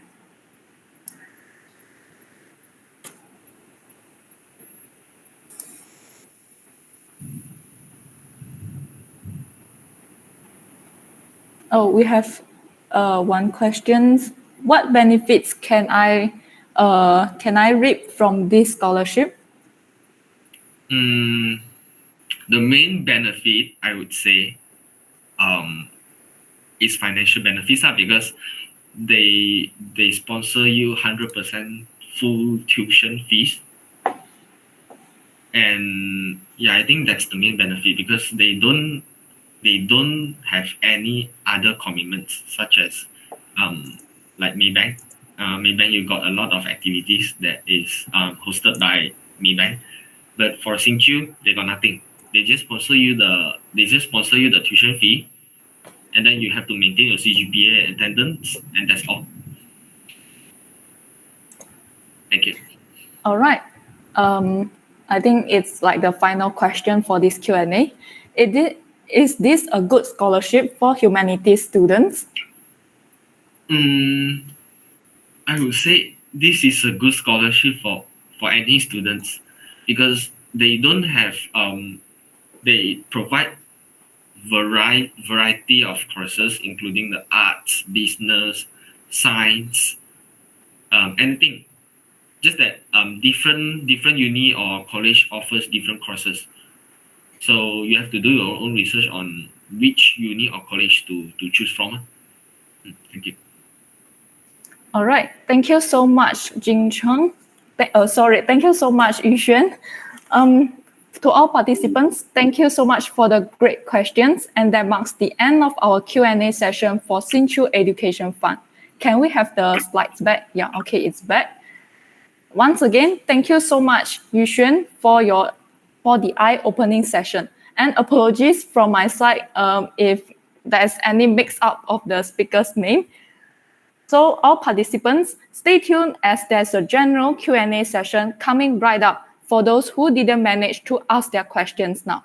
Once again, thank you, Yuxuan, and we will move on to our last slot for this session.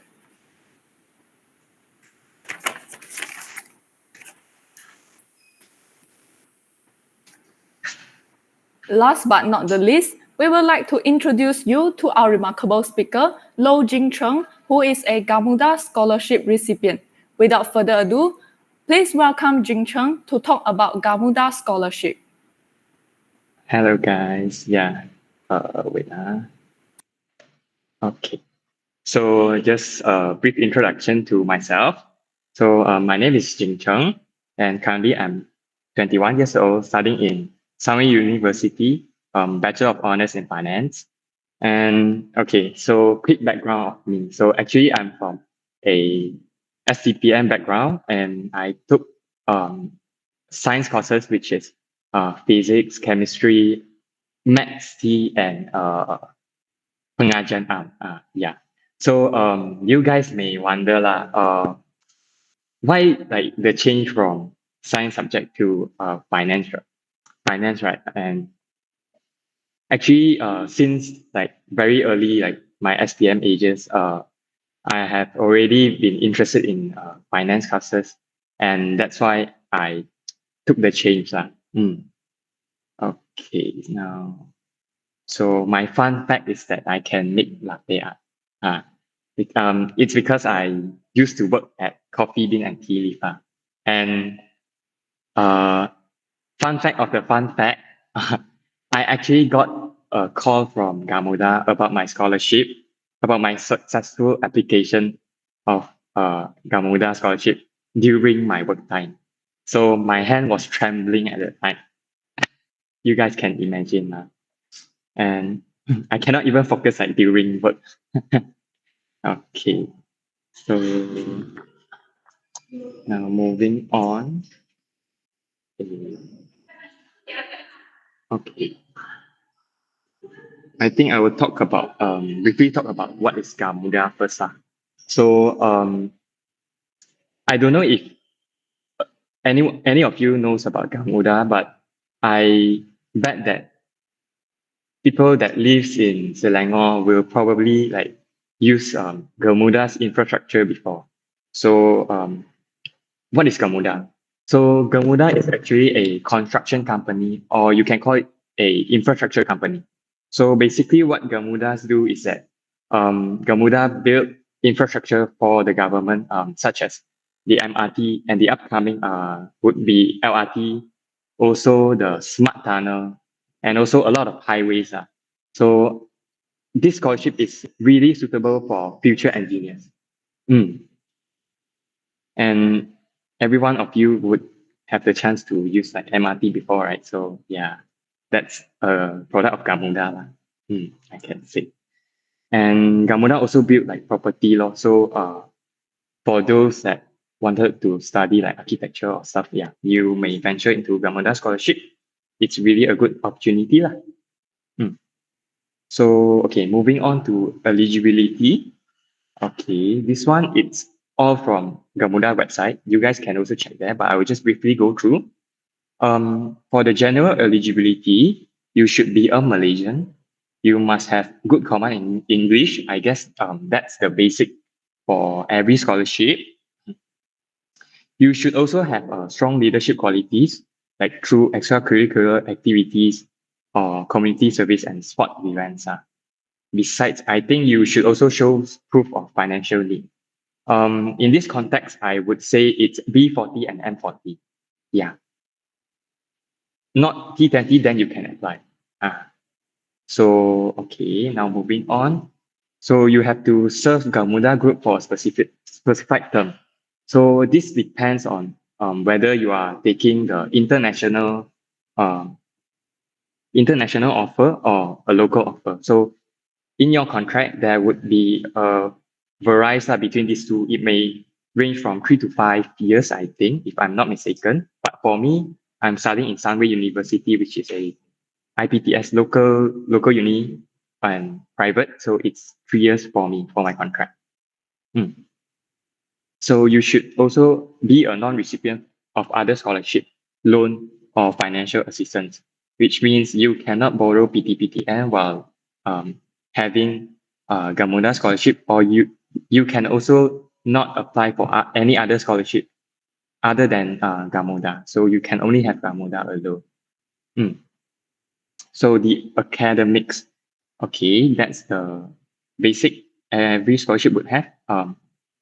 For us, it would be CGPA 3.4 or minimum 3 A's in SCPM or equivalent, which means A levels, matriculation, foundation, diploma, UEC, or any other pre-U lah. So you should also be commencing or currently undergoing full-time first degree program. This means that you can only apply this for your degree, and it must be your first degree. You cannot apply this scholarship during, for your foundation, but you can apply during your foundation year. And I think our Gamuda scholarship application for this year just recently closed. I don't know if anyone here has applied to it. And it's best that, you don't have to necessarily like finish your PU, only you can apply. Like me, I applied my Gamuda scholarship during my SCPM years. I'm still like studying from 6 and I apply on the way. So yeah, for most of you guys, you really do not have to apply after you got your result. That is too late. Yeah. Okay. And moving on to the coverage. Okay. Now, in terms of financial, okay, what you will get is full tuition fees, living allowance, accommodation fees, book allowance. Okay, this is provided yearly. Yeah, so if you study for 3 years, then you will get 3 times this book allowance. So for laptop allowance, it's one-off lah. After you buy your devices, you can reimburse from Gamuda itself. So for airfare, this is for international student, and it's a one round trip, which means like you go, like the ticket is for you to go and come back at one time. Yeah. Other than that, you have to cover yourself. So moving on to our Scholars Engagement and Development Program. So what is this? This is a program that provides scholars with leadership and networking opportunities, as well as engagement session with seniors and leaders. So for this, right, just to share, like next Saturday itself, Gamuda will organize like this SEDP for us scholars, current scholars. It's a workshop on critical thinking skills. So I guess that would be a workshop for you to learn a lot of stuff, and you can get to learn experience from the seniors or the staff over there. So that is really good. Other than that, I can say like we also have opportunities to volunteer for the Orang Asli communities, which Gamuda have been working together closely with for some time already. And also you would also have the opportunities to learn about, like previously they have sent us invitation to learn about like site visit. You can go site visit at the Gamuda's project itself. So you can learn a lot of stuff from there. So placement opportunities, as I said, this covers internship and job placement upon graduation. So which means basically this is bond, a bond period of 3 to 6 years. As I said, like it depends on whether you are taking the local or international scholarship. Okay, so moving on. Okay. This one, I'll briefly go through the courses offered by this scholarship. So there's 5 main highlights there of the courses. So the first one will be engineering and technology.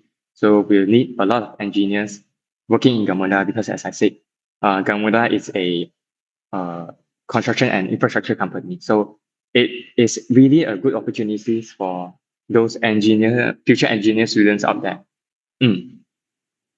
So moving on is construction and surveying. So Gamuda also built a lot of property. So yeah, we need these sector students a lot, and also built environment and design. So yeah, for this, it's because Gamuda is also like, converging into the environmental business. So Gamuda has recently tapped into the solar energy market. So yeah, we need these students also, environmental studies, and also of course business and management. That's I think every company or every industry needs this, right? Yeah. So the courses that I'm in is finance.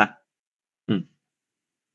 Okay, so now moving on to the unis offered. Okay, the universities that is offered, there's no restrictions to it. So I think the basic thing is that it has to be MQA approved at least, because you don't want to go into like all those like strange uni or those like the unis that don't meet the standards, right? I think that's the requirement lah. And also like for overseas uni, I think there's a lot lah you can apply. Then you just have to revert back to Gamuda on which unis that you want to go. Then they would, I think they would approve or not. Like it depends. So they would see first, I think. Okay. So on the application process, okay. So basically we have 5 pages. Okay, you may see this as really long, but I can say the application process for me is really, really fun. I really enjoy it a lot. So the first one I will go through is the written application. Okay, this one is a boring one. You just have to submit all your details, all your academic stuff, all those like basic things. You just have to send in all those your extracurricular activities that you have. And then the second one would be video submission. Okay, so for this, right, you would be given a topic to express your ideas and thoughts, required to record a video of yourself speaking. So the question, I think, are random according to each year. I think they will change. So you just have to like record a video of yourself speaking into the camera and just have to express your thoughts on the topics. I think this is not really hard. Okay. So on the online cognitive test, this is a game-based aptitude assessment. So it's really just playing games. It's like, I wouldn't say this is to test how smart or how good are you. I think this is more on the personality test. So on the workshop, okay, you will be given case study and presentation with Q&A session. So this is a group-based one. For this, right? Okay, so you would have to do it physical. I think starting from my year, it has been physical. So I think from this workshop itself, I really learned a lot. And I would like share about my challenges in this workshop later. But during this workshop, I really learned a lot. I get to mingle with a lot of friends, and they are all just like amazing people around. Like their ideas, how they speak, how they present themselves. It's just like there's a lot for me to learn from them. So for final interview, this is a interview with the senior managers from Gamuda. So okay, you guys may think that the senior managers are senior managers, they are very cool, right? Maybe they will be very fierce or something, like very strict. But I think that's not the case. You just have to enjoy the process. They are also like quite fun people. You can also like, I was able to ask questions from them, like to able to learn from their experience at the last session. So moving on to the challenges. Okay, so work and think collectively. So what I can say is that this is during my workshop, the challenges that I face. So just to share, like during my workshop, right, at the last session, we would have a feedback session. So during my time, after I finished presenting, and then our group sat down, the faculties came, then we discussed. So their feedback to us was that we are not doing it like a group. We are doing the presentation, we are doing everything like an individual. So you guys can think, wow, that time my heart really dropped. I was so scared. I was thinking like, oh, okay, I have no chance in this scholarship. And I was so a bit sad that time, but things turned well. So try to engage with the team and to make sure everyone is on the same page. So try to have everyone be in the same page. So you guys have to discuss a lot of stuff together, understand each other, just talk to everyone in the team, just to make sure everyone is on the same page. And then think of your group mates as friends and not enemies. Help each other whenever you can. So, okay, everyone is fighting for the limited spaces. And you shouldn't think of it as a competition. Yeah. Because eventually, you are not competing each other, you are competing with yourself. So try to remove the mindset of competitiveness. And this, I think I faced this also, like during the workshop, everyone want to speak because like we were given like 5 minutes to present. Everyone want to have the chance to speak, but you have to also like think about your other group mates. It's not that you speak the whole 5 minute duration, you can get the scholarship. It's not like that. It's about your personalities. Do you think about the others? Because like during when you are out working, you will be eventually working with others. You are not working alone.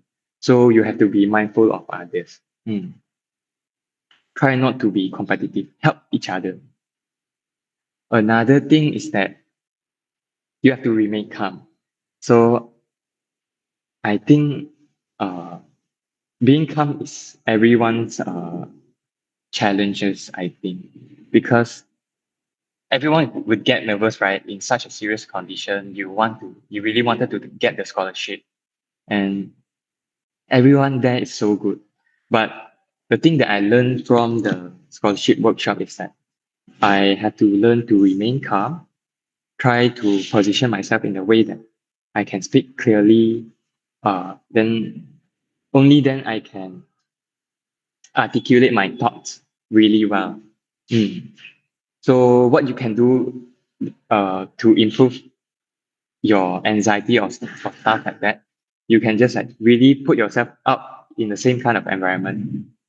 Try to participate in more extracurricular activities that you need to speak in front of a lot of people. Then you would also have to have the confidence in yourself. Actually, most of us can do it. It's just that we have no confidence and we tend to like back down. That's why we cannot make it. But we really have to step up, then push yourself into the environment and just speak and believe in yourself. Okay. Now moving on. Okay. The things that I wish I knew before applying. Okay. So the first one, there are a lot of things that we are unable to prepare in advance. So stay calm and react accordingly. So how well you prepared for the interview, the workshop, and everything, there would be something that you cannot prepare for. You actually cannot prepare for the interview and workshop. You have to do impromptu speech, try to like present everything that you have learned through your past experiences, because you really cannot prepare anything. It's just how you react and stay calm. So merits are given not based on how smart or how many technical knowledge you have, but rather your personality, action, and thoughts. So if you go to the workshop or if you go to the interview, you brag about how much you know about the industry that the scholarship you're applying is in. For instance, Gamuda, I take as an example. How well you know about the infrastructure industry or the construction industry, you also wouldn't know as much as the staff there. So it's really not about the technical knowledge. It's really about how you present yourself. What is your personality? Are you helpful in a group? How are you helpful when you are working with Gamuda? That's the thing. So it's not how high IQ that you have, how smart you are. It's not like that. So moving on, have more fun, mingle around, and get to know more with other peers, because there's always so much more to learn from the others. Basically, this is networking. So I think nowadays networking is really important. So the fastest way for you to learn is really to learn from your peers. You can get a lot of stuff, like a lot of ideas that the others have and you may not. How they present themselves, how do they have that confidence to present themselves? Yeah, such things. I think, yeah, you should have more fun.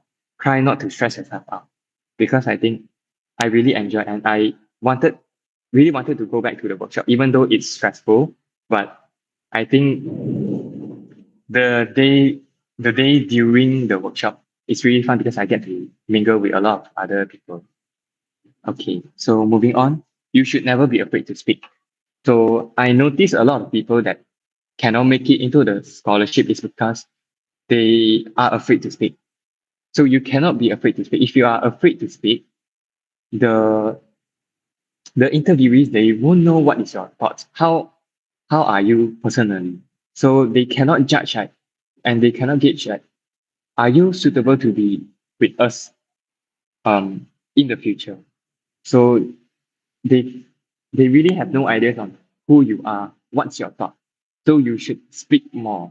But remember not to be competitive. Everyone should have the equal chance in your team to speak. Yes, that's it. Okay. So some pro tips.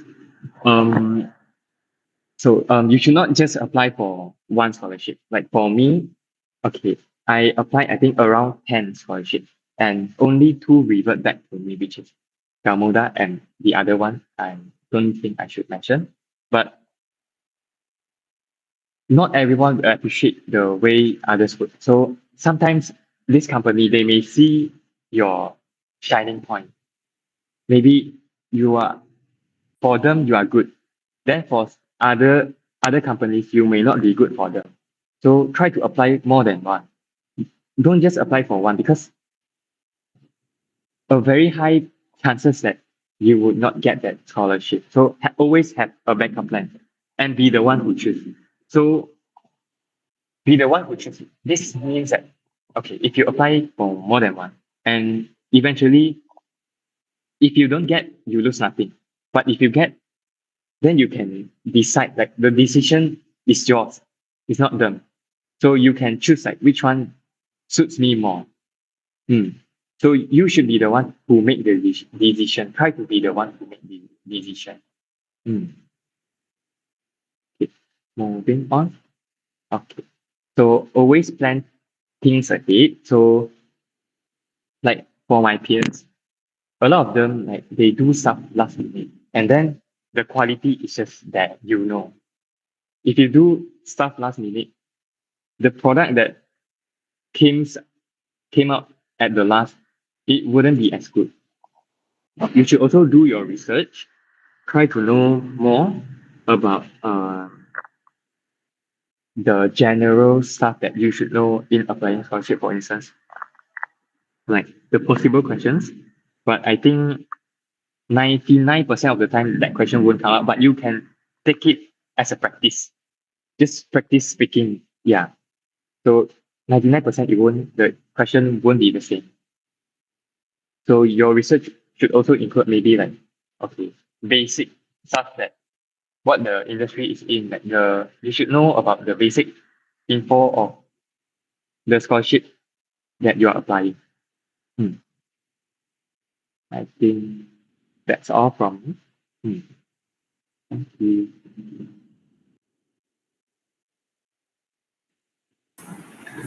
All right. Thank you so much, Jing Cheng, for this wonderful and insightful sharing session. Your insights on Gamuda scholarship application processes are truly beneficial to our future applicants. So, ladies and gentlemen, a big thank you to all our previous speakers for taking time out to join this event. Moving on, we will have a general Q&A sessions whereby all participants can ask any questions they have regarding all the scholarships that have been shared so far. Can we switch over to the Slido, please? So here's our Slido QR code. And to our participants, you may access it by scanning the QR code on the screen or via the link sent in the Google Meet chat box earlier.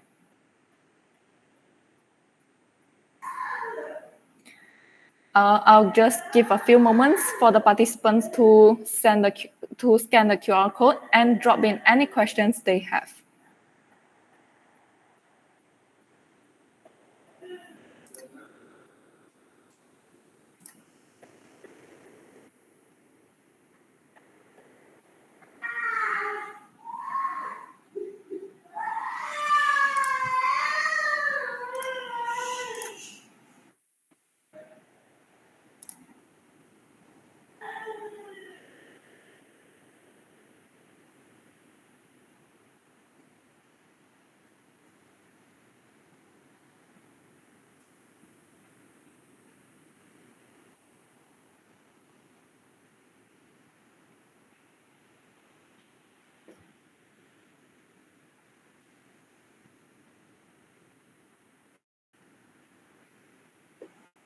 While waiting for the questions to come in, maybe I can start with the questions first. Jingcheng, may I know, like for the Gamuda scholarship, can you go overseas with it?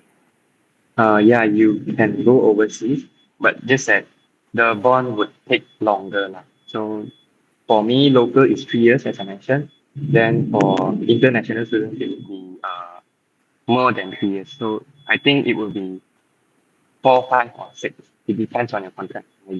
I'm not sure, but yeah, that's it. It depends on the company, what they want to offer. All right, thank you, Jingcheng. I think the first question is also directed to you. Why did you choose Gamuda scholarship? Okay, so I think Gamuda. Okay, so I choose Gamuda is because the opportunities and training that they give, like for instance, the scholars engagement and development program. So like as I mentioned, next Saturday, for instance, I will be going for a workshop on the critical thinking. So this scholarship does not just provide you with the financial assistance. It also shapes you into a better person. Yeah, in terms of like soft skills and such. So they do not just give you the money and ask you to go study, get good grades, and then come work with us. No, it's not. The company really endorse like human resources, like their staff. They try to give as much training for them to be a well-rounded person, not just in their work. I can say you have to be also a well-rounded person. Like maybe your soft skills such as your speaking abilities. What's your mindset in thinking? That's part of it. All right, thank you, Jingcheng. Our next question: which scholarship program out of the field talked about in session 2 is best for twinning program? Would any speakers would like to address to this question?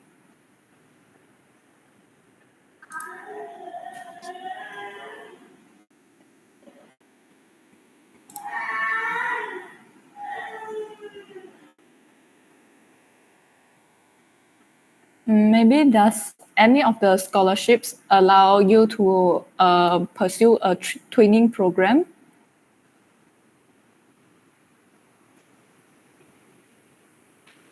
If I may clarify the position for my scholar, I don't think they have a scholarship for twinning program, but I will look into it and tell you if there is.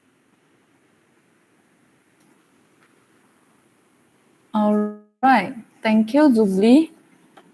What is the other perks other than the financial aid you receive from the company?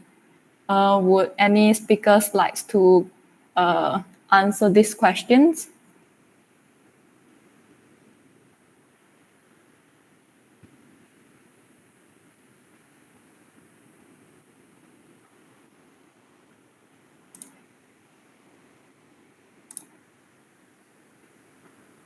Maybe Zubli, you wanna share any opinions on this question? Okay, sure. So definitely, if you become a Maybank scholar, there are lots of other perks other than getting your financial aid. So, for example, you will be actively involved in a lot of activities, either at Maybank, in Kuala Lumpur, or in any other place. Also, for example, I went to Rumah Perak. So that was the 5 days experience was entirely sponsored by Maybank. So that kind of experience, maybe you would not get that from other sponsorship. And other example would be insurance, since Maybank also added insurance coverage. So you will be covered medically, and definitely, lastly, other than the financial aid, you will also get a secure job in the future. All right, thanks a lot, Zubli. Moving on, what is a popular course that most scholars in Hsinchu take? I guess this question is directed to Yuxuan. Yeah, in terms regarding this popular course, right? There is no specific answer to it because currently I don't know anyone who is taking this Hsinchu scholarship as well. So I think there is no such thing as a popular course. Everything is based on what course that they provide to you. All right, thanks, Yuxuan. Moving on, what is Sime Darby known for? I think this question is directed to Izzat.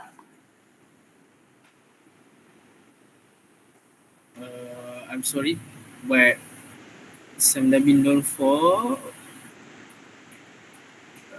I mean, the question is very.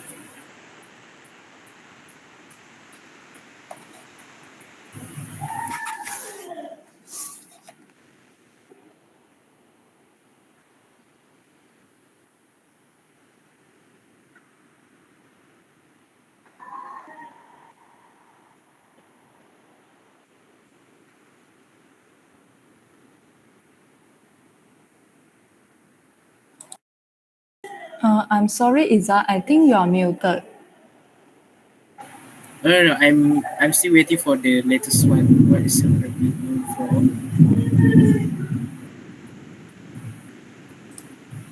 Can I just answer the benefits? I mean, I don't get it. What the question for known for as in what context?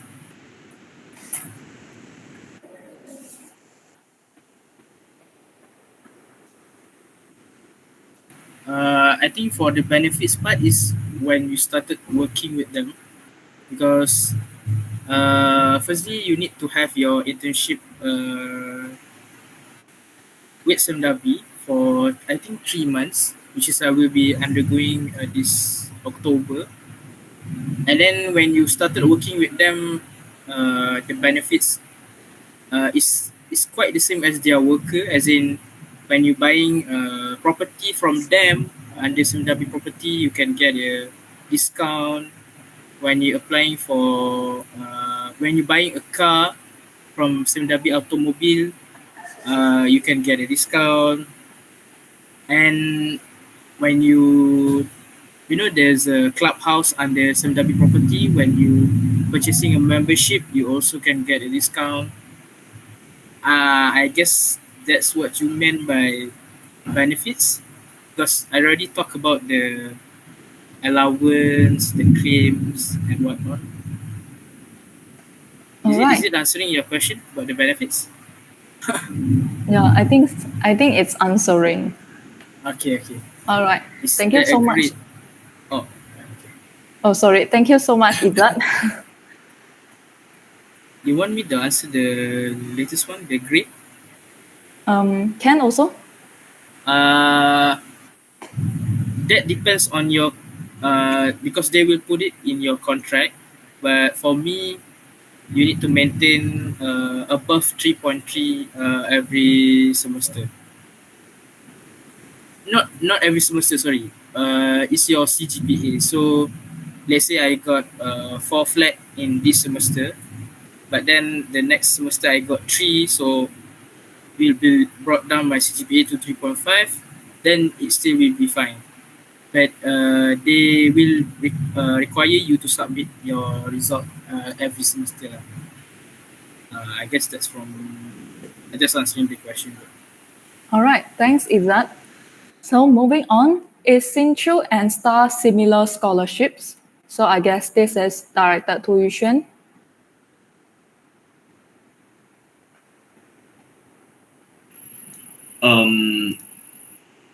They are somehow similar based on my experience while filling up those forms and documents. But I think, but if I'm not mistaken, the courses offer differs actually. So what you can do is take a look on what they have to offer. So more or less the same. All right, thanks, Yushen. The next question, if we wish to go overseas with Gamuda scholarship, do we have to receive an offer letter from the university first? I think this question is directed to Jing Cheng, but I think he's not available for this general Q&A. So can one of the committee note down these questions, and afterwards we will get a response from him and send in the WhatsApp group chat.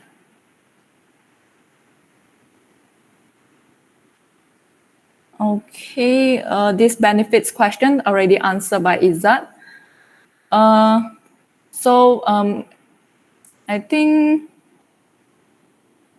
I think Jing Cheng is not available for this Q&A session. So I think for all Gamuda scholarship questions, can the committee help me to compile the questions? And afterwards, we will also get the responses from him and send in the WhatsApp group chat. So moving on, will you be able to earn a scholarship even if you are financially stable? Would any of the speakers like to address to this question?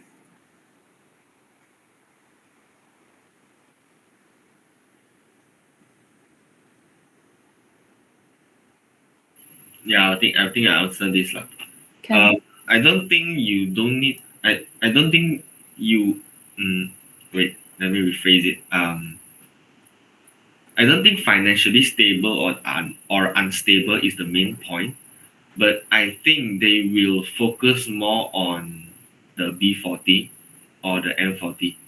But this is not stated in the document. But I think they will not judge you based on your stability of the finance, but in terms of your monthly income. All right. Thanks, Jing Cheng. So, if I may add, can. So for Maybank scholar, they do have a requirement that you cannot, for local scholar, that you cannot have more than 120,000 per year for household income. So equivalent to 10,000 per month lah. So definitely, I would say in my that Maybank scholar would give some advantage to those who are in needs, who are not financially stable. But even if you are, I think you can still apply and maybe you have a chance to become a advanced scholar. All right. Thanks, Yushen and Zubli.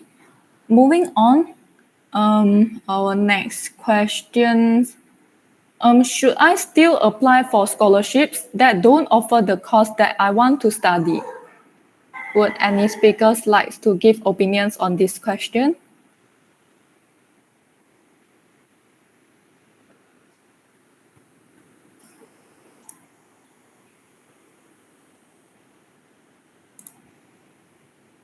Maybe Izzat, would you like to address to this question? I think for me, if you still thinking or still did not decided yet on what courses that you really want to study, for example, you still choosing between 2 degrees and you did not make up your mind, then go for it. Just apply for the scholarship. However, if you get the scholarship and then the scholarship doesn't offer the courses that you want, then you either need to drop the scholarship or need to follow their requirements. Uh, uh, to answer your question, yes, you just apply it, but you need to make up your mind lah if you get the scholarship.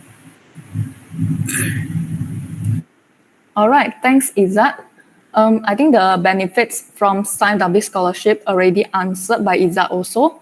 So moving on, what are some general tips you can give for answering interview question? Why do you want this scholarship? Would any speakers like to address to this question?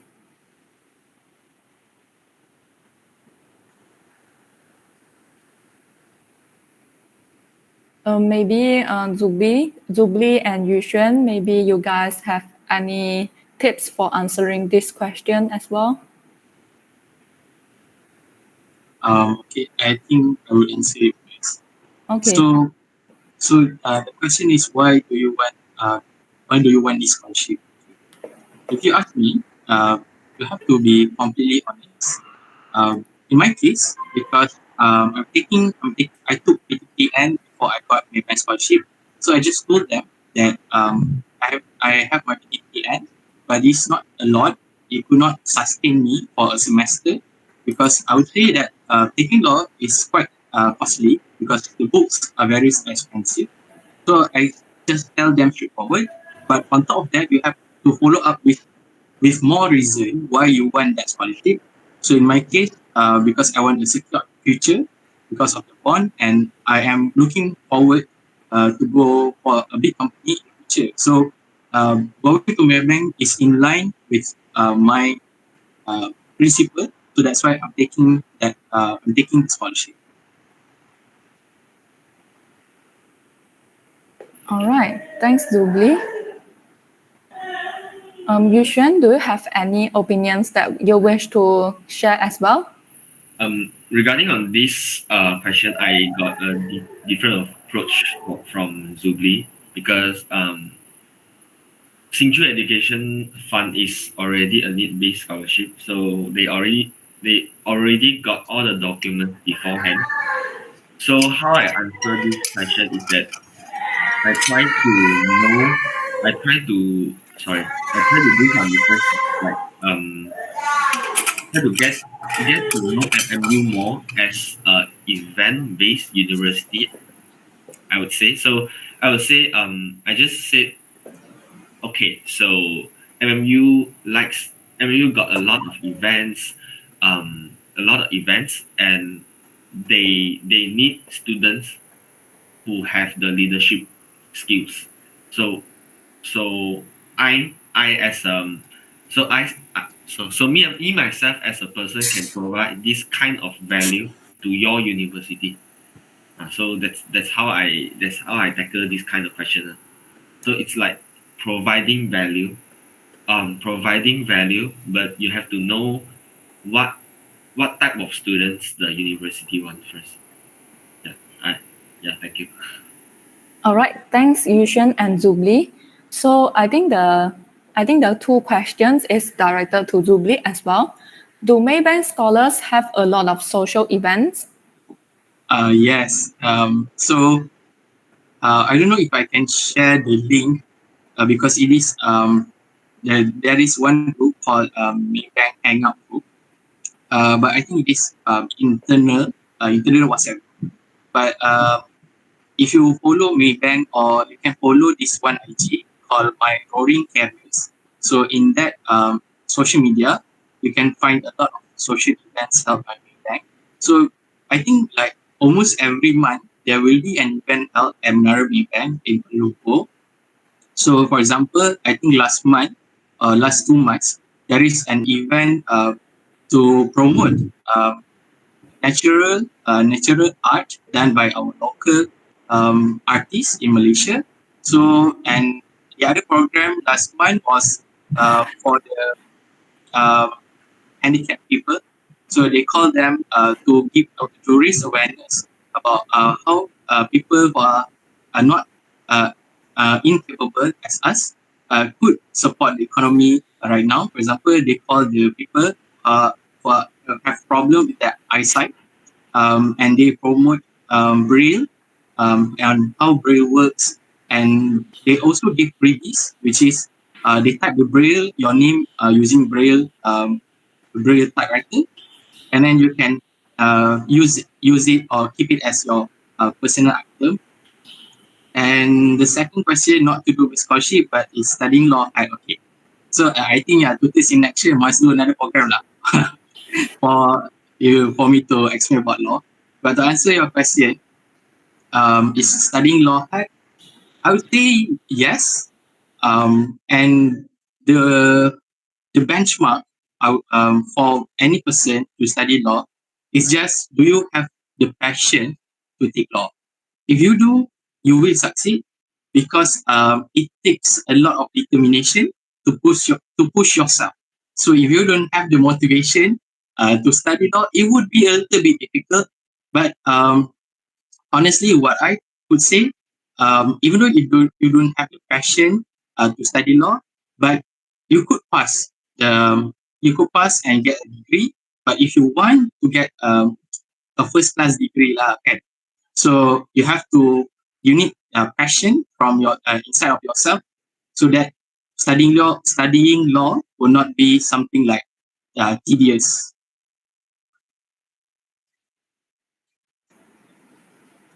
All right. Thank you, Zubli, for sharing your insights. I think, do we have any more questions left? To our participants, if you still have any questions, please do not hesitate to drop them in our Slido, yeah?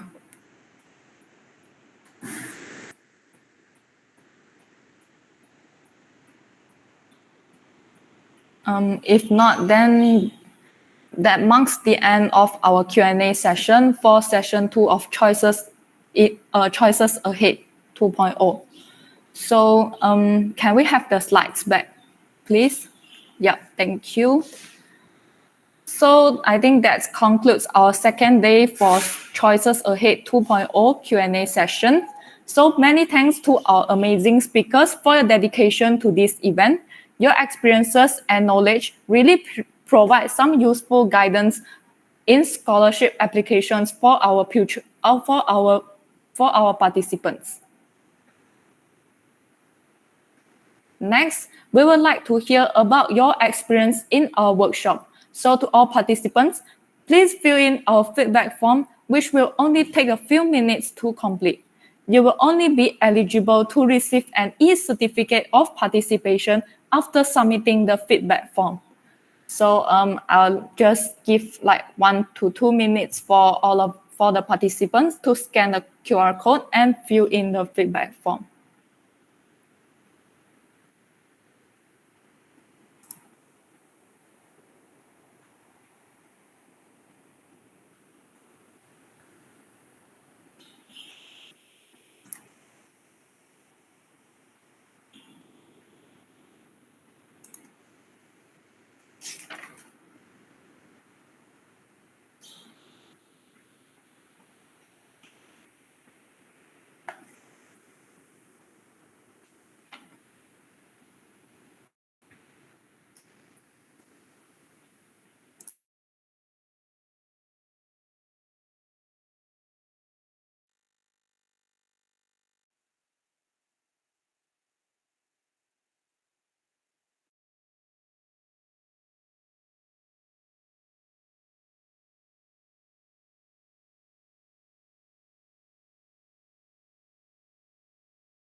All right.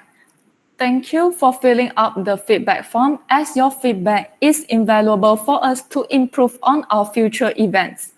To those who haven't filled it up, please don't worry. The link to the form will also be sent to the WhatsApp group chat, so you can access it after the event as well. Last but not least, we would like everyone present in this meeting to turn on your camera for a group photo taking session. So everyone, if possible, please on your camera, yeah? We will be taking a photo. All right, let me change the layout.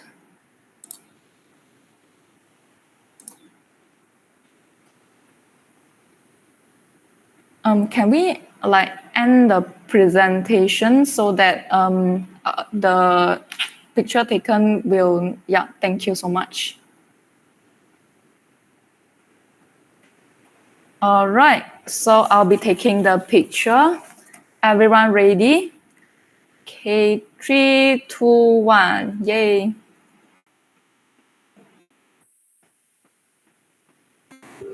All right, I think I've taken a few. Let me check, is it safe on my drive? Okay, so thank you so much, everyone. Can we have the slides back, please?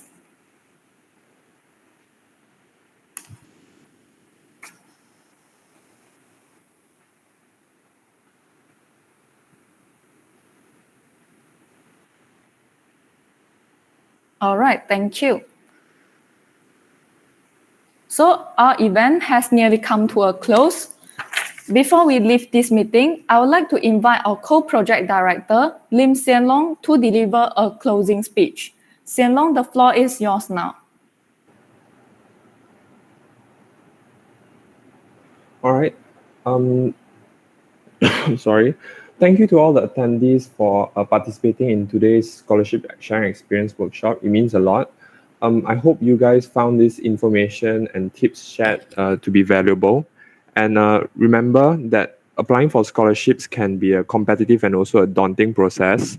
But with the right preparation and dedication, I'm sure you guys can succeed. So that's the end of our workshop for today.